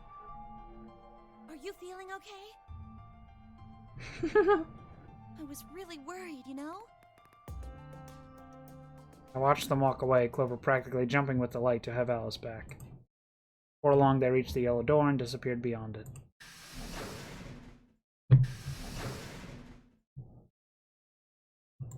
Everyone's gone. You aren't gonna leave too? No, You sure? I chose betray. I know, but I still believe in you, Sigma. I think your hand must have just slipped or something, right? Chest hurt, and when I blinked, I felt something hot and wet prick the corner of my eyes. Luna, I bit my lip. Before I could think of anything to say, the metallic rumble of the doors closing echoed through the warehouse.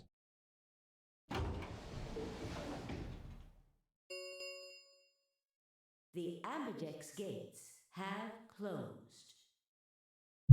Round 3 of the Ambidex game will be the Star Round. Star keys are required to open the gates. There is no set limit on usage of the Star keys. The Ambidex gates... Yeah. As many times as we want, huh? Yes, as long as we have the star keys. That means we can keep playing the AB game over and over, too. Sigma? Could you show me your bracelet? Do you Why? remember what Zero Jr. said? As soon as the gates close, your colors get all shuffled up automatically. Solo assignments hop around a bit too. Yeah, I remember. Let's see here. I'm a cyan pair. What about you? I'm a magenta pair. I wonder what the others are. I could be anything, I suppose. We won't know until we have a look. Wait, isn't... What? Sigma was always a red solo in the third round on all the other routes. We've got about 80 minutes until the next set of chromatic doors open. So what should we do now? Everyone else has gone off on their own.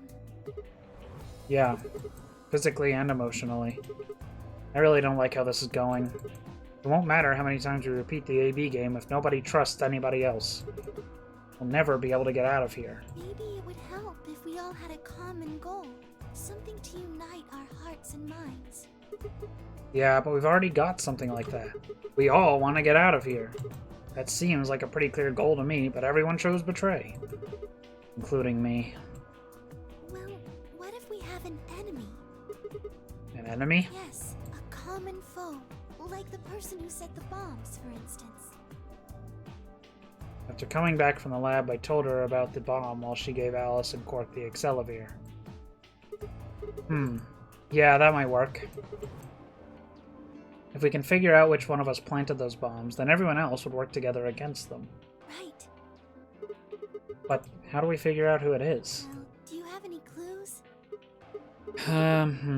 Clues, huh? That's right. The memory card. Pulled it out of my pocket and held it out toward her.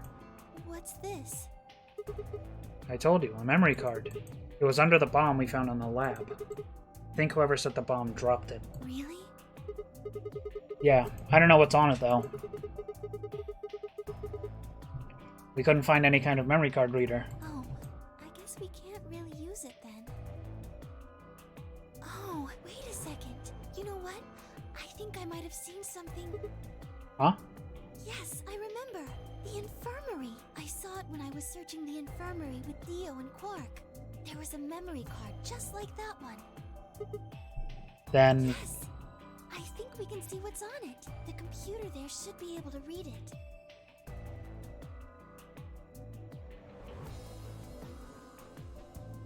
Luna and I exploded into the infirmary, nearly running into Alice, Clover, and Tenryoji. Quark was there as well, of course, but he was just as we left him, asleep on the bed. Ugh, excuse me. What are you doing here? I opened my mouth to retort, then thought better of it. If I really wanted people to start trusting each other, well, real change starts at home. As quickly as I could, I explained the second bomb in the memory card and how we'd come to the infirmary in hopes that we could discover the contents of the latter. Okay. Then stick it in already! Go ahead.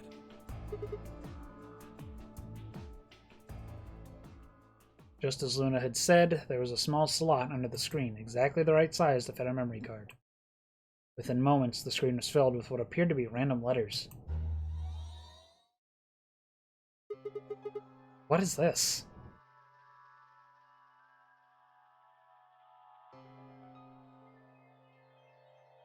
It's a repeating phrase. Okay. 6 rows, 22 letters each. It looks like the odd rows use one set of letters, and the even rows use another set. In other words, the first 2 rows just repeat. Yeah. Is this some kind of code or something? It doesn't look random to me. I think there might be a pattern. I just don't know what it is. Was there anything else on there? No, it doesn't look like it. So all we get is this gibberish? Hey Alice, you haven't said anything for a while. What's up? Does any of this look familiar to you, Clover? What do you mean? Have you seen something like this before? Maybe during your training? Training? This is... So you do recognize it. It's just a cipher. You move the letters aside somewhere, and that's it. It's very simple. Alice sighed and stretched her neck from side to side. I believe this is an encoded message from a terrorist organization. What? They call themselves the Myrmidons. What? What are the Myrmidons? Put simply, they're a bunch of thugs who are trying to destroy or dismantle most of human civilization. So this thing we're looking at, you think it's theirs? Well, they have a number of different codes, but I do think this is one of them. Then the bomb? It was set by one of the Myrmidons, wasn't it? Yes. Well, I can't say for sure, of course, but it seems likely.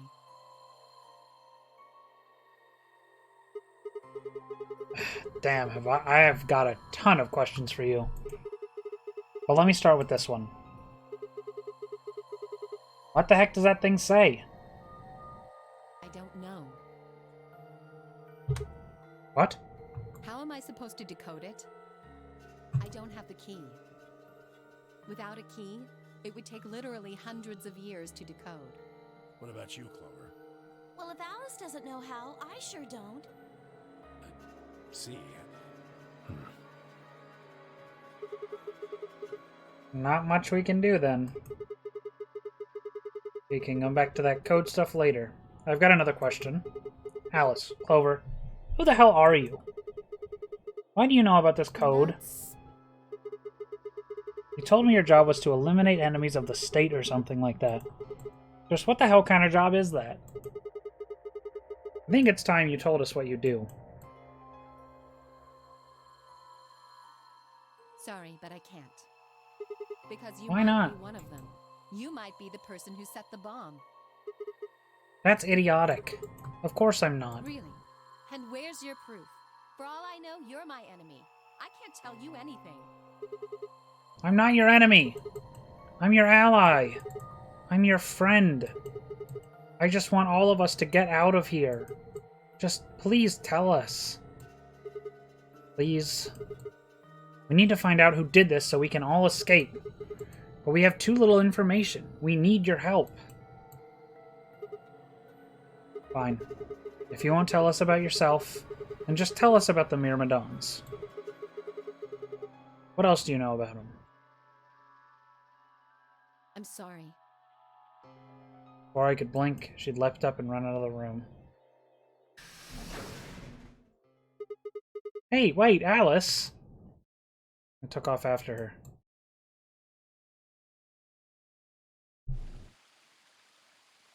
How long are you going to keep following me? Until you tell me what you know. Then why don't you just ask Clover? Clover? You already know she works with me. Well, yeah. Then why don't you... I wanted to hear it from you. Why? That's a good question. Remember the crew quarters? Or this garden? We got paired up for 2 separate rounds. That means I spent more time with you than anybody else here. Maybe that's it. I guess I'm just curious about you. What are you talking about? She spun around to hide it, but I caught a blush of red on her cheeks. Jesus. We walked down the path to where it ended next to the pond.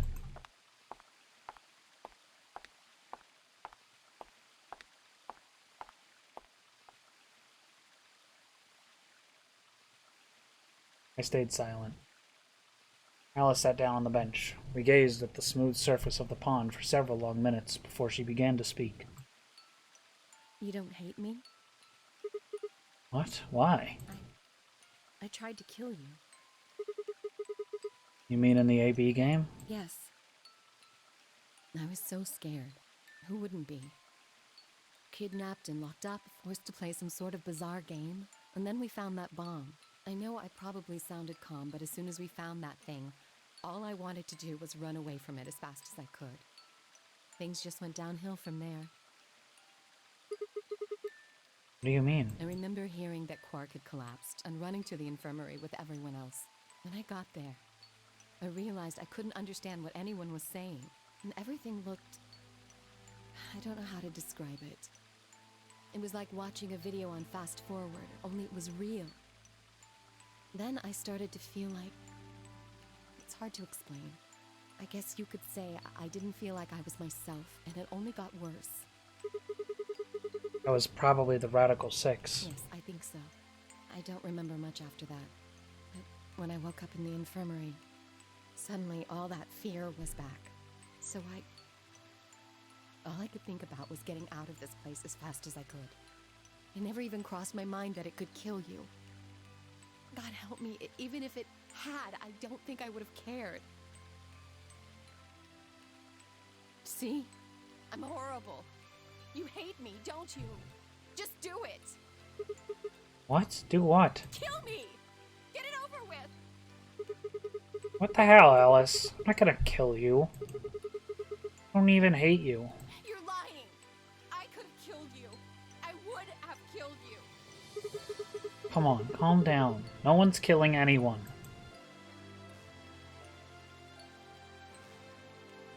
A single tear rolled down Alice's cheek. Then another and another, leaving shining lines across her face. When I reached out, I saw her tense just slightly. Slowly, I brushed my thumb across her cheek and off, taking her tears with it, worded kind of weirdly. Why are you doing this? You know, you kind of remind me of my father. That's who you were after, right? The people who killed your dad? Yes. Do they have anything to do with the Myrmidons? Will you promise not to tell Clover that I cried?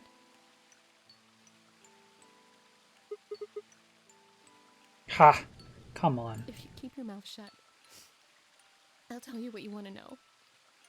About myself, and about the Myrmidons. Deal? Sure. My lips are sealed. Really? Or crying. I don't remember any crying. Good.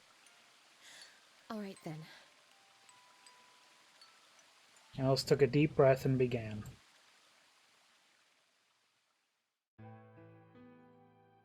My father is Egyptian, but my mother is French. They met while my mother was in Egypt on vacation and married shortly thereafter. When I was 3, we all moved to the US. My father was a scientist, and his field was cloning. He was recruited by an American lab, which was why we moved. Both of my parents had used English around me from the time I was born, so I didn't have any problem adapting to life in the United States. On my 9th birthday, we'd been there for 6 years. That was when it happened.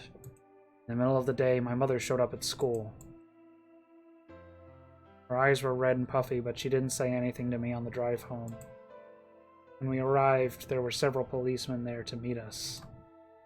My father had always been a very punctual man, and dinner time came and went with no sign of him. Even I began to realize something terrible had happened. It wasn't until several years later that I finally learned the truth. My father's lab had been attacked by terrorists, and he had been kidnapped. The rest of my childhood, my mother raised me by herself. I didn't realize it then, but it must have been incredibly difficult for her, as a single mother alone in a country where any relatives were a transatlantic flight away. She did her best not to let me see it, but every so often when she thought she was alone, the mask would fall away, and in every line of her face I could see exhaustion and loneliness. As much as I missed my father, it was those moments that made me wish more than anything that he'd never been taken. Fortunately, I was an excellent student and did especially well in math. I earned a full-ride scholarship straight out of high school and spent the next several years studying. After graduation, I took a job at the Department of Defense, hoping that they might have the resources to help me look for my father. I was immediately assigned to the Special Office of Internal Security. SWAS. That's a thing in one of the files. I remember pointing that out because it said SWAS. Their purpose is to investigate and sometimes deal with terrorist organizations and other serious threats to the state. I could tell my mother wasn't happy about my decision, but she chose to remain silent about it. Eventually, I learned that the terrorist organization that had taken my father was none other than the Myrmidons, although at the time that name didn't mean anything to me. They were suspected of human cloning. Specifically, it was thought that they had been using cloning techniques to copy their most useful members and expand their ranks. The Myrmidons apparently believed that they could use cloning to create a new race of humans. Excuse me. Now, at last, I knew the reason for my father's abduction. The commander of the Myrmidons is a man named Left. We know his name and his gender, but not his appearance or his age. The Myrmidons are closely associated with a cult known as Free the Soul. We believe that Free the Soul provides their funding. But trying to pin any kind of misdeeds on the cult's leader, a man named Brother, is like trying to nail Jello to a wall. Brother is supposed to be fairly advanced in years, and rumors say he's so old he can't even get out of bed. Unfortunately, his mind seems to be as sharp as ever. At that point, I hit a wall. I knew the Myrmidons had been behind my father's kidnapping, but that was all I could learn about them.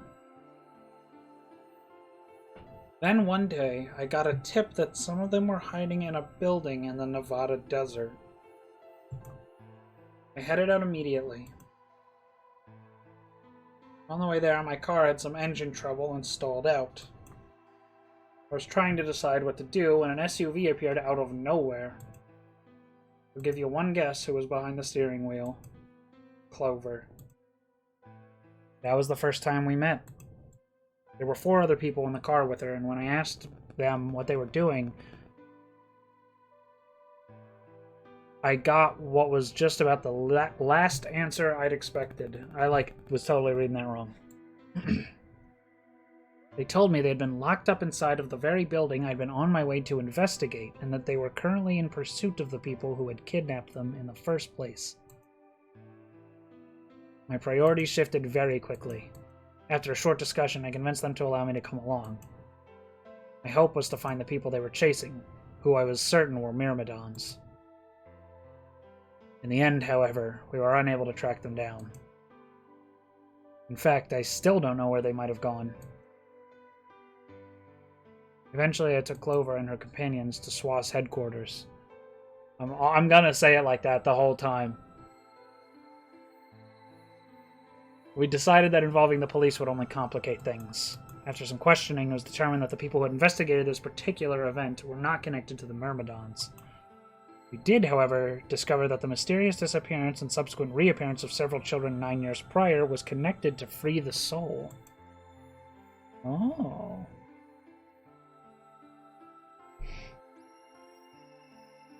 There was also a 6th person in the SUV, although they weren't riding in it per se. A middle-aged man, who I'll just call H for now, had been bound and placed in the trunk. I did not press that. Why did that happen? According to the other 4, he had been behind the disappearances of the children 9 years earlier. We also learned that his pharmaceutical company, a major player on the world stage, was effectively controlled by Free the Soul. Oh boy. More specifically, I suppose, H was a member of Free the Soul, and very committed to their cause. That explains his nonsensical ideas about telepathy. And going to the lengths that he did. You know, being part of a cult actually kind of makes that make a lot more sense. Like, it's a retcon, but it's a retcon that actually makes a hell of a lot of sense.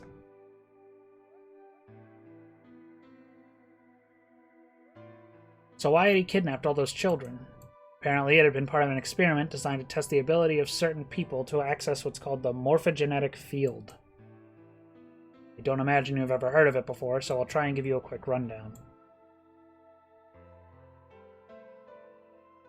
I mean, it's not a retcon in the sense that they, changed anything from the previous game's lore. They didn't. They just kind of, retroactively added to it. Which is fine. But whatever. I guess whether or not that counts as a retcon is up for debate. Doesn't matter. You get the point.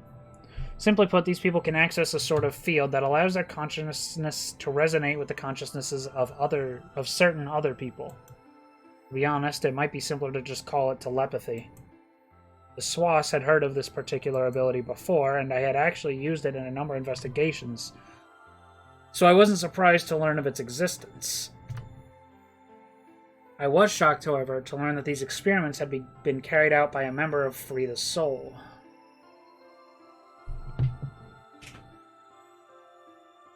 If that was the case, then Brother must have known about it. God, auto takes forever, man. The thought of him discovering a way to control and harness that power was terrifying. It wasn't too long after the incident in Nevada that another tip about the Myrmidons crossed my desk. This time it claimed that the Myrmidons intended to launch a large-scale biological terrorist attack. My bosses decided that we needed more agents to deal with the threat of that magnitude, and Clover was recruited. Because she'd been a test subject in H's experiment, we knew she had the ability to access the morphogenetic field, and we wanted to put that ability to use. After several months of training, she was sent on her first mission. She would be tasked with the infiltration and investigation of a Myrmidon cloning lab. I was assigned to be her commanding officer. I hoped that our investigation might also give me a lead on my father's whereabouts. At last, I had a chance to find out what had happened to him. I wouldn't let that chance pass me by. Perhaps that was what kept me from noticing the truth. The whole operation was a trap. The lab was fake and Clover was captured almost immediately. I got there as fast as I could, but when I arrived, the building was only an empty shell. All the conspirators who had pretended to be researchers and the like had already fled. I searched frantically for Clover until at last, in a basement room, I found her. She had been tied to a chair, but on the floor next to her was another body. It was my father.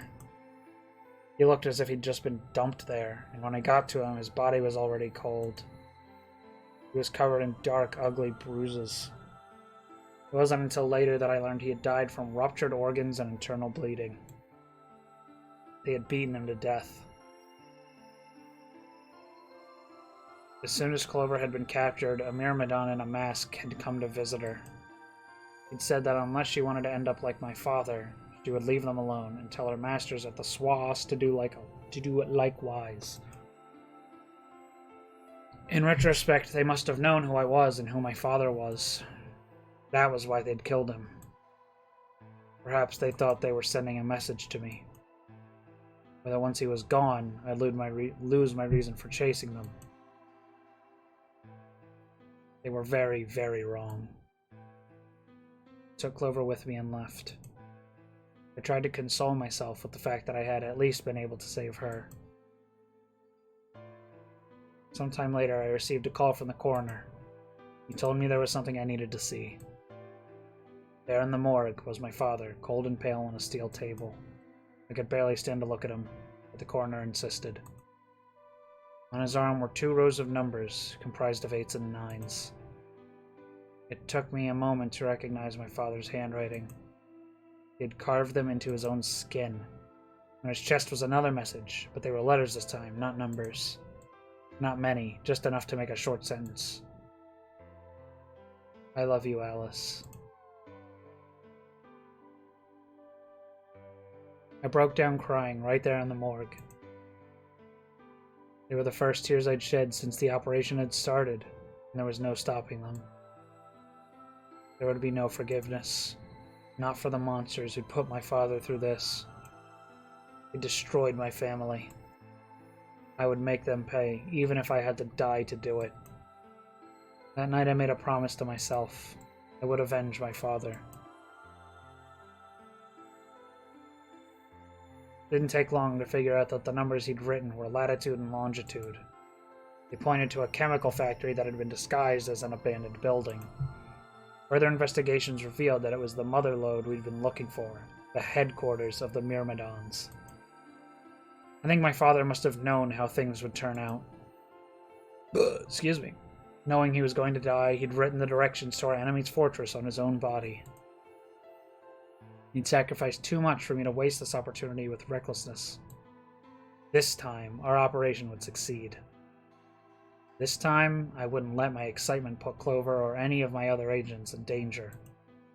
So we took our time, we gathered information, we did our research, and we planned. Finally, we were ready. December 25th, 2028 was going to be the day we finally set foot inside the Myrmidon stronghold. But then, on the 22nd, only 3 days before the operation was scheduled to begin, a man in a gas mask appeared.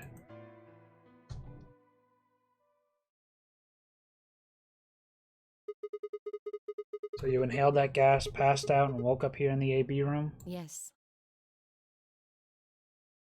Well, there it is. Everything that's happened with the Myrmidons and me. I left a few of the details out, of course, but you get the idea. Yeah. Thanks. He gave me a sad sort of smile and stood up.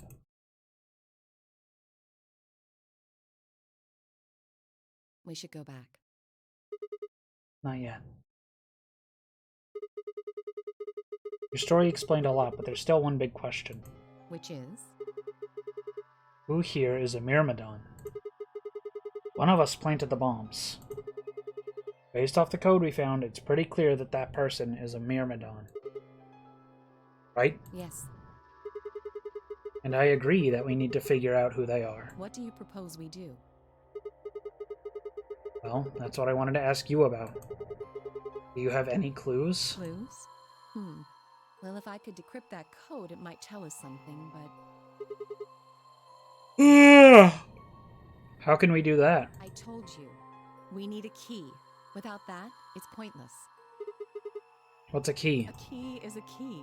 It allows you to sort of unlock a code. Myrmidons usually use this huge string of numbers as a key. Wait, a long string of numbers? Could that be...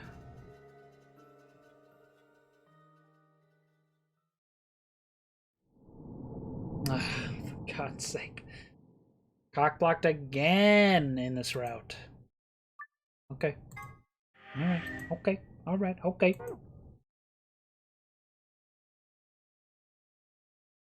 Alright. That's that. I guess at this point, what we can do is head down this path and start getting this stuff done.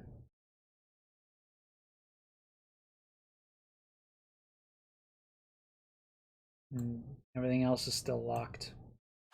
Here we need to know who planted the bomb, which I don't think is going to happen until, like, later down this path.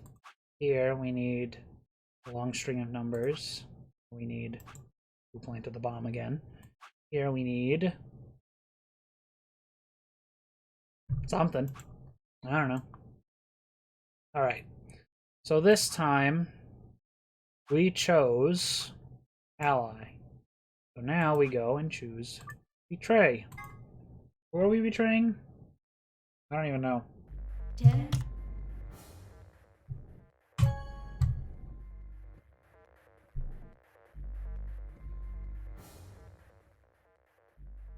We're betraying Tenmyoji? I think? It's fine, I stepped out of the AB room. I could see the others running toward the projection, shoving and pushing to get closer. Tenmyoji was left behind, his footsteps a slow, heavy plod. What had happened to make him like that? Oh, right, Tenmyoji betrayed us because he was, like, sad or whatever. That's messed up. What? You said I should. Hey, I didn't say that. I just asked you a question. What would happen to our BP if Tenmyoji chose to betray us? It was a leading question. Oh, I get it. I was wondering why you were so happy to let me choose after you lost in rock, paper, scissors. You were planning to use me as a scapegoat all along. Was I? God damn it. Yo, what's up? Siggy! No! Hey, what are you kids doing over there? We're about to announce the results. The old... Oh, yeah, the old woman, right. Yeah, whatever happened to her? She just kind of, like, disappeared for the rest of that whole ally route here. Like, what the fuck was We need that? to go have a look at the results first. Look at this. All of this. And she basically just, like, stopped existing for all of that. Kind of weird. Kind of, like, just forgot that it introduced this at all. And also, it just didn't happen in this route for some reason. I don't know. It's weird. Also, you spelled that just, like, completely wrong. Come on. Hey, wait. Shit.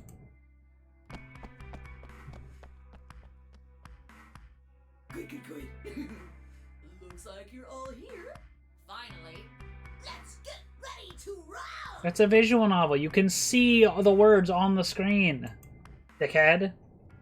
You don't need to be Japanese. You just read it. Round 1. The results. If everybody would please direct their eyes to this monitor.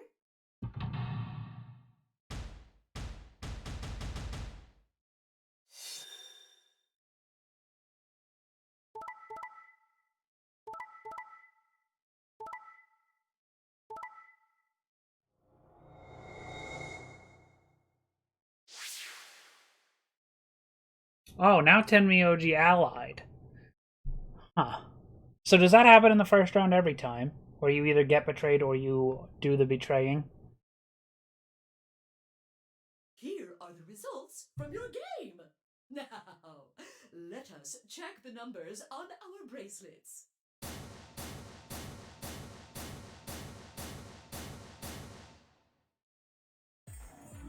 I got betrayed?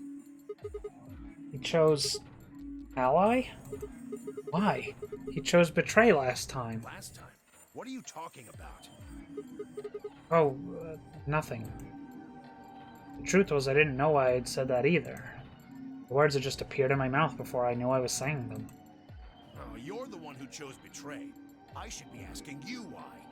I told him you might choose betray. Why, you... I can't believe you. I'd never choose betray. You... Alright. I trusted Sure. Sure, buddy.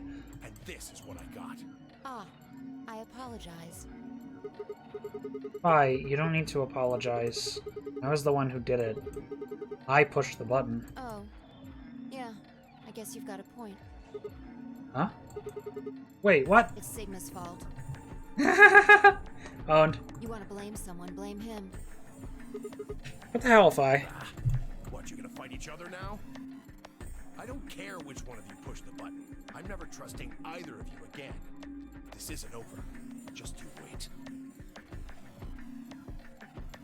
I tried to think of something to say, but before I could come up with the right words, he was gone. I spun around. Fi! What the fuck? But she was gone too. God. Where the hell?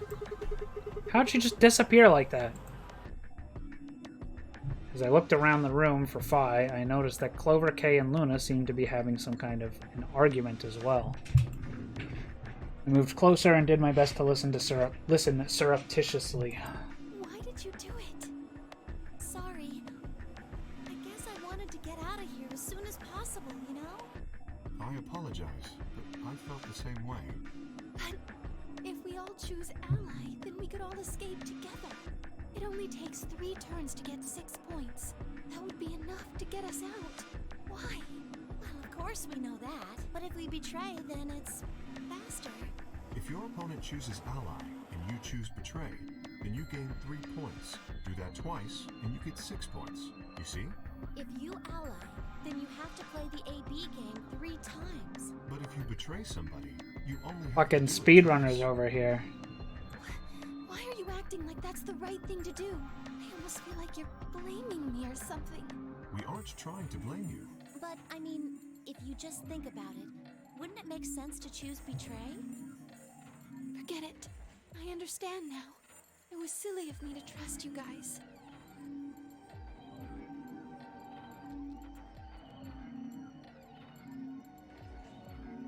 Luna walked off with her head buried between her shoulders. Her back trembled as if perhaps she was crying, but I couldn't see her face.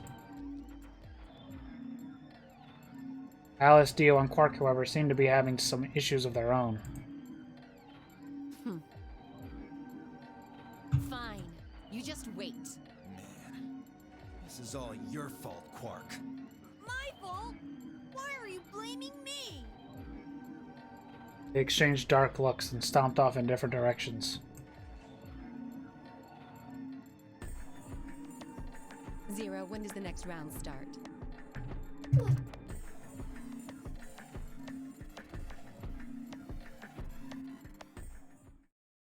Somebody might die during the next round of the AB game. There. That's pretty clear, right? If I... Or maybe... Why? Yeah. Why am I going to die? I guess I can tell you why. Anyone whose BP drops to 0... I see. Alice, Luna, and I only have 1 BP. That means we'd have less than 0 if we lost 2 points. What? What the hell?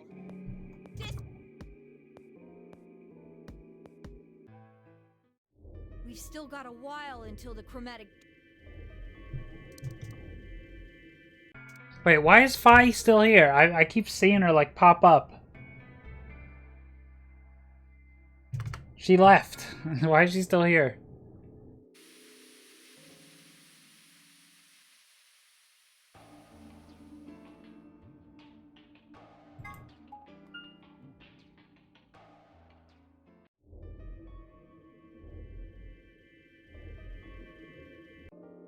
Well, I do feel a little strange. I've lost my balance a few times. My body feels kind of weird too now that you mention it. That's probably just because you were asleep for so long. Are you suggesting that our incarceration here has nothing to do with this article? Yeah. It just doesn't add up. The order's backwards. Maybe if we'd been thrown in here after this virus started spreading. But right now it looks like... Oh, okay. Alright, let's have a look around, see if we can find anything else. I'll be off then. What about you guys? The consensus seemed to be that they intended to remain. Okay. See y'all later. The wave, I've made my way to the exit.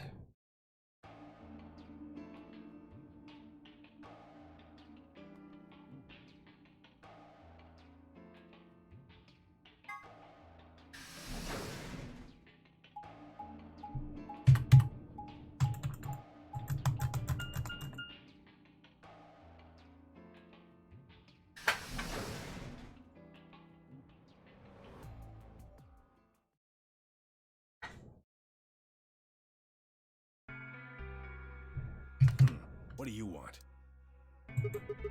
What do I want? What, you think I'm here to play doctor? Only if you're secretly Clover. What? Tell you what, how about I'll be the doctor? You get on the exam table, and I'll cut you open with that scalpel over there. Man, are you still pissed? Think. My BP's down to 1 thanks to you. Come on, I already told you I was sorry. Yes, and that makes it all better. You goddamn idiot. Then what the heck am I supposed to do? Piss off. Seems like I'm already doing that. You don't know the half of it. Just get out of my sight. Easy solution then. Just close your eyes. Leave before I make yours black. The last guy I fought went home in an ambulance. Shouldn't have picked a fight with a paramedic then. Shut up.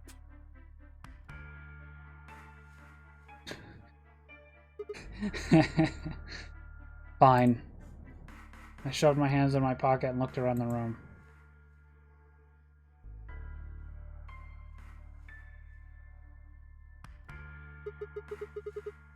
So is it just you here? This side of the divider, yeah. This side? Yeah, right. Like I'm gonna tell that to someone who betrayed me. Alright, fine. I'll just ask Quark. Quark! Hey, stop it. What? There's only one place I hadn't visited. Yep. Fuck! Never get to fucking skip this nonsense. Arg. Arg!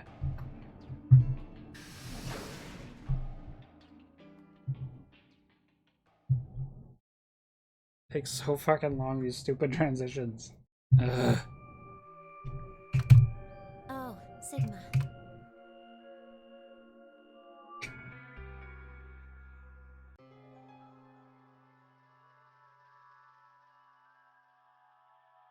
Then, before one of us could break the silence.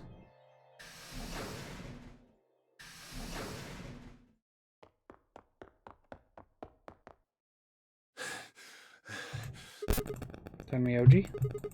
What's wrong? Luna! Where's Luna? She's not here. What's wrong? It's Quark. Something bad's happened. Hey, calm down. What happened to Quark? He just collapsed. I have to find Luna. She said she was some kind of a doctor, right? Luna's over in the lounge. Where's Quark? He's in the infirmary. Got it. I'll go get Luna. You head back to the infirmary. Clover, Alice, you're with me. Right. We bolted out of the crew quarters and headed toward the lounge and Luna.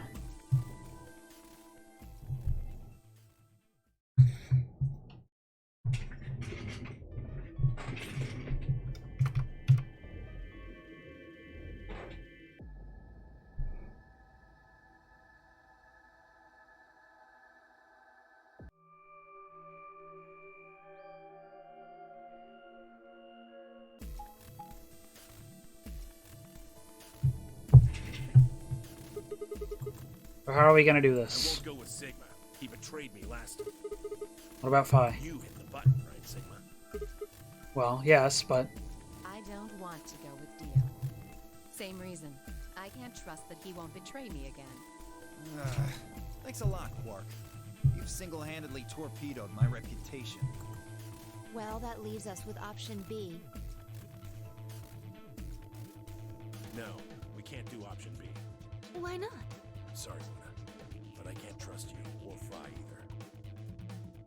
The way he is right now, someone's going to have to carry Quark. I just can't afford to give him to someone I don't trust. Why not Luna? I thought you trusted Phi. Not enough for this. Then what do you intend to do? Quark shifted silently in Kay's arms. Quark is a solo, as are you, Tenmyoji. Solos can't pair with one another. You do remember that? Yeah, of course I do. I didn't say there wasn't anyone I trusted. There's one person. Who do you trust then? Clover. What? Me? Yeah, that's what I said. Why? I can't tell you. I just know that you'll keep him safe. Well, that's nice of you to say, but my partner is Sigma. Are you sure you want me to take him? It's fine. Clover, you just vote by yourself. Make Sigma wait outside the AV room. I don't trust Clover for that. If Clover takes Quark, then we have to go with option C, right? That means I'll be stuck with Dio. There's no way in hell I'm going to let that happen. Who do you want to pair up with then? Isn't it obvious? Quark. Remember what the announcement said? Something about how the system will automatically vote ally for anyone who doesn't enter their own vote in time? If Quark doesn't wake up by then. No! This is exactly why I can't trust any of you. 1 minute remains until chromatic doors close. We don't have time to argue this. Let's take a vote. Those opposed to C? Alice and Dio's hands went up. What? Why don't you want C, Dio? Well, if she's got that much of a hate-on for me, that hardly plays into my hands, does it? Hate on? That's not a thing people say. Fine, whatever. I assume anyone who didn't raise their hand is all right with option C then? No one objected. I kept my mouth shut too. Just as Alice had said, there was an excellent chance that Quark would default to ally. If that happened, he'd make a great opponent. I'd choose ally, of course, but it would be good to not have to worry about him choosing betray. All right. 6-2 in favor. Wait, what about me? Stay here if you don't like it. I imagine your partner might have something to say about that, though. He handed Quark to me gently and then crossed his arms and turned to face Alice. Her jaw clenched as she stared up at him, and I could see the gears turning inside her head. Fine. 10 seconds remain until chromatic doors close. Hurry, Clover. The door's closing. Right. Hey, take care of Quark. Don't worry about it. I got a good grip on Quark, nodded to Tenryoji, and took off for the door. Our feet slapped against the metal floor as we ran. The empty voice of the announcer echoed in my ears. 2, 1, 0. Chromatic doors closing.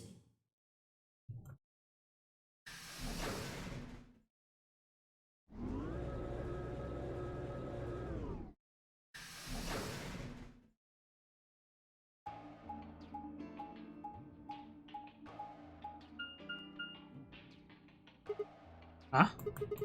Is this a dead end? Well, there are 3 doors here. But it looks like they're all locked. What's this thing? Got a lever on it. Can you pull the lever? Come on, my hands are kind of full right now. Oh, yeah. I can take Quark then. You really don't want to touch that thing, do you? Well, I mean, look at it. It looks suspicious. Like I'm gonna touch it and whoosh, a bunch of poison needles fly out of the wall. Maybe if I had, like, a piece of wood to move it with or something. I think you might be a little paranoid. Then you do it. Fine. I shifted Quark over to one shoulder and flipped the switch with my free hand.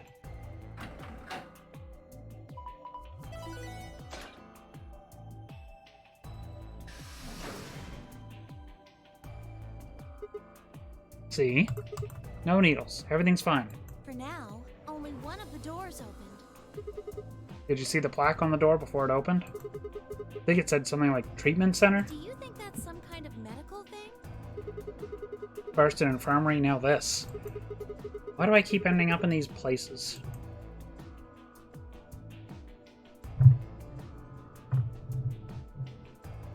I glanced over at Quark, asleep on my shoulder. Hey, you know what? We may have lucked out. Huh? What do you mean?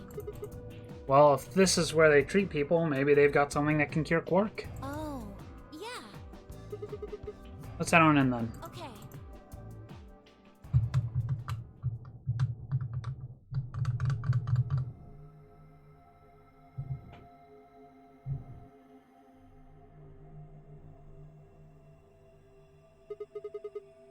What are those? What are those? Remember that meme, guys? Come on.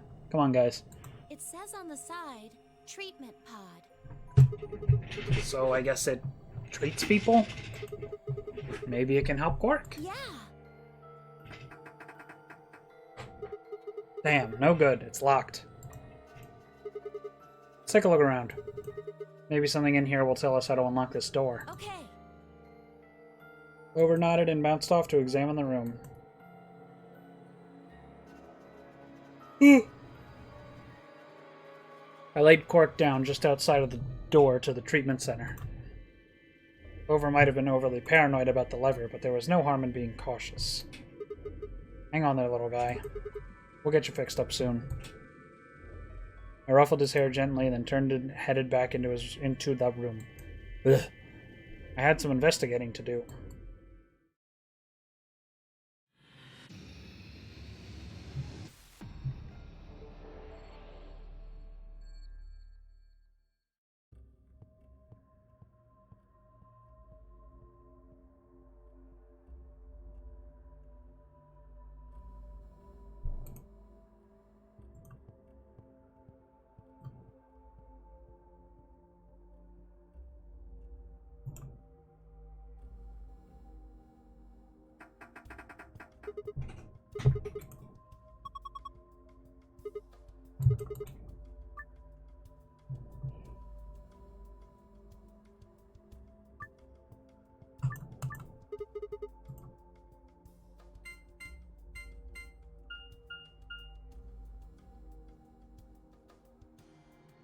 What?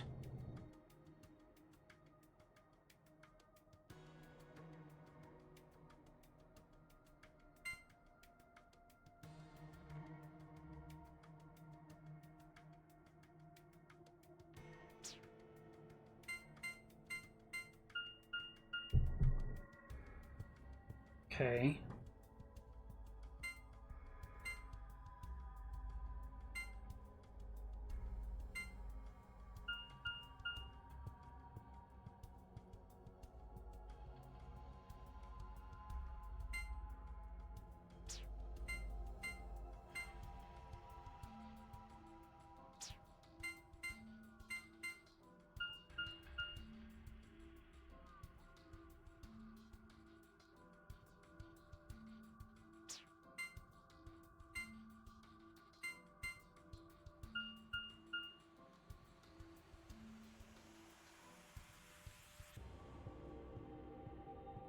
Oops.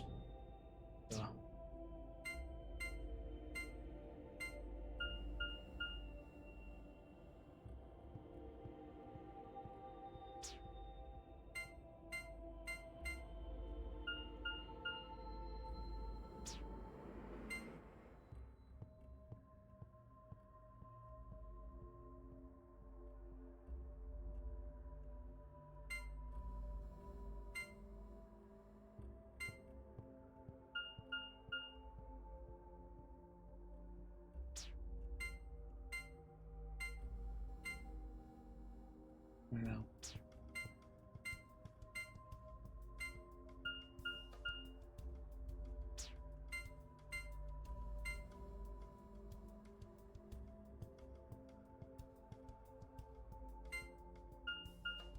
Hey, last try too. I love to see it.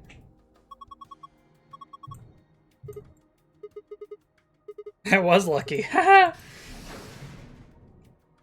I'm just a lucky guy.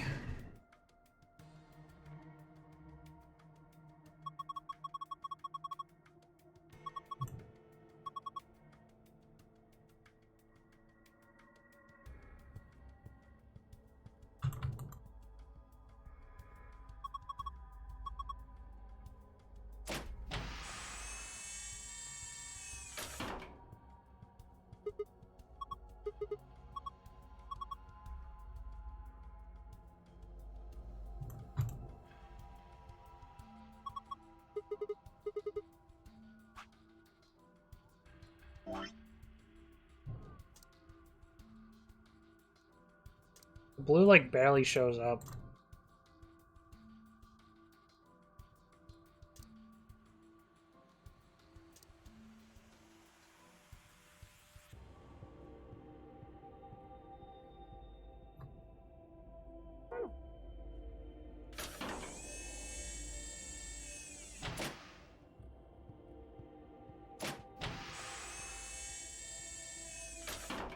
Yeah, it's there. On page 2.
I don't think we should do that.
Really now.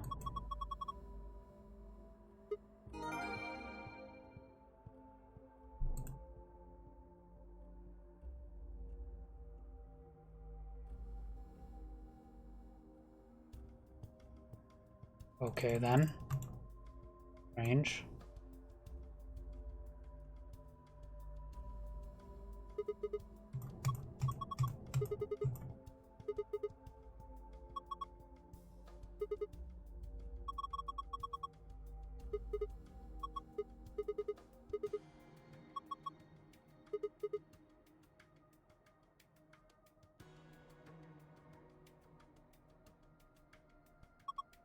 What the fuck?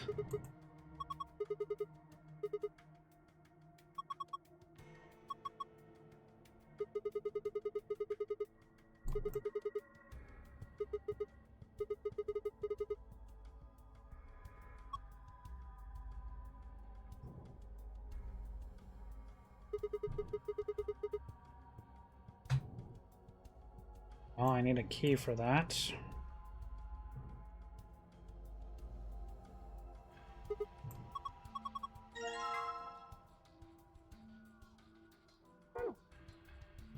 I don't have anything to pull those out. No, come on.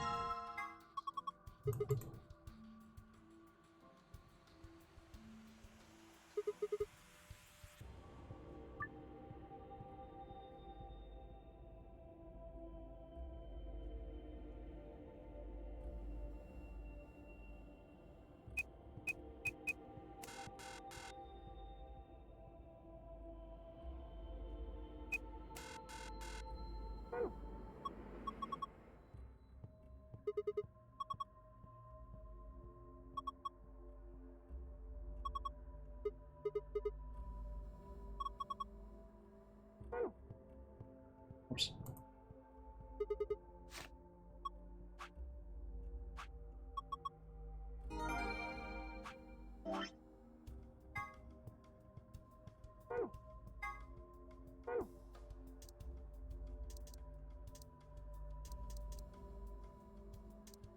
What? Where's the... Didn't it just give me something?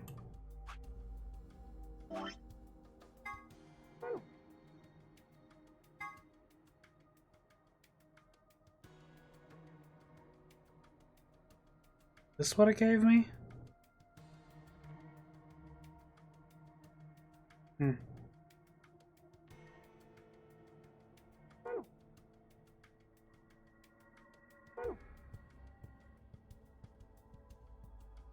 Okay, well, let's just go do the thing over here. Do the red plant first.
What do you mean I wonder what it's gonna do? We just saw what it's gonna do.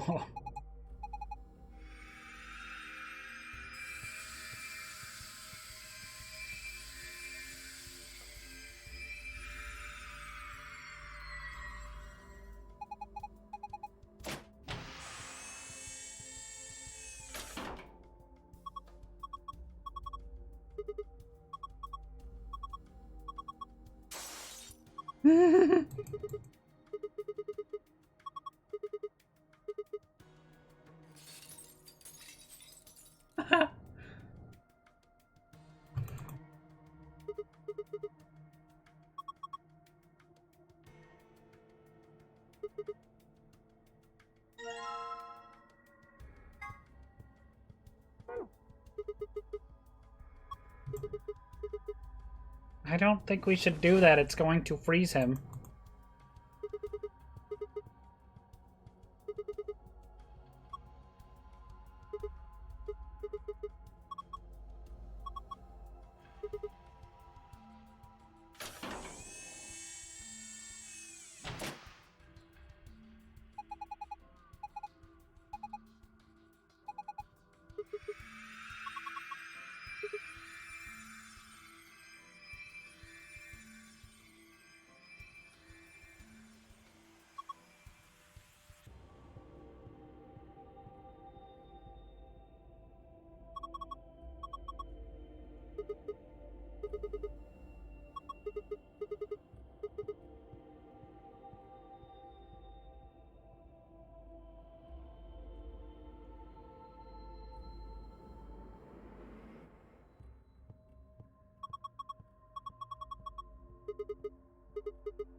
Okay.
Retweet. Could be retweeting that one.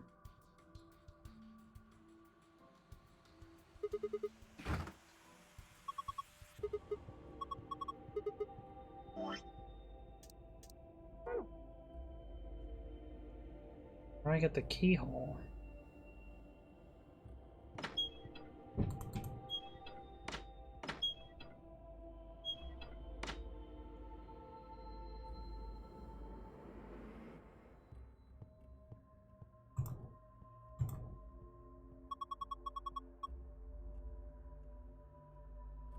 Okay, I get it now.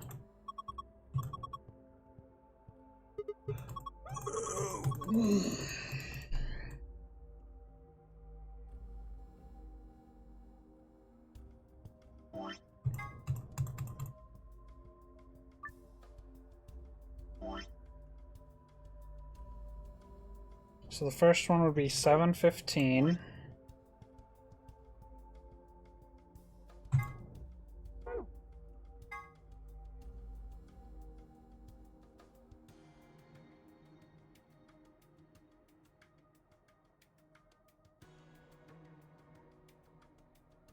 Which is a P.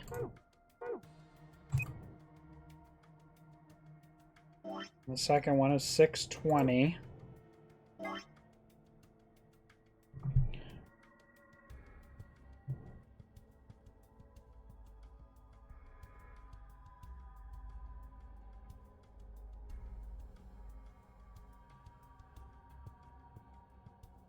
A.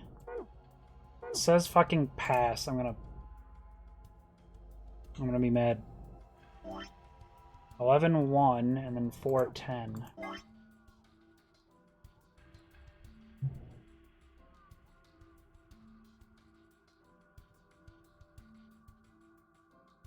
F.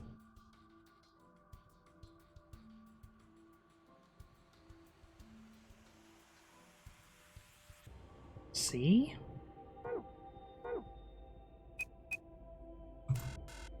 What? 11-1. So we go 1 and then back 11. 1, 2, 3, 4, 5, 6, 7, 8, 9, 10, 11. It's an F. And the fourth one was 4-10.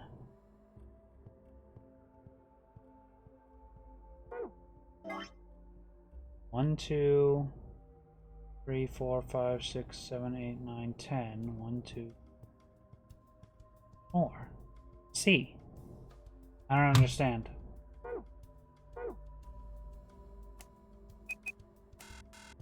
Well, it's not pass.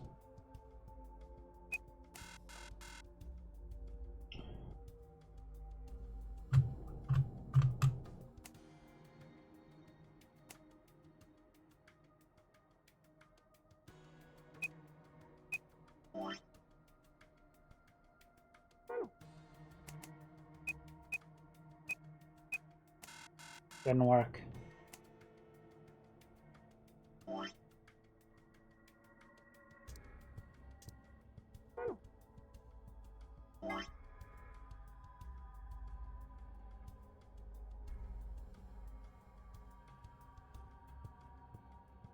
Maybe the T has to be counted, so I'm doing it wrong. Let's try that. First one would be 7-15. 1, 2, 3, 4, 5, 6, 7, 8, 9, 10, 11, 12, 13, 15. Then we go back 7. 1, 2, 3, 4, 5, 6, 7. That's what I did the first time. Maybe I didn't do it right both times. 620. 1, 2, 3, 4, 5, 6, 7, 8, 10, 11, 12, 13, 14, 15, 16, 17, 20, 1, 2, 3, 4, 5, 6. So that's still A. 11-1. 1. Go backwards 11. 1, 2, 3, 4, 5, 6, 7, 8, 9, 10, 11. And then 4-10. 1, 2, 3, 4, 5, 6, 7, 8, 9, 10. 1, 2, 3, 4. 1, 2, 3, 4, 5, 6, 7, 8, 9, 10. 1, 2, 3, 4. It's not a word.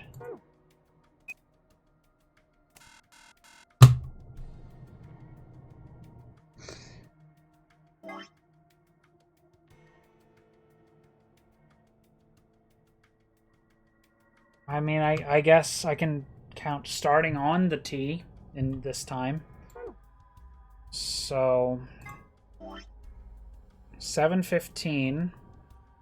1, 2, 3, 4, 5, 6, 7, 8, 9, 10, 11, 12, 13, 14, 15. 2, 3, 4, 5, 6, 7.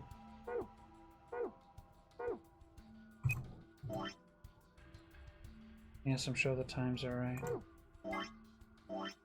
6:20. 1, 2, 3, 4, 5, 6, 7, 8, 9, 10, 11, 12, 13, 14, 15, 16, 17, 18, 20. 1, 2, 3, 4, 5, 6.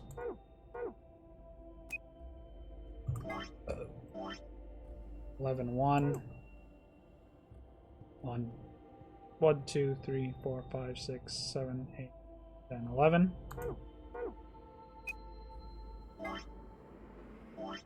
4, 10. 1, 2, 3, 4, 5, 6, 7, 8, 10. 1, 2, 3.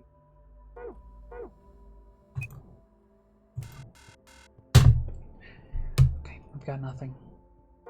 Really annoying.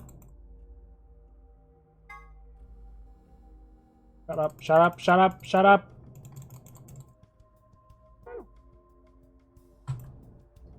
That's 405, not 410. Fucking Christ.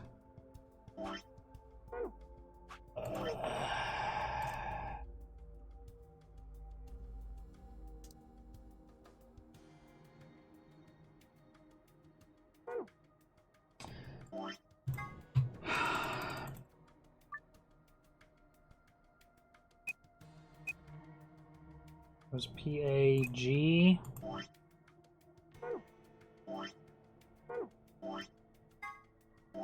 $405. 1, 2, 3, 4, 5. 1, 2, 3, 4. Not that. It was SSF.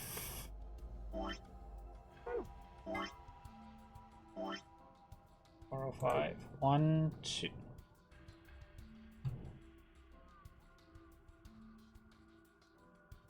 One, 2, 3, 4, 5. 1, 2, 3, 4.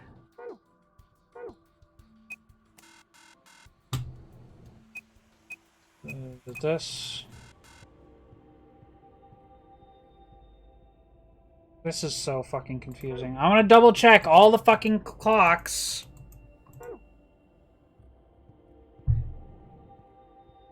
One is definitely 405.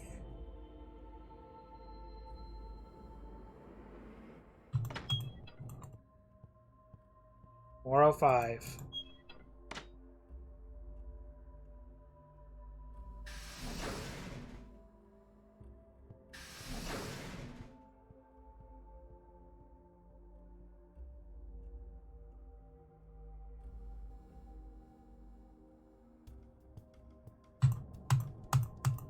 $7.15.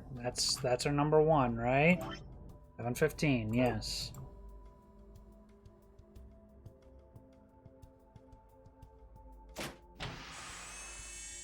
There's another key in here, and I just didn't see it earlier.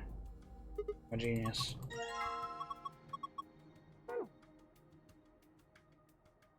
This one says 620. 620. Okay, that one's correct.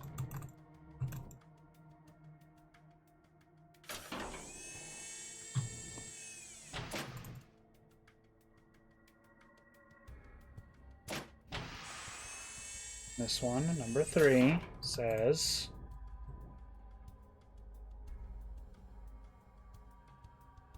does it really mean 11 hours and 1 minute? No, it probably means 1:11 and it's upside down, because it wouldn't say that on a digital clock. Hilarious.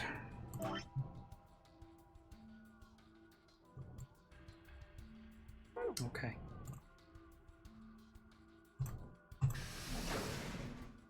I'm gonna be right back, and then I will finish this up. Just a second.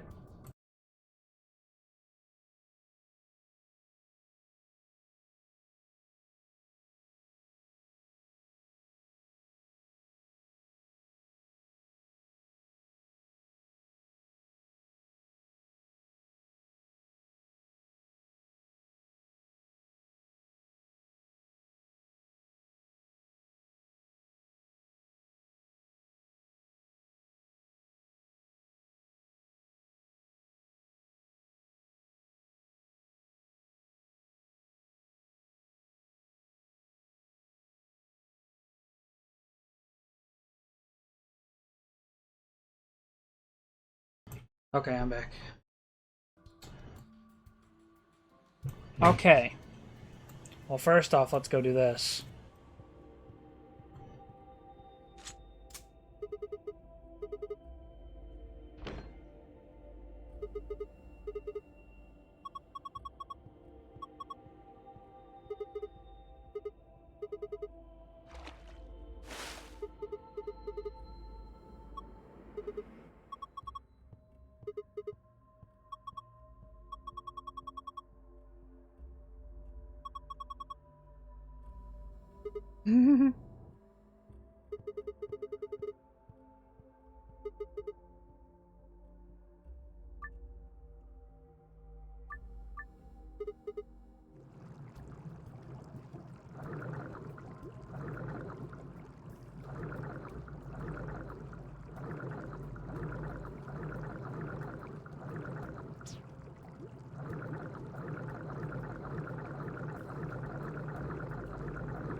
Artificial jellyfish. Okay.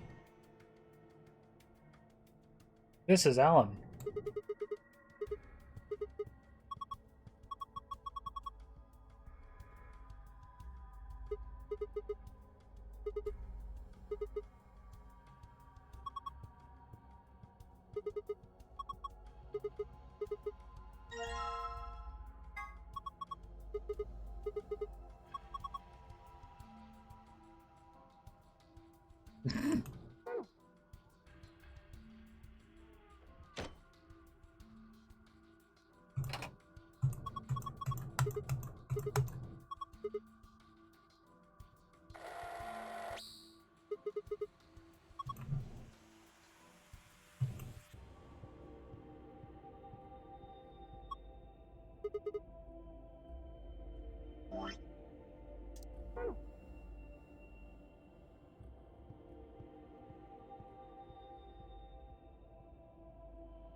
Huh. Okay. Alright. Funny.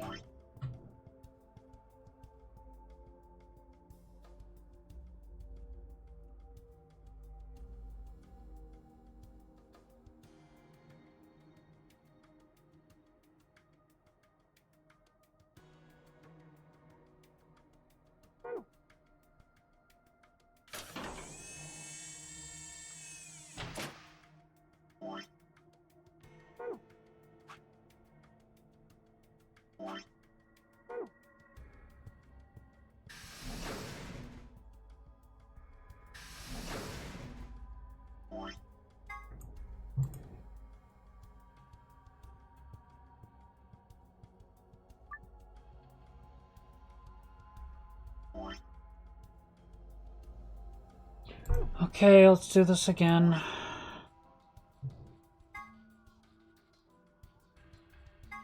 We'll start at T. We move 7:15. 1, 2, 3, 4, 5, 6, 7, 8, 9, 10, 11, 12, 13, 14, 15. 1, 2, 3, 4, 5, 6, 7.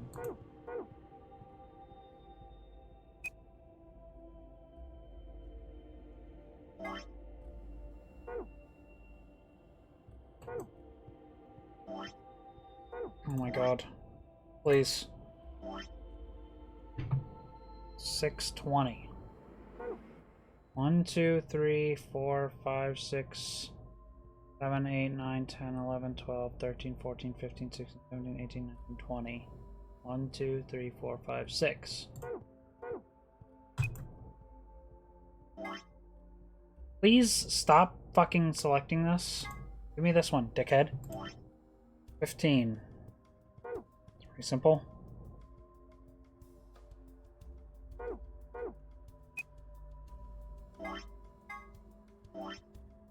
$405.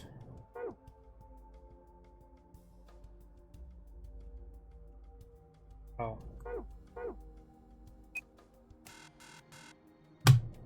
Okay. Of course. Alright, then maybe I have to start before T. Which would make it P, A,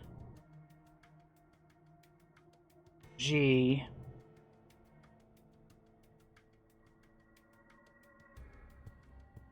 no, was 15.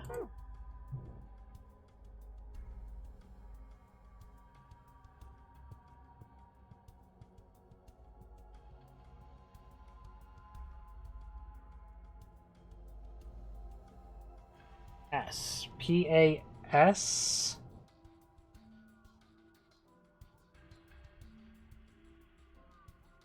T. Is that it? Passed?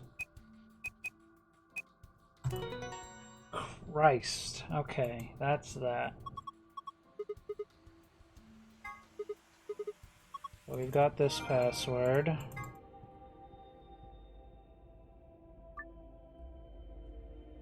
One piece for the second password.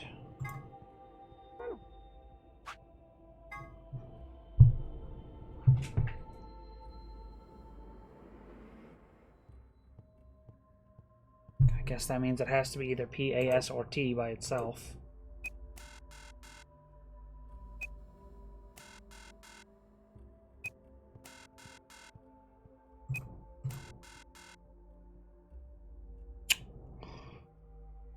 Okay.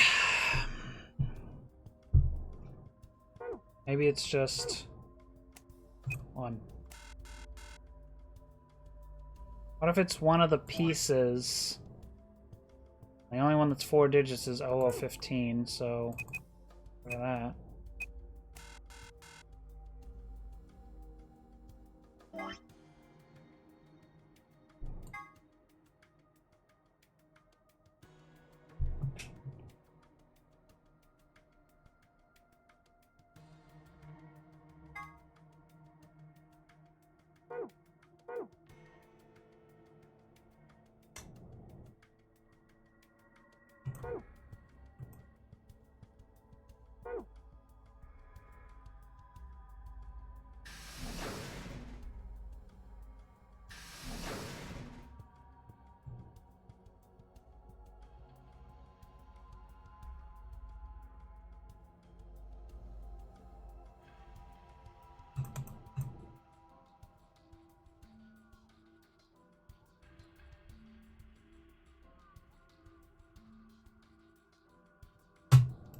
Why did it say done?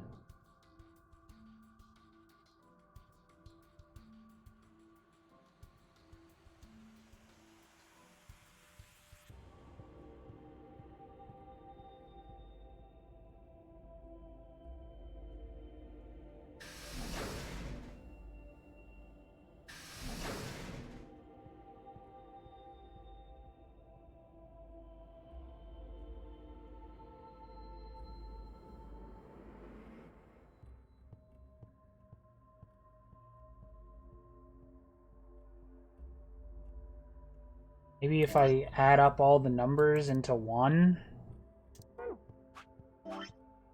would be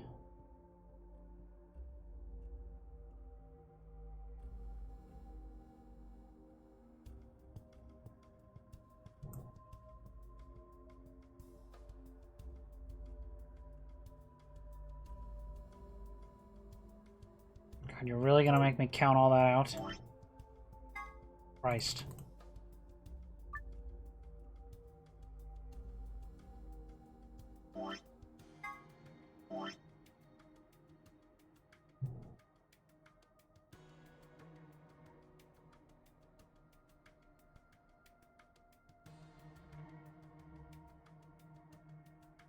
Okay, so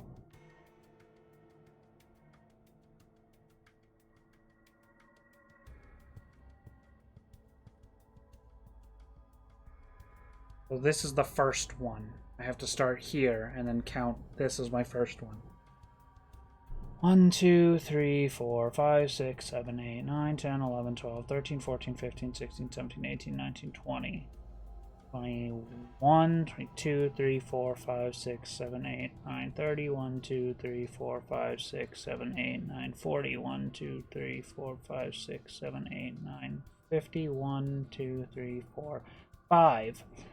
1, 2, 3, 4, 5, 6, 7, 8, 9, 10, 11, 12, 13, 14, 15. So it would be an L, right?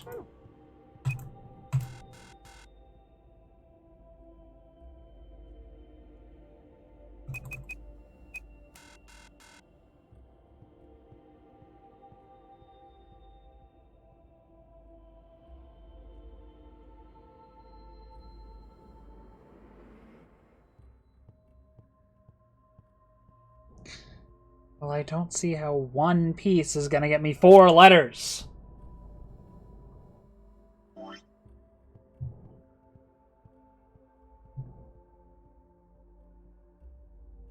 Doesn't make any fucking sense at all. One piece for the second password? How does one piece get me 4 letters? Maybe I take piece 1 and then keep doing the 715 to it, or move... Wait, no, hold on, I've got an idea. Okay. So we start at P. P is the first letter from 715. Now, we start at P and count 620 from P. How about that? We move one piece in each rotation. So that would be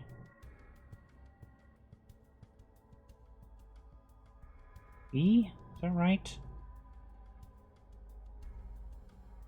Or do I count the P? 4, 5, 6, 7, 12, 13, 16, 1, 2, 5, 6.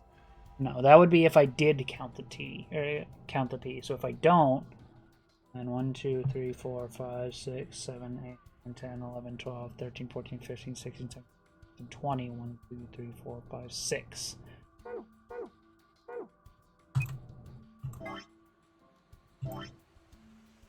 $15.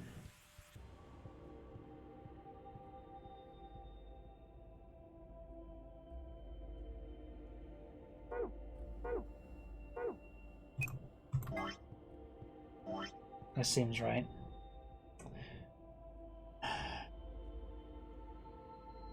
Five, 3, 4.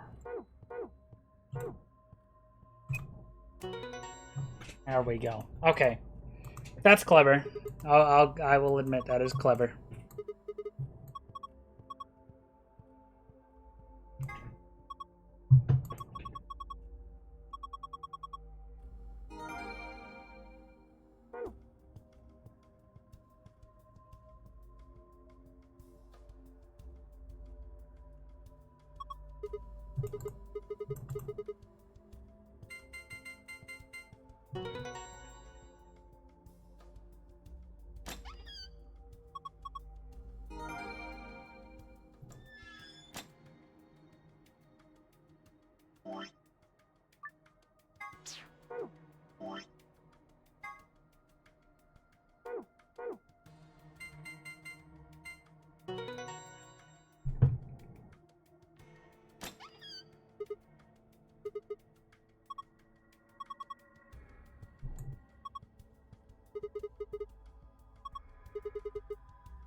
Interesting.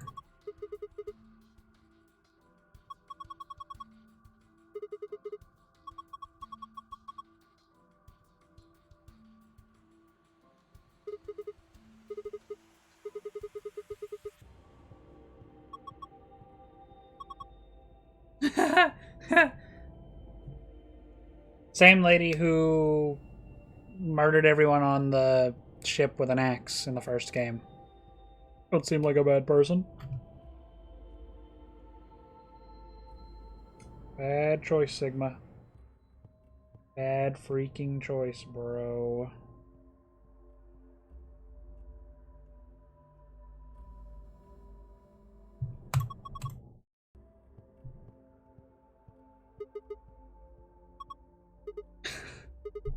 Okay.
Why do you have to count down opening a fucking door every single time, Sigma?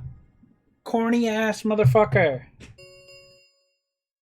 An Ambidex gate has Jesus, been we opened. only just opened our fucking door. 45 minutes remain until Ambidex game polling closes.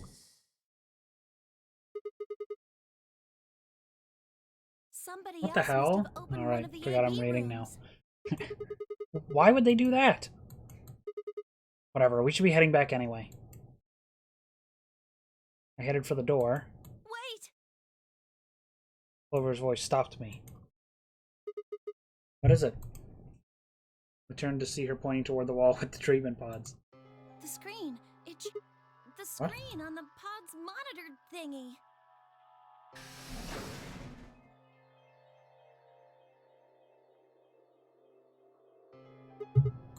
Oh yeah, it says recent operational records. I stepped closer and began to read. What it said was interesting. Apparently treating one subject. That one subject had to mean Quark. This was the pod we put him into, after all. I read on. 7:48, one subject released. 8:06, one subject successfully restored. 8:16, cold sleep mode disengaged. Beginning restoration of one subject. All prior records have been erased. Authorization admin. I mean, yeah, that's about what it looks like back there. I checked the other pods. They were all the same.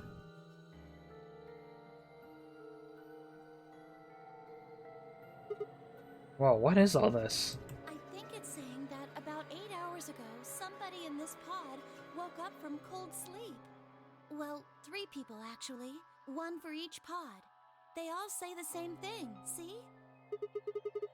That's before we all woke up, huh? I mean, it hasn't been 8 hours yet. Yeah.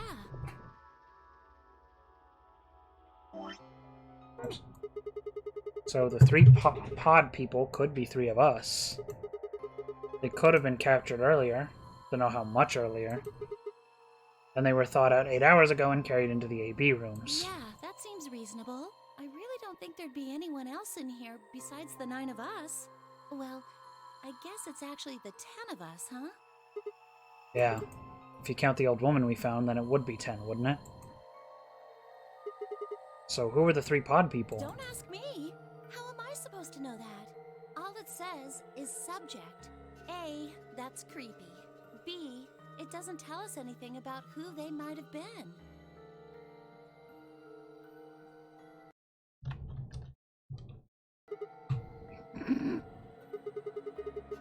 Doesn't say when they were put into cold sleep either. And this bit, where it says, all prior records have been erased. Authorization admin. That seems pretty suspicious to me. Wonder why they would just write the time. They wouldn't just write the time, though. What? Well, you said it yourself. The log says 8 hours ago, not like 9:15 a.m. Those minus signs have to mean this far in the past.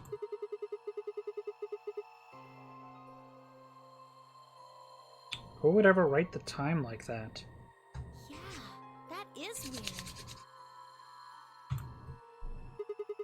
Maybe Zero Senior doesn't want us to know what the actual time is. Why not? Hell if I know. Speaking of things I don't know, why did this stuff suddenly show up? It seems like whatever it was that triggered this activated as soon as we opened the door to leave. Wouldn't that mean Zero Senior set it up to work that way? Yeah, but why? That's what I'm asking. What reason would he have to do that? Maybe he wanted us to see the records. Perhaps, but he deleted a bunch of the data. Why? Could it all be a trick? A trick? All of these records are fake. Zero Senior just set it up to mess with us. So you're saying this was just a joke? Well, I can't say for sure, but it seems possible, right?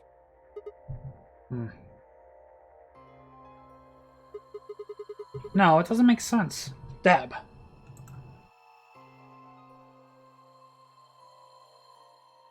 Well, let's ask somebody else.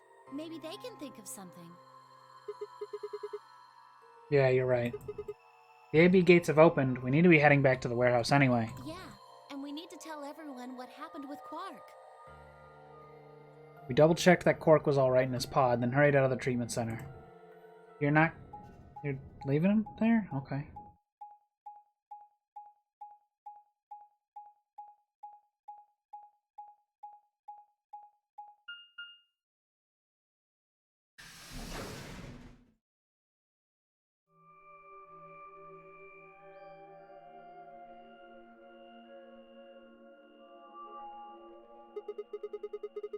Is this another warehouse? It looks just like the other one. Hey, could you show me that map? This one. Yeah, so it is. Oh, are those? Those doors are white. And there are 3 of them. Okay, let's go take a closer look. I knew it. These are chromatic doors. See? They've got a little box right next to them, just like the others. So these are the 3rd round chromatic doors, huh? I guess we'll be coming back here pretty soon. Yeah. Well, we might not have to. What do you mean? We both have 6 BP right now.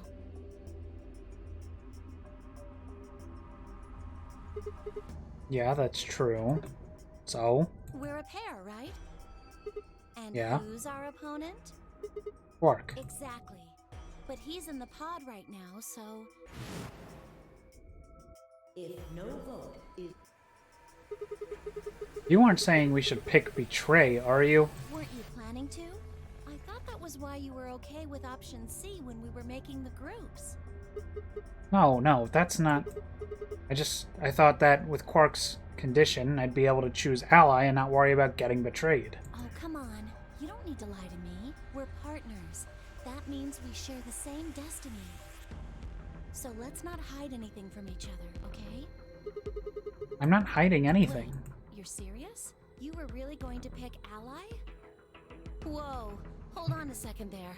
We might not get another chance like this. Let's say we ally and get up to 8 points.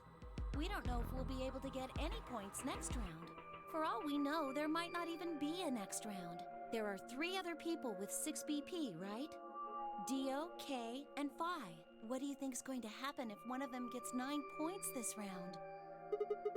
That's not gonna happen. Why not? Phi and Luna are playing against Tenmyoji. He's only got 1 BP left, though. I really don't think they'd pick Betray. If Tenmyoji picked Ally, they'd kill him. The same goes for Dio. He's playing against Alice and K, and Alice's BP... Don't even think about that! I agree. But her BP is the same as Tenmyoji's. So unless Dio's willing to kill someone, he won't be able to get his BP to 9. Then Alice has to vote betray. Yeah, that is generally the best defensive choice. But if Dio chooses Ally, Then- Kay would have 9 BP. Yeah. Jeez. Well, it's just like I said then. If Kay gets 9 BP, then there won't be a third AB game. Well, that's not necessarily the case. So it's over when So you think that Kay will stay here, even if he gets enough points to leave? I don't know, but it's possible. No, it's not.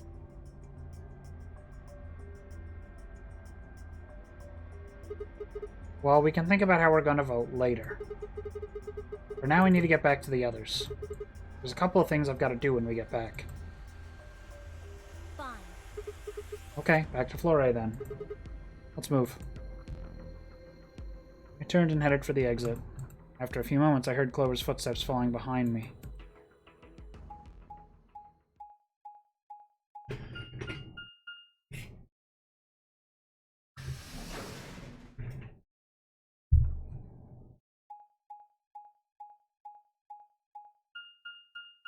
Clover has a gun. It's an injection gun, but still. She has an injection gun with a mystery medicine in it. Seems like a bad idea to let her walk around with that.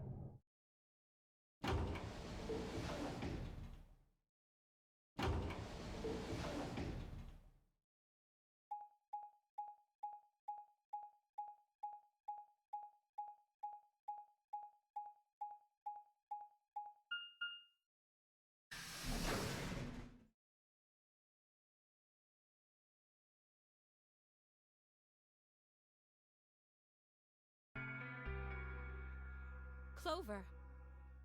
Oh, thank goodness you're back. Yep. Are we the last ones? Yes. Hey, where's Quark? Enmyoji's expression was furious, and from the way he was stomping toward me, I felt like I only had a few seconds before I was on the ground with his hands around my neck. I explained what had happened with Quark and the pods as quickly as I could. So are these pod things really safe? Probably. Probably? Probably? No, they're definitely safe. He's fine. Well, are they safe or aren't they? Look, I'm just worried about him, alright? Can you take me to this treatment center, Clover? Don't worry. We've still got 20 minutes left. Plenty of time to go have a look and come back. Okay. Come on then. As soon as she finished, she was off. Myoji followed at her heels, and in the blink of an eye they were gone, out the magenta door. That's more than the blink of an eye. That's actually quite a long time. Many, many blinks. Alright, you guys got some splaining to do. Beg your pardon? You opened the AB gates before Clover and I got back, didn't you? I want to know why the hell you'd go and do something like that. Sigma, take a look. Is it not Dio this time? What do you mean? Only one was open. It's not like we opened them all up. So you're saying only one person, or one pair, jumped the gun here? Yes. Well, then who was it? I opened it. So it was you. Figured as much. It's not really a big deal, okay? I mean, you came right back. Yes, Dio. Yes, it is a big deal. Why? If you hadn't made it back by the deadline, you'd have just defaulted to Ally. No, not just. Are you telling me you don't know? Didn't you find one of these notes? What? You found this in the treatment center. There was no such thing in the pressure exchange chamber. I didn't see one in the pantry either. Huh. Well, whatever. You should really probably read it, though. Here are some more AB game rules for you. Not voting is not a option. It's actually an option. So she just chose to read it like that.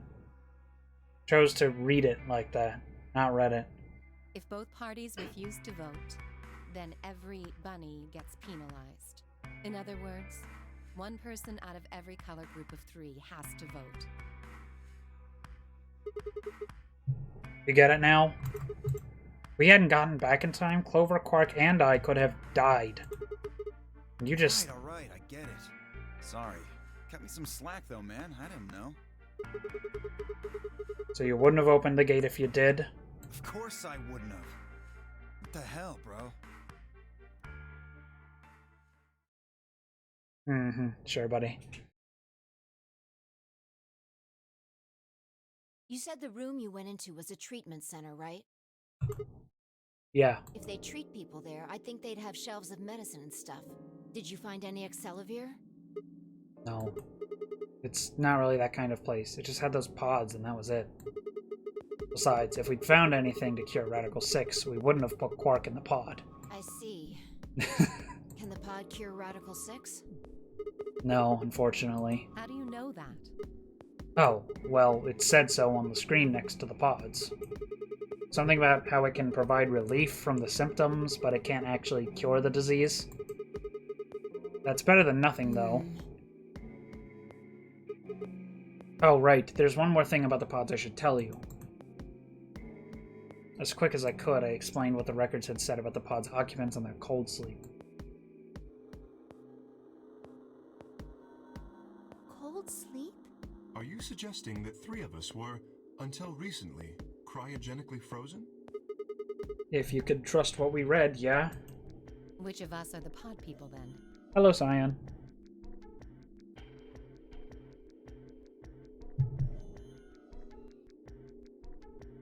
Which of us are the pod... Oh, that's her line. I don't know, that's what I'm saying. Didn't say who they were, or even when they were frozen. So this cold sleep, that means they basically froze the body solid, right? Not like how a bear or something hibernates where it just slows way down. Welcome back. How was your holiday? Yeah, I think so. So what would happen to the heart? What? Wouldn't it stop when you were put into a cold sleep? Your heart stops. Your bracelet comes off.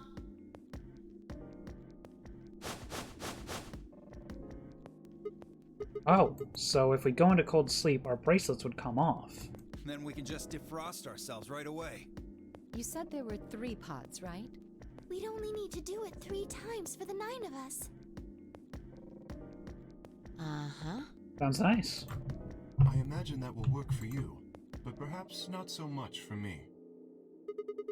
The armor. Don't worry.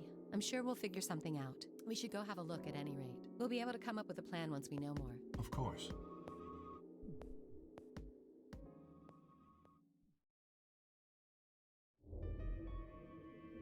What? What do you mean the cold sleep function doesn't work? I'm sorry. You don't have anything to apologize for, Luna. Zero Senior must have just locked it down. When Clover and I were here, it worked. Yeah, I remember checking it. Then that bastard set this up. Oh, that's low. It is not pleasant, but consider this. We have seen how thorough Zero is. Would he really have left such an obvious loophole? Nice. Maybe I shouldn't have said anything. If Zero Jr. heard me, he could have shut it off. Whatever the case, it is an unfortunate outcome. Unfortunate? Really? Aren't you just a little bit relieved? After all, we were gonna get our bracelets off while you were stuck with yours. How could you say that? I would never be so petty as... Before Kay could finish, the announcer's voice echoed through the facility. 10 minutes remain until Ambidex game polling closes. All players, please enter your votes. If no vote... Time's running out. We should get back, guys. I'm staying here. I can't leave Quark. Are you nuts, old man? You're a solo. Luna and Phi could kill you. Yeah, I know. I've only got 1 BP. Exactly. If you don't vote, you'll default to ally. All they have to do is pick Betray. We won't. You staying here won't change our vote. Right. We always intended to choose ally. Tenmyoji staying here is just another reason for us to stick to that plan.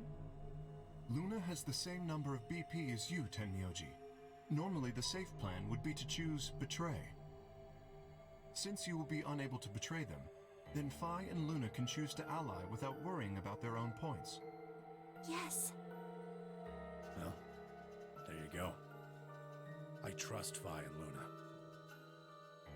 Oh, you trust Phi now? I'm sure they'll choose ally. Okay, sure. You weren't saying that earlier, but alright. Sounds good. Okay then, Tenmyoji, you take care of Quark. You think I need you to tell me that? I won't take my eyes off him for a minute. Come on. We don't have much time left. We need to go. Okay, guys.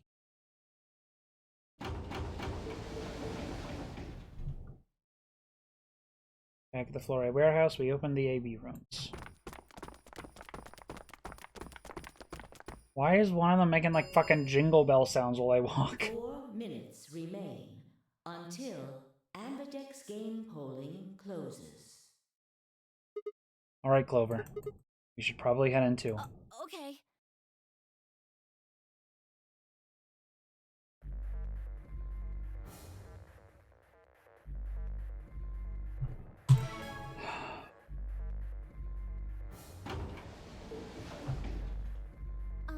Sigma, do you remember what I said back in the other warehouse?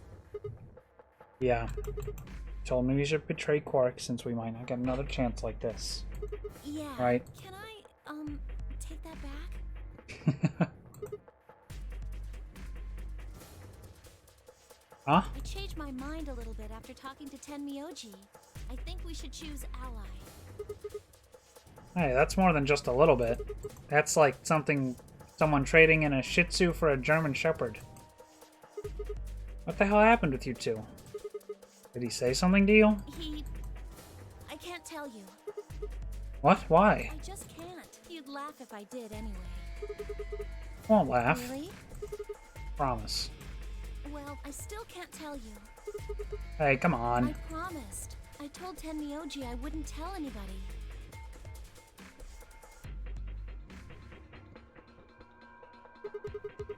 Alright, fine. I won't ask about it again. But Tenmyoji doesn't really have anything to do with this, right? Our opponent is Quark. No, he does matter. Quark is really important to Tenmyoji. If we betray Quark, we're betraying Tenmyoji. Come on, don't you remember? When we were going into the red, blue, and green doors, Tenmyoji said something. I didn't say there wasn't anyone I trusted. There's one person, Clover. I just know that you'll keep him safe. I can't betray somebody who'd say that about me. He seems pretty ready to betray him back on floor B. That's because I didn't know who he was. Oh, so you're saying you know who Tenmyoji really is? Well, if what he told me was true, yeah. 1 minute remains until Ambidex game polling closes. I don't know why they're arguing about this. He wanted to choose ally anyway.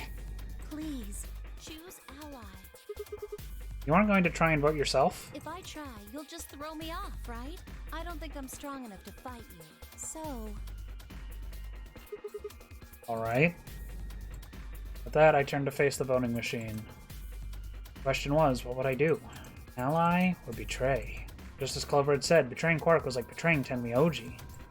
That wasn't even taking into consideration that Quark was just a kid, and he was infected with a deadly disease that would almost certainly kill him if we didn't do something. How could I betray someone like that? Only a monster would take advantage of a helpless child for their own gain. Well, it doesn't seem like it's really going to matter much here anyway. On the other hand, what Clover had said in the warehouse on floor B was true. It was unlikely that I'd get a chance like this again. If I choose Betray, then I'd only have 9 BP. Then I'd have 9 BP. I would be able to escape this godforsaken hellhole. 10. So what would my choice be? What would I do? Ally or Betray? I choose... 3, 2, 1.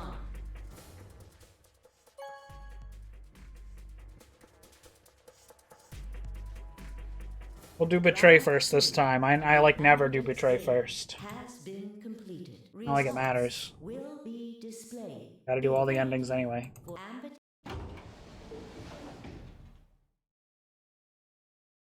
What did you choose, Sigma? You didn't see me push the button? No. Huh. Well, you'll know in a moment. What you want to do after that is up to you. You can come with me if you want, or you can stay here. That's as Your good as choice. saying you chose betray. Grinned and headed toward the display. Evil guy. Fucking evil guy. Only a monster would do that, right? And then he like does it while with like an evil grin. Fucking dickhead.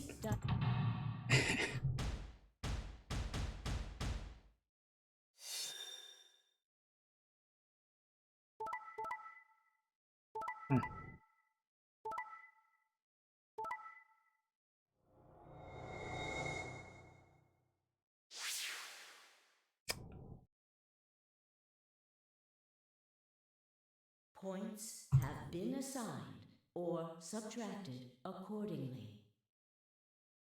Please check your bracelet.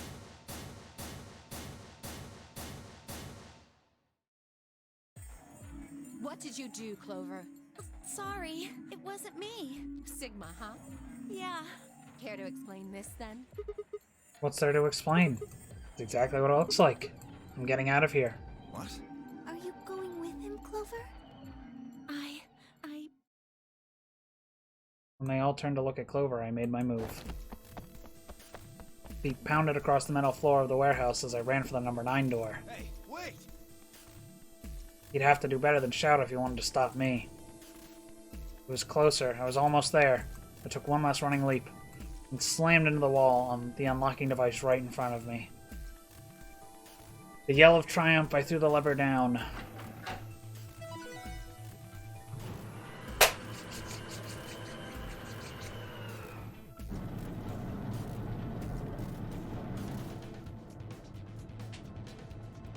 The door began to open. A heavy metallic grinding noise filled the room. Shit, that son of a bitch actually did it? His voice sounded almost surprised. I turned to face him.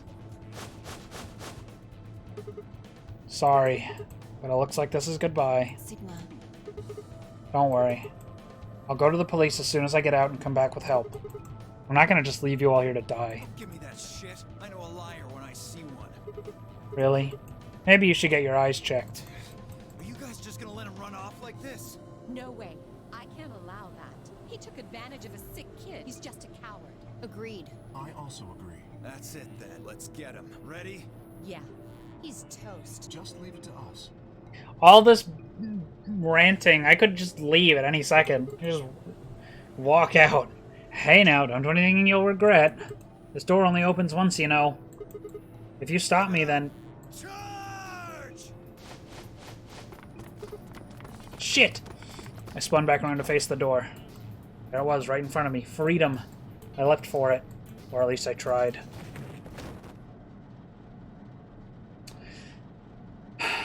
Why doesn't this happen to anyone else that gets 9 points? And what about Clover? What's she doing? Huh? It happened in the blink of an eye. Suddenly my cheek was being pressed against the cold steel floor of the warehouse.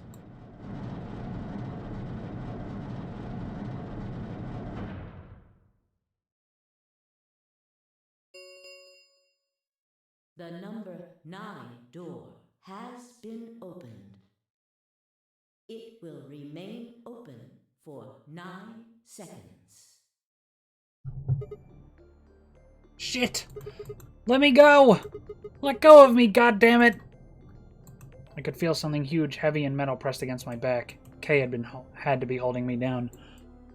I flailed and kicked, but it didn't do any good. What are you doing? You're just killing yourselves! The door only opens once. If I don't... I know. Go, Clover. Huh? You're the only one of us with 9 BP. Nobody else can get out. But This is an order from your commanding officer. You are to escape from this facility. Once you've accomplished that... It's been more than 9 seconds. that's...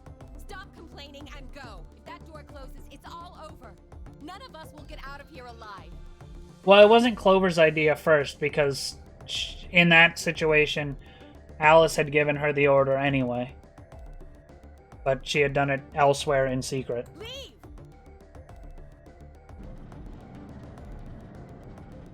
The door had already begun to close. The space was narrowing quickly, but it was still wide enough for a single person to make it through. Fine. You didn't leave me much choice. Ah! Oh wait, that was her line. I don't know why I read that. I couldn't see what had happened, but I heard enough to guess. Alice had shoved Clover through the door. Looking up, I could see Clover's feet just beyond the doorway. Alice! Go! Call for help!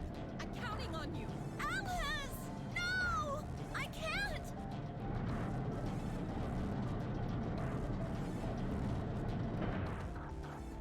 Mm-hmm.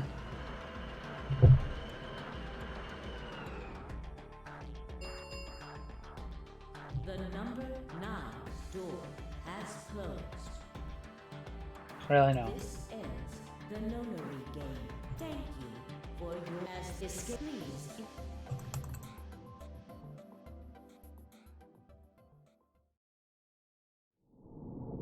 Okay, at that point, why not, like, let me go with her? Like, I feel like 2 people would be able to get help better than just 1. Or whatever.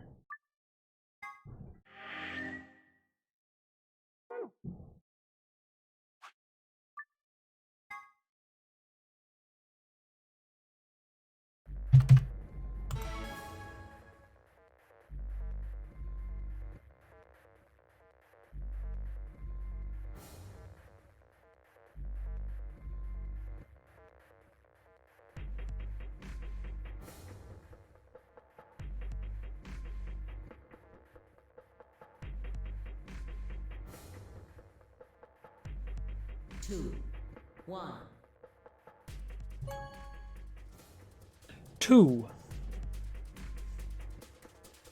Round 2 of the Ambidex game.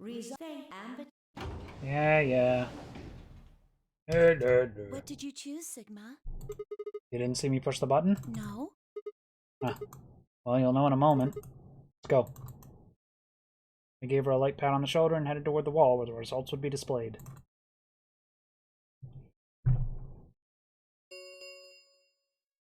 Results from round 2 of the Please.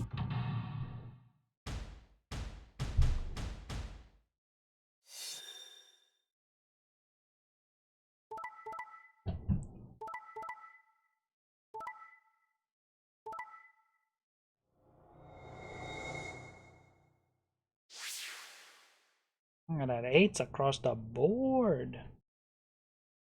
Points have been assigned or subtracted accordingly.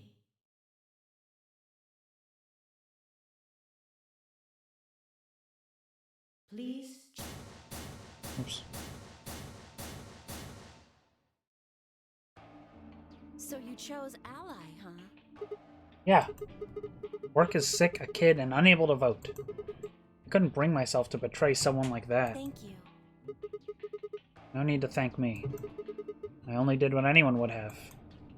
Except for Clover, like 20 minutes ago, who was totally fine with it.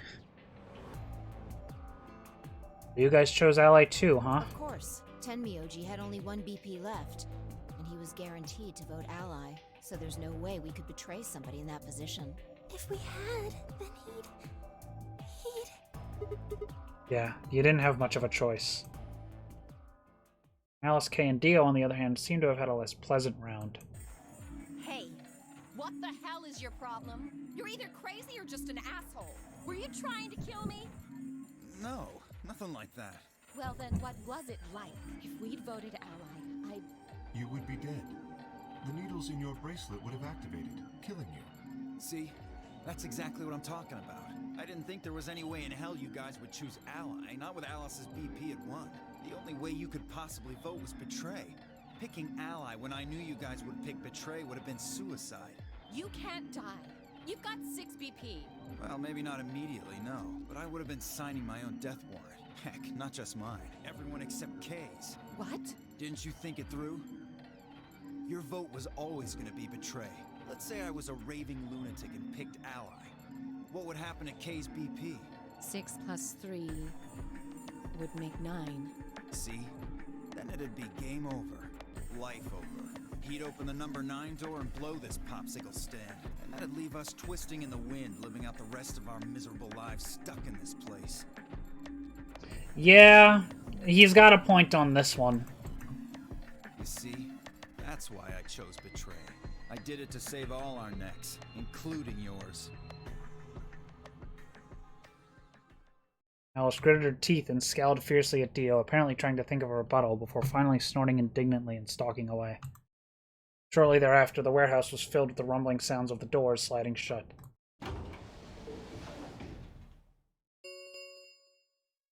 The Ambidex gates have closed. Round 3 of the Ambidex game will be started. Yeah. Many times as we want, huh?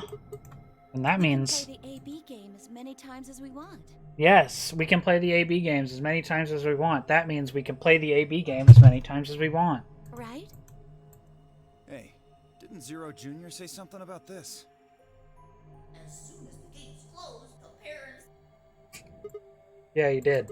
Can you guys all show me your bracelets? I want to see what all the colors and groups are this time. Within moments, a series of wrists were extended for me to examine.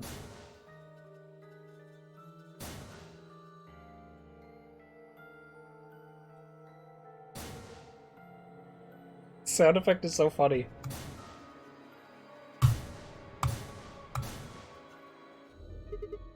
C. Luna and Clover are a cyan pair, and Phi and Alice are a magenta pair. The remaining 3 are all solos. Kay is red, Dio is green, and I'm blue. So how are the groups supposed to work for the next round? I think the next doors are going to be those white ones down in the floor B warehouse. Yeah, I heard Yeah, it about is. those. It's like a more subdued version of the Vine Boom. Alice told me about them while we were here waiting for you and Clover. I think I've got them figured out. Yeah, so lay it out for us. How are the groups going to shake out this time? I nodded and began to explain. Option A. Tenmyoji and Quark, yellow, pair up with me, blue, to open one door. Phi and Alice, magenta, pair up with Dio, green, to open another door. 20 minutes? What? Jesus. Luna and Clover, cyan, pair up with K, red, to open the last one. Oh? Is there only one option? Yes. No other combinations would be able to open the secondary doors. Admittedly, Tenmyoji and Quark aren't here for us to check, but I'm sure they're the yellow pair. If they weren't, then Sigma would be stuck without anybody he could pair up with. Oh, God. I never thought I'd have to put up with Dio again. Well, you just didn't think hard enough then. Sooner or later, everybody puts up with Dio. Wait. Dumbass.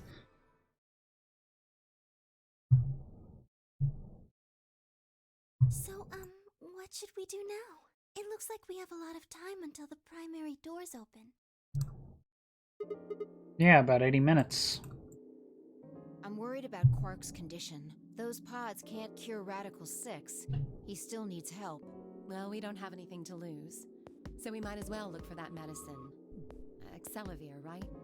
Yeah, what about the rest of you? Oh, I'll help. As will I. Me too. Fine. I guess I can help. What about you, Sigma? I guess I can help look for life-saving medicine for the sick child. I guess. Of course I'll help. What kind of a jerk wouldn't? I guess. Okay. Fucking Split up the dickhead. search. After some discussion, Dio and Kay were assigned to the pantry, Luna and Alice to the treatment center, and Clover, Phi, and myself to the pressure exchange chamber. Shall we regroup in the Floor B warehouse 10 minutes before the doors open? We all nodded. Kay turned to Alice and Luna. You are going to the treatment center, correct? Yes. Then please remember to tell Tenmyoji where we intend to meet and when. Okay. You must also remember to bring Quark with you. I am concerned about removing him from the pod, but it can't be helped. Without Quark's bracelet, Sigma and Tenmyoji will be unable to open the secondary door. Right. Good. Looks like we got all that straightened out. Let's go. With a final nod to one another, we split up, each team heading into a different direction.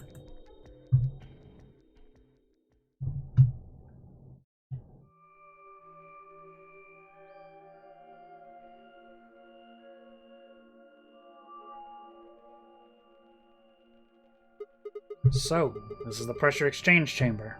No, this is the prep room. There are 2 levels. The actual pressure exchange chamber is downstairs. How do you know that? Alice told me.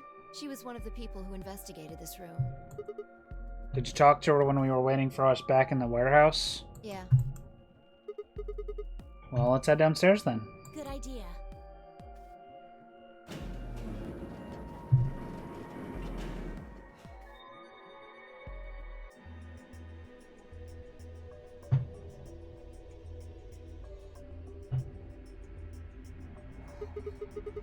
So this is the real thing. Seems like it.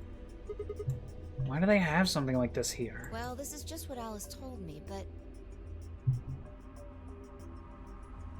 Apparently, the pressure inside the facility was a lot tighter, or higher, than the pressure outside. That was part of a system designed to keep the virus from getting in. It did mean, however, that we need to go through a decompression process in order to get outside. remember all those suits along the wall of the prep room? Those keep you from getting infected. We won't even be able to enter the pressure exchange chamber if we don't have them on. I see. Whoa, whoa, whoa, whoa. Then that newspaper article was right? Unfortunately, that seems pretty likely.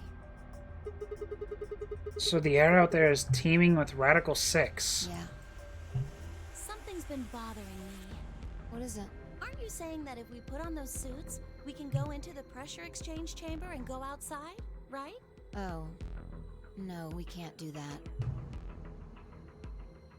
Really? That's cool.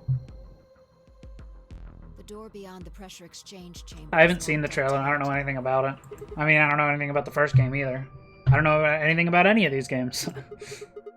Damn it. Just one door between us and freedom. Well, if you look at it that way, it's the same as the number 9 door. Okay, yeah, but... Whatever. We need to be focusing on finding that Accelavir. Quark needs it. Yeah, you're right. I'll go look around upstairs. You two take this floor, all right? Okay.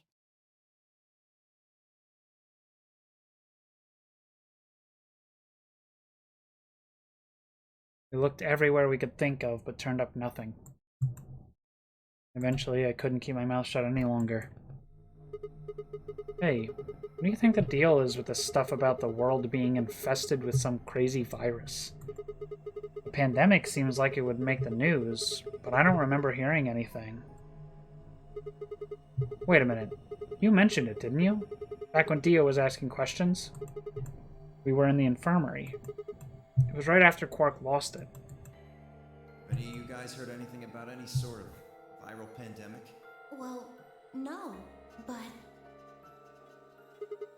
And then Alice said, I have heard rumors about a virus being used as bioweapon. so what's the rumor she was talking about? I got the feeling you and Alice were talking about the same thing. Clover, what do you know? What are you and Alice anyway? I heard you guys belong to some sort of organization, but what is it?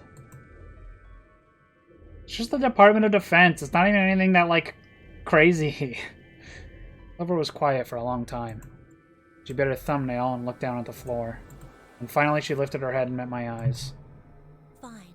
I think I can trust you. Just don't tell Alice, okay? Alright. Promise? Promise. Clover nodded and began to talk. I listened with rapt attention and at a complete loss for words. Here's what she said. Alice and I are agents of the SWAS, which is under the jurisdiction of the Department of Defense. SWAS stands for Special Office of Internal Security, and we're an elite intelligence division that investigates potentially disruptive or dangerous elements such as domestic or foreign terrorists, radical political splinter groups, and religious organizations with extreme agendas that could pose a threat to the state or citizenry. Our existence hasn't been made public, so there are only a few people who even know we exist. You're probably wondering how I even got involved in something like that, huh?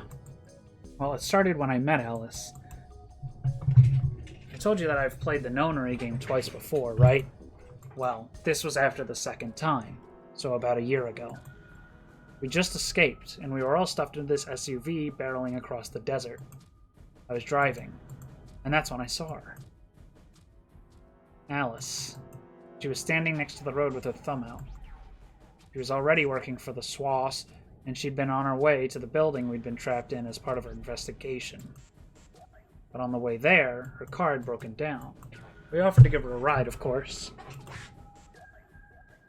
After she got in, we started talking, and it turned out that Alice had gotten a tip that the terrorists she was after were in the building we'd been trapped in. Couldn't see how us playing the Nonary game had anything to do with the terrorists. But Alice had a suggestion.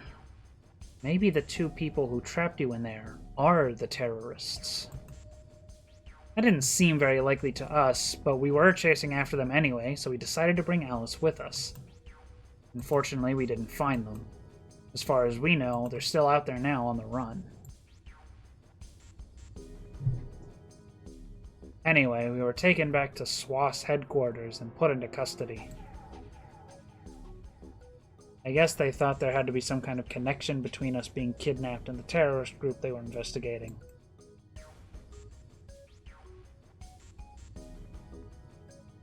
But they must not have found anything, because after a few days of questioning, they let us go.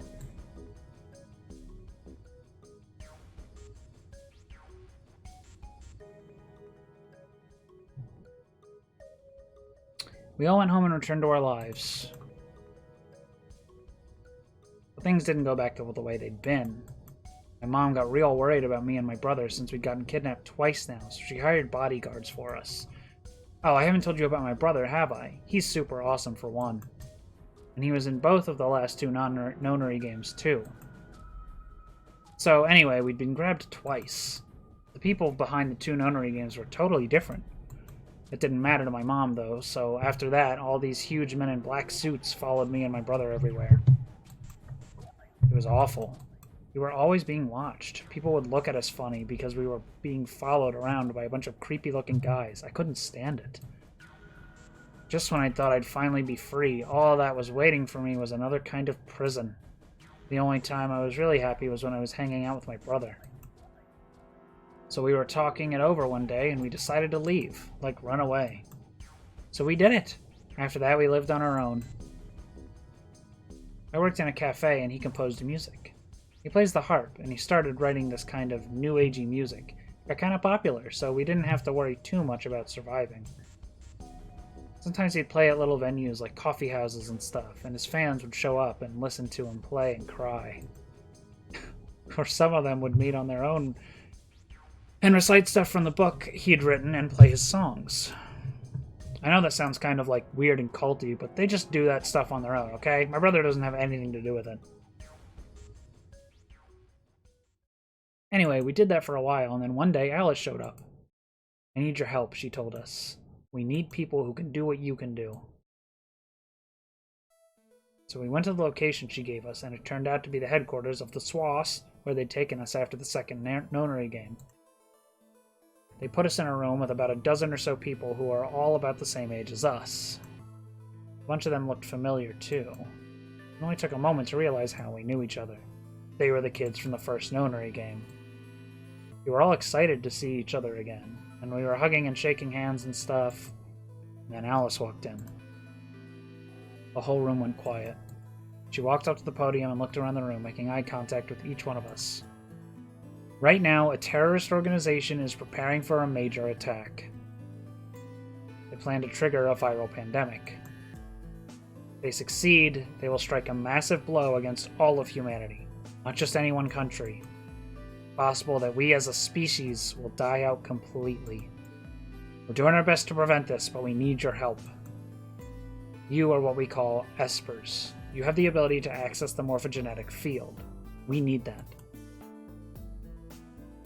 I'm guessing you don't know what any of that is, but basically we can do this thing that's kind of like telepathy. I mean, it isn't really telepathy, but that's probably the closest thing, okay? Espers can resonate their consciousness with another person through this thing called the morphogenetic field. The purpose of the first Nonary game was to research that ability. So they kidnapped kids who had the potential to do it and threw them into the game. Alice had gathered up all the kids from that experiment. Well, I mean, it had been 9 years since it happened, so we weren't really kids anymore. Anyway, everybody she'd brought in was an Esper. That included me and my brother, of course. I bet you think I'm just making all this up, huh? I don't blame you. It is pretty crazy. I mean, I was even starting to forget I could do that stuff. So when I heard Alice's story, I was like, screw that. I was trying to move on with my life, and now some shady government creeps wanted me to use some weird ability I had for them? No way. I wasn't even sure I could do it anymore. Some of the others felt differently, though, and they told Alice they'd do it. It was a job, after all, and most people wouldn't turn down a salary like that. Oh, right, I forgot to tell you. She told us how much they'd pay us if we helped. It was a lot. More wealth than you can imagine. But I was still totally against doing it. My brother told me he'd go along with whatever I decided, so I decided we were leaving. A couple days passed, and then Alice showed up at our apartment. She didn't waste time. The people behind the first Nonary game might have been part of the terrorist organization Alice and the SWAS were after. Wasn't that, she asked, something that I might want to know more about? It got me curious. My brother, too. The clincher was what Seven said to us. He was one of the guys that got abducted with us for the second Nonary game. She called him on her phone right then and there and handed it to us. You guys are the only people who can do this. We don't know where Junpei is. He's gone off to travel the world looking for Akane. I haven't been able to get a hold of him. Please, just do me a favor and help Alice out. Junpei, like Seven, another participant from the second Nonary game. Akane, one of the people behind the second Nonary game.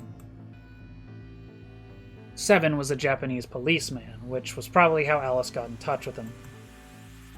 Anyway, that did it. My brother and I agreed to join the SWAS. For the next couple months, all we did was train. Half of the time it was general knowledge and technical skills and SOIS, a SWAS agent needed. And the other half was learning to strengthen our Esper abilities. They'd actually known about Espers for quite a while and had a lot of techniques that helped us get better and stronger. After several months of hard work, we were finally ready for our first field missions. Mine was an infiltration. My brother stayed at the base so I could relay information back through him. I was supposed to sneak into a research facility, posing as one of the workers, and then use the morphogenetic field to transmit what I found back to my brother. But everything went wrong. It was a trap. The whole research facility was fake, and I got captured. Alice had to come and rescue me. I'd been sending information about the inside of the facility to my brother, and Alice used that information to come and find me. As soon as she got there, she picked me up and carried me out. I was relieved and happy to be alive and free, but I also felt ashamed and miserable. While she was carrying me back out, I started to cry. She was just so cool, and I wasn't. I wanted to be just like her. So from that day onward, I did everything I could to be more like Alice. Is that why you're wearing this nonsense clothing? Our infiltration ended in failure, but we did manage to get something useful. In fact, we were able to figure out where their headquarters was. The directors decided that December 25th, 2028 would be the day we would strike. This time, I promised myself we wouldn't screw it up. I was finally going to get some answers about something that had been with me for most of my life. But then on December 22nd, 3 days before the raid, Alice and I were attacked by people in gas masks while we were going over our plans.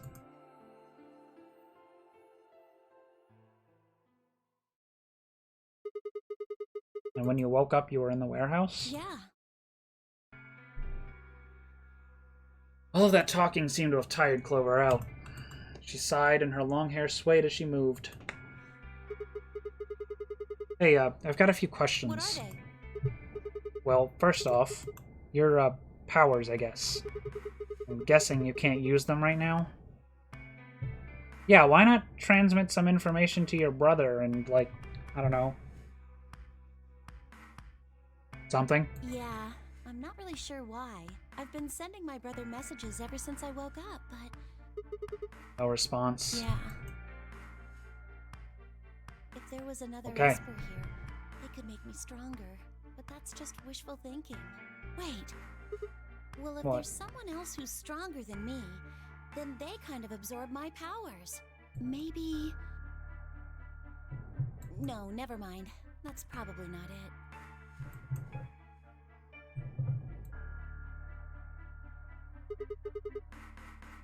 Right, whatever. I have some other questions, so moving on. I think I understand what Alice was talking about now. They were trying to spread that virus, right? Okay. So who are they? Well, I can't tell you that. What? Why not? You told me all that other stuff, but this is too much? Well, Alice would be mad at me. I already told you I wouldn't tell her. But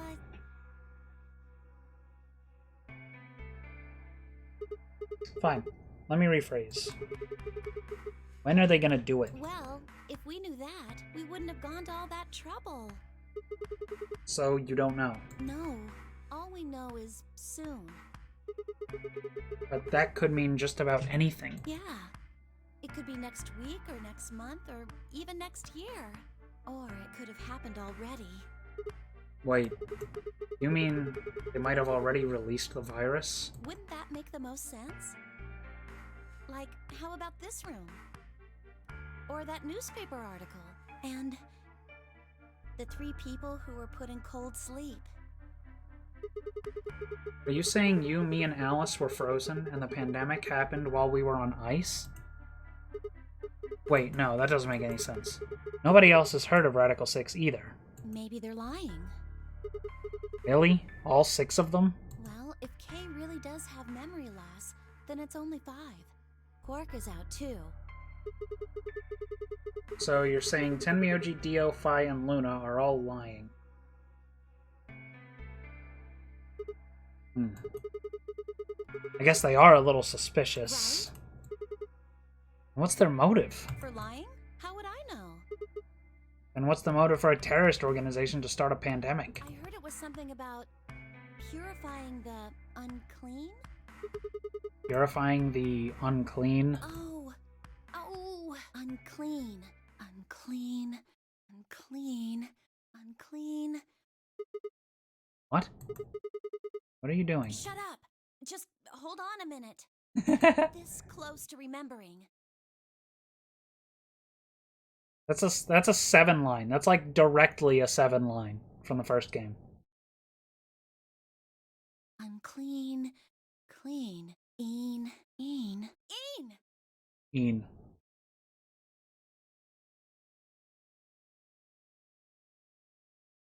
He doesn't even have a dab ready. So sad. He leapt up, suddenly excited. Neostigmine! Neo, what? Did you forget it already? I'm talking about this stuff. As she spoke, she pulled something out of her pocket. I'm looking. I don't see anything.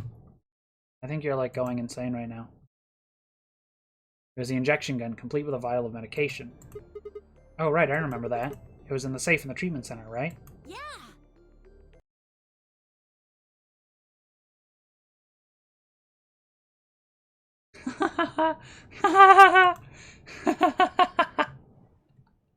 You got so owned, bro.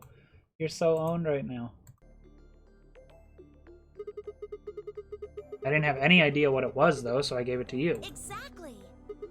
Are you saying you've heard about this neostigmine stuff before? Yeah, that's what I'm saying. I just remembered. You remembered? My brother told me about that.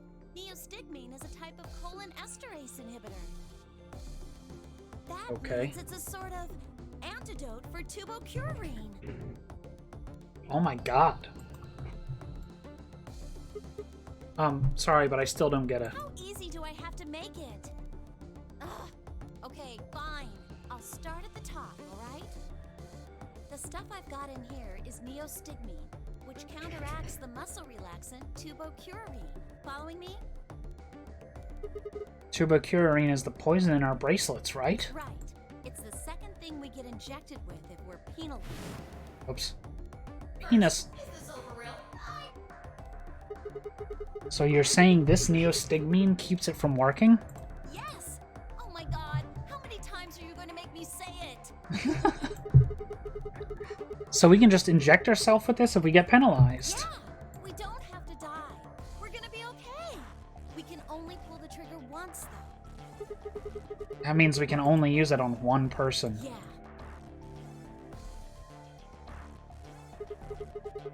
Well, it's still good news. This means one of us can break the rules once. Like, let's see. The best way to use it would be for sneaking through the number 9 door. If somebody gets 9 points, they can open it, right? With this stuff, somebody who doesn't have 9 points could still leave with them. Anyway, I'm gonna go tell Alice. What? Hey!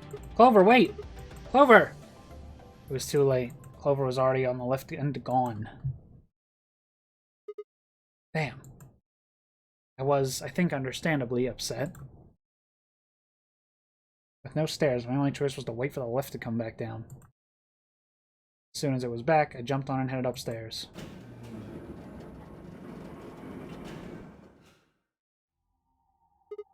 Oh no. Bye! Where did Clover go? Bye, can you hear me? She didn't say anything, just stared at me with her mouth half open. Her eyes seemed slightly glazed, and her body was unnaturally stiff. Bye? I grabbed a shoulder and shook her gently. Slowly, she raised her arm, fingers drooping limply from it. Bill, yeah, uh-huh. She gestured toward the exit that led away from the warehouse.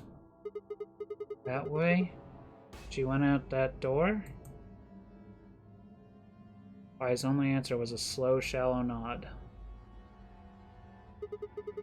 Right, got it.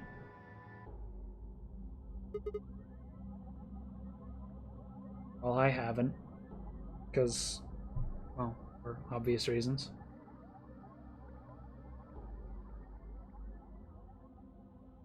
I headed for the exit, then paused. You look pretty tired. Get some rest, alright?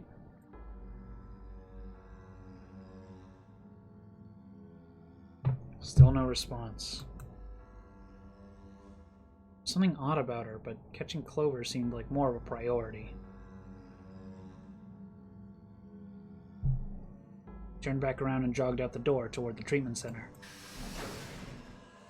Yeah, she's gonna be, like, dead.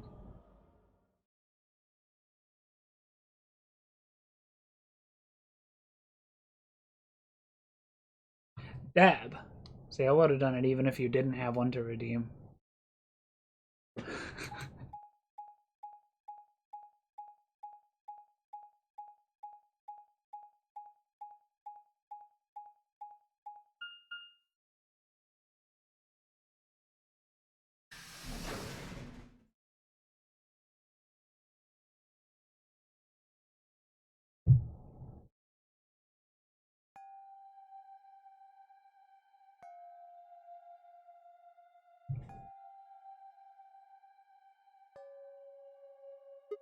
Huh? This is weird. Where is everybody? I'd assume Alice would be in the treatment center, so Clover would have gone there to find her, but the room is empty. Luna and Tenmyoji were gone too. They'd left Quark, and the readout on his pod said vital signs were still normal. As far as I could tell, he was still asleep. Fine. Guess it's time to go look somewhere else. I made my way out of the treatment center.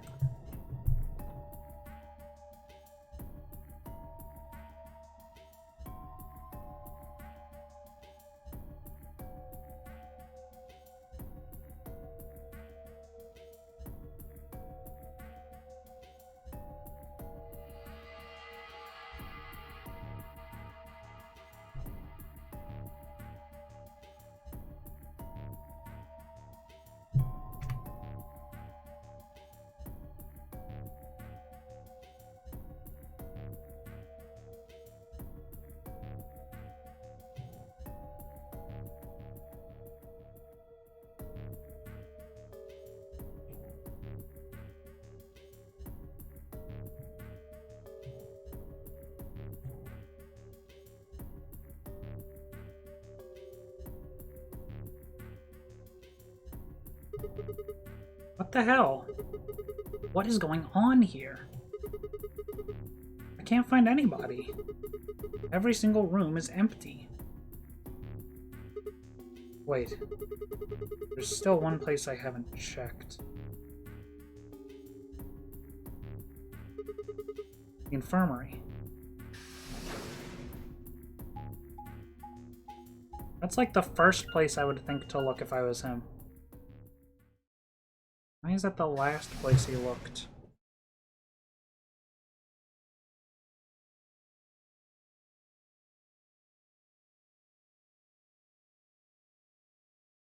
Ran into the room and stopped short. I might as well have run into a brick wall. My chest tightened so much I could barely breathe. No. What happened? Felt my whole body convulse, whether from terror or nausea, I couldn't tell. My legs went limp and I crumpled to the floor.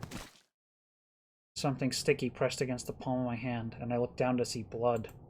A vast, warm pool of fresh blood stretching out across the room, lapping at my legs and hands. Why? This can't be real. How could...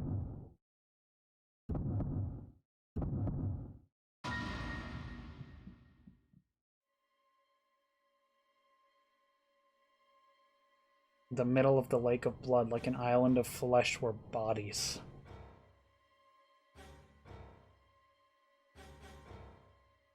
They were a bloody tangle of lifeless limbs and dead eyes, with too much blood and chaos for me to tell who was who.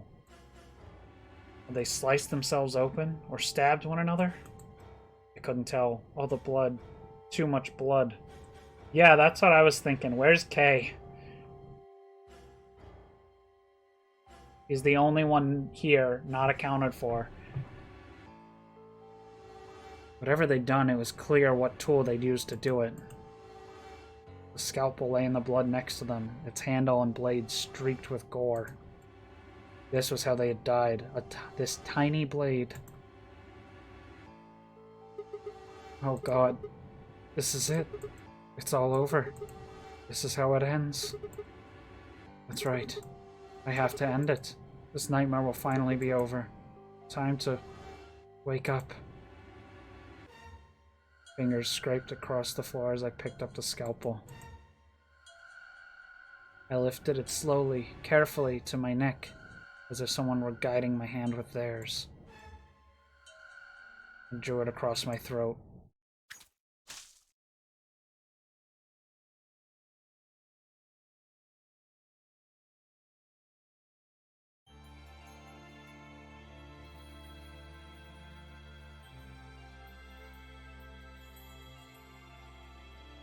Well, that was kind of random.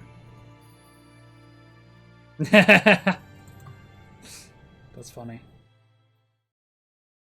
Clover end, of course.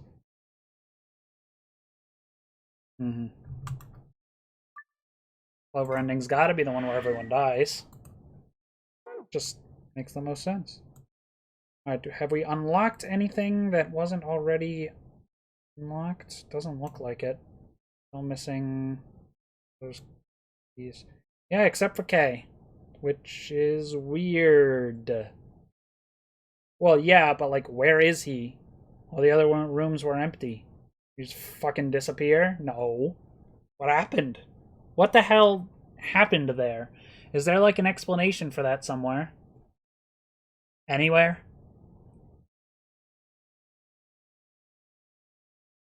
I guess it's just tradition for this series to have an ending where everyone dies for no reason.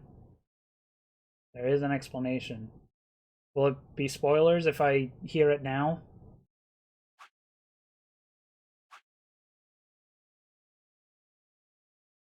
Magenta door now. Alright, well, I guess you can tell me later.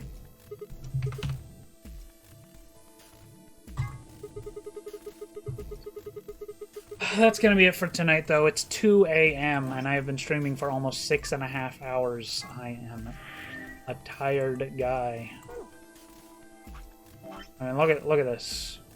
We got all this done tonight.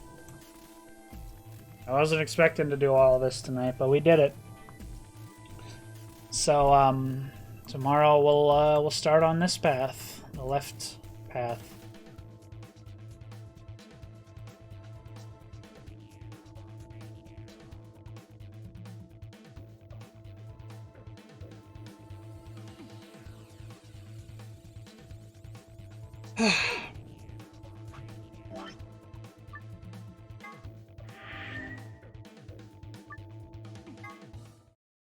Halfway there.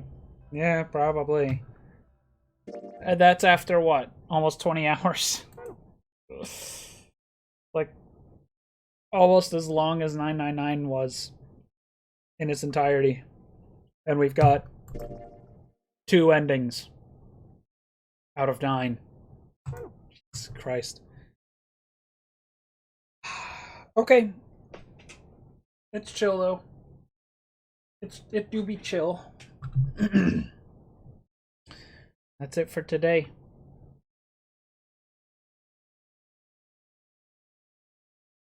Thanks for watching and hanging out. Probably gonna be back tomorrow with more after work. Of course, significantly shorter stream, but you know, it was the weekend. We got some good progress done because of that. So before we go, we've got time for one of our favorite installments on this stream. It's time to guess how many frames I dropped this stream. Now keep in mind, we have been live for 6.5 hours. That's a lot of time to drop a lot of frames. I will say though, not 5 digits. So you're wrong in that sense. So I'll give you one more guess with that hint in mind.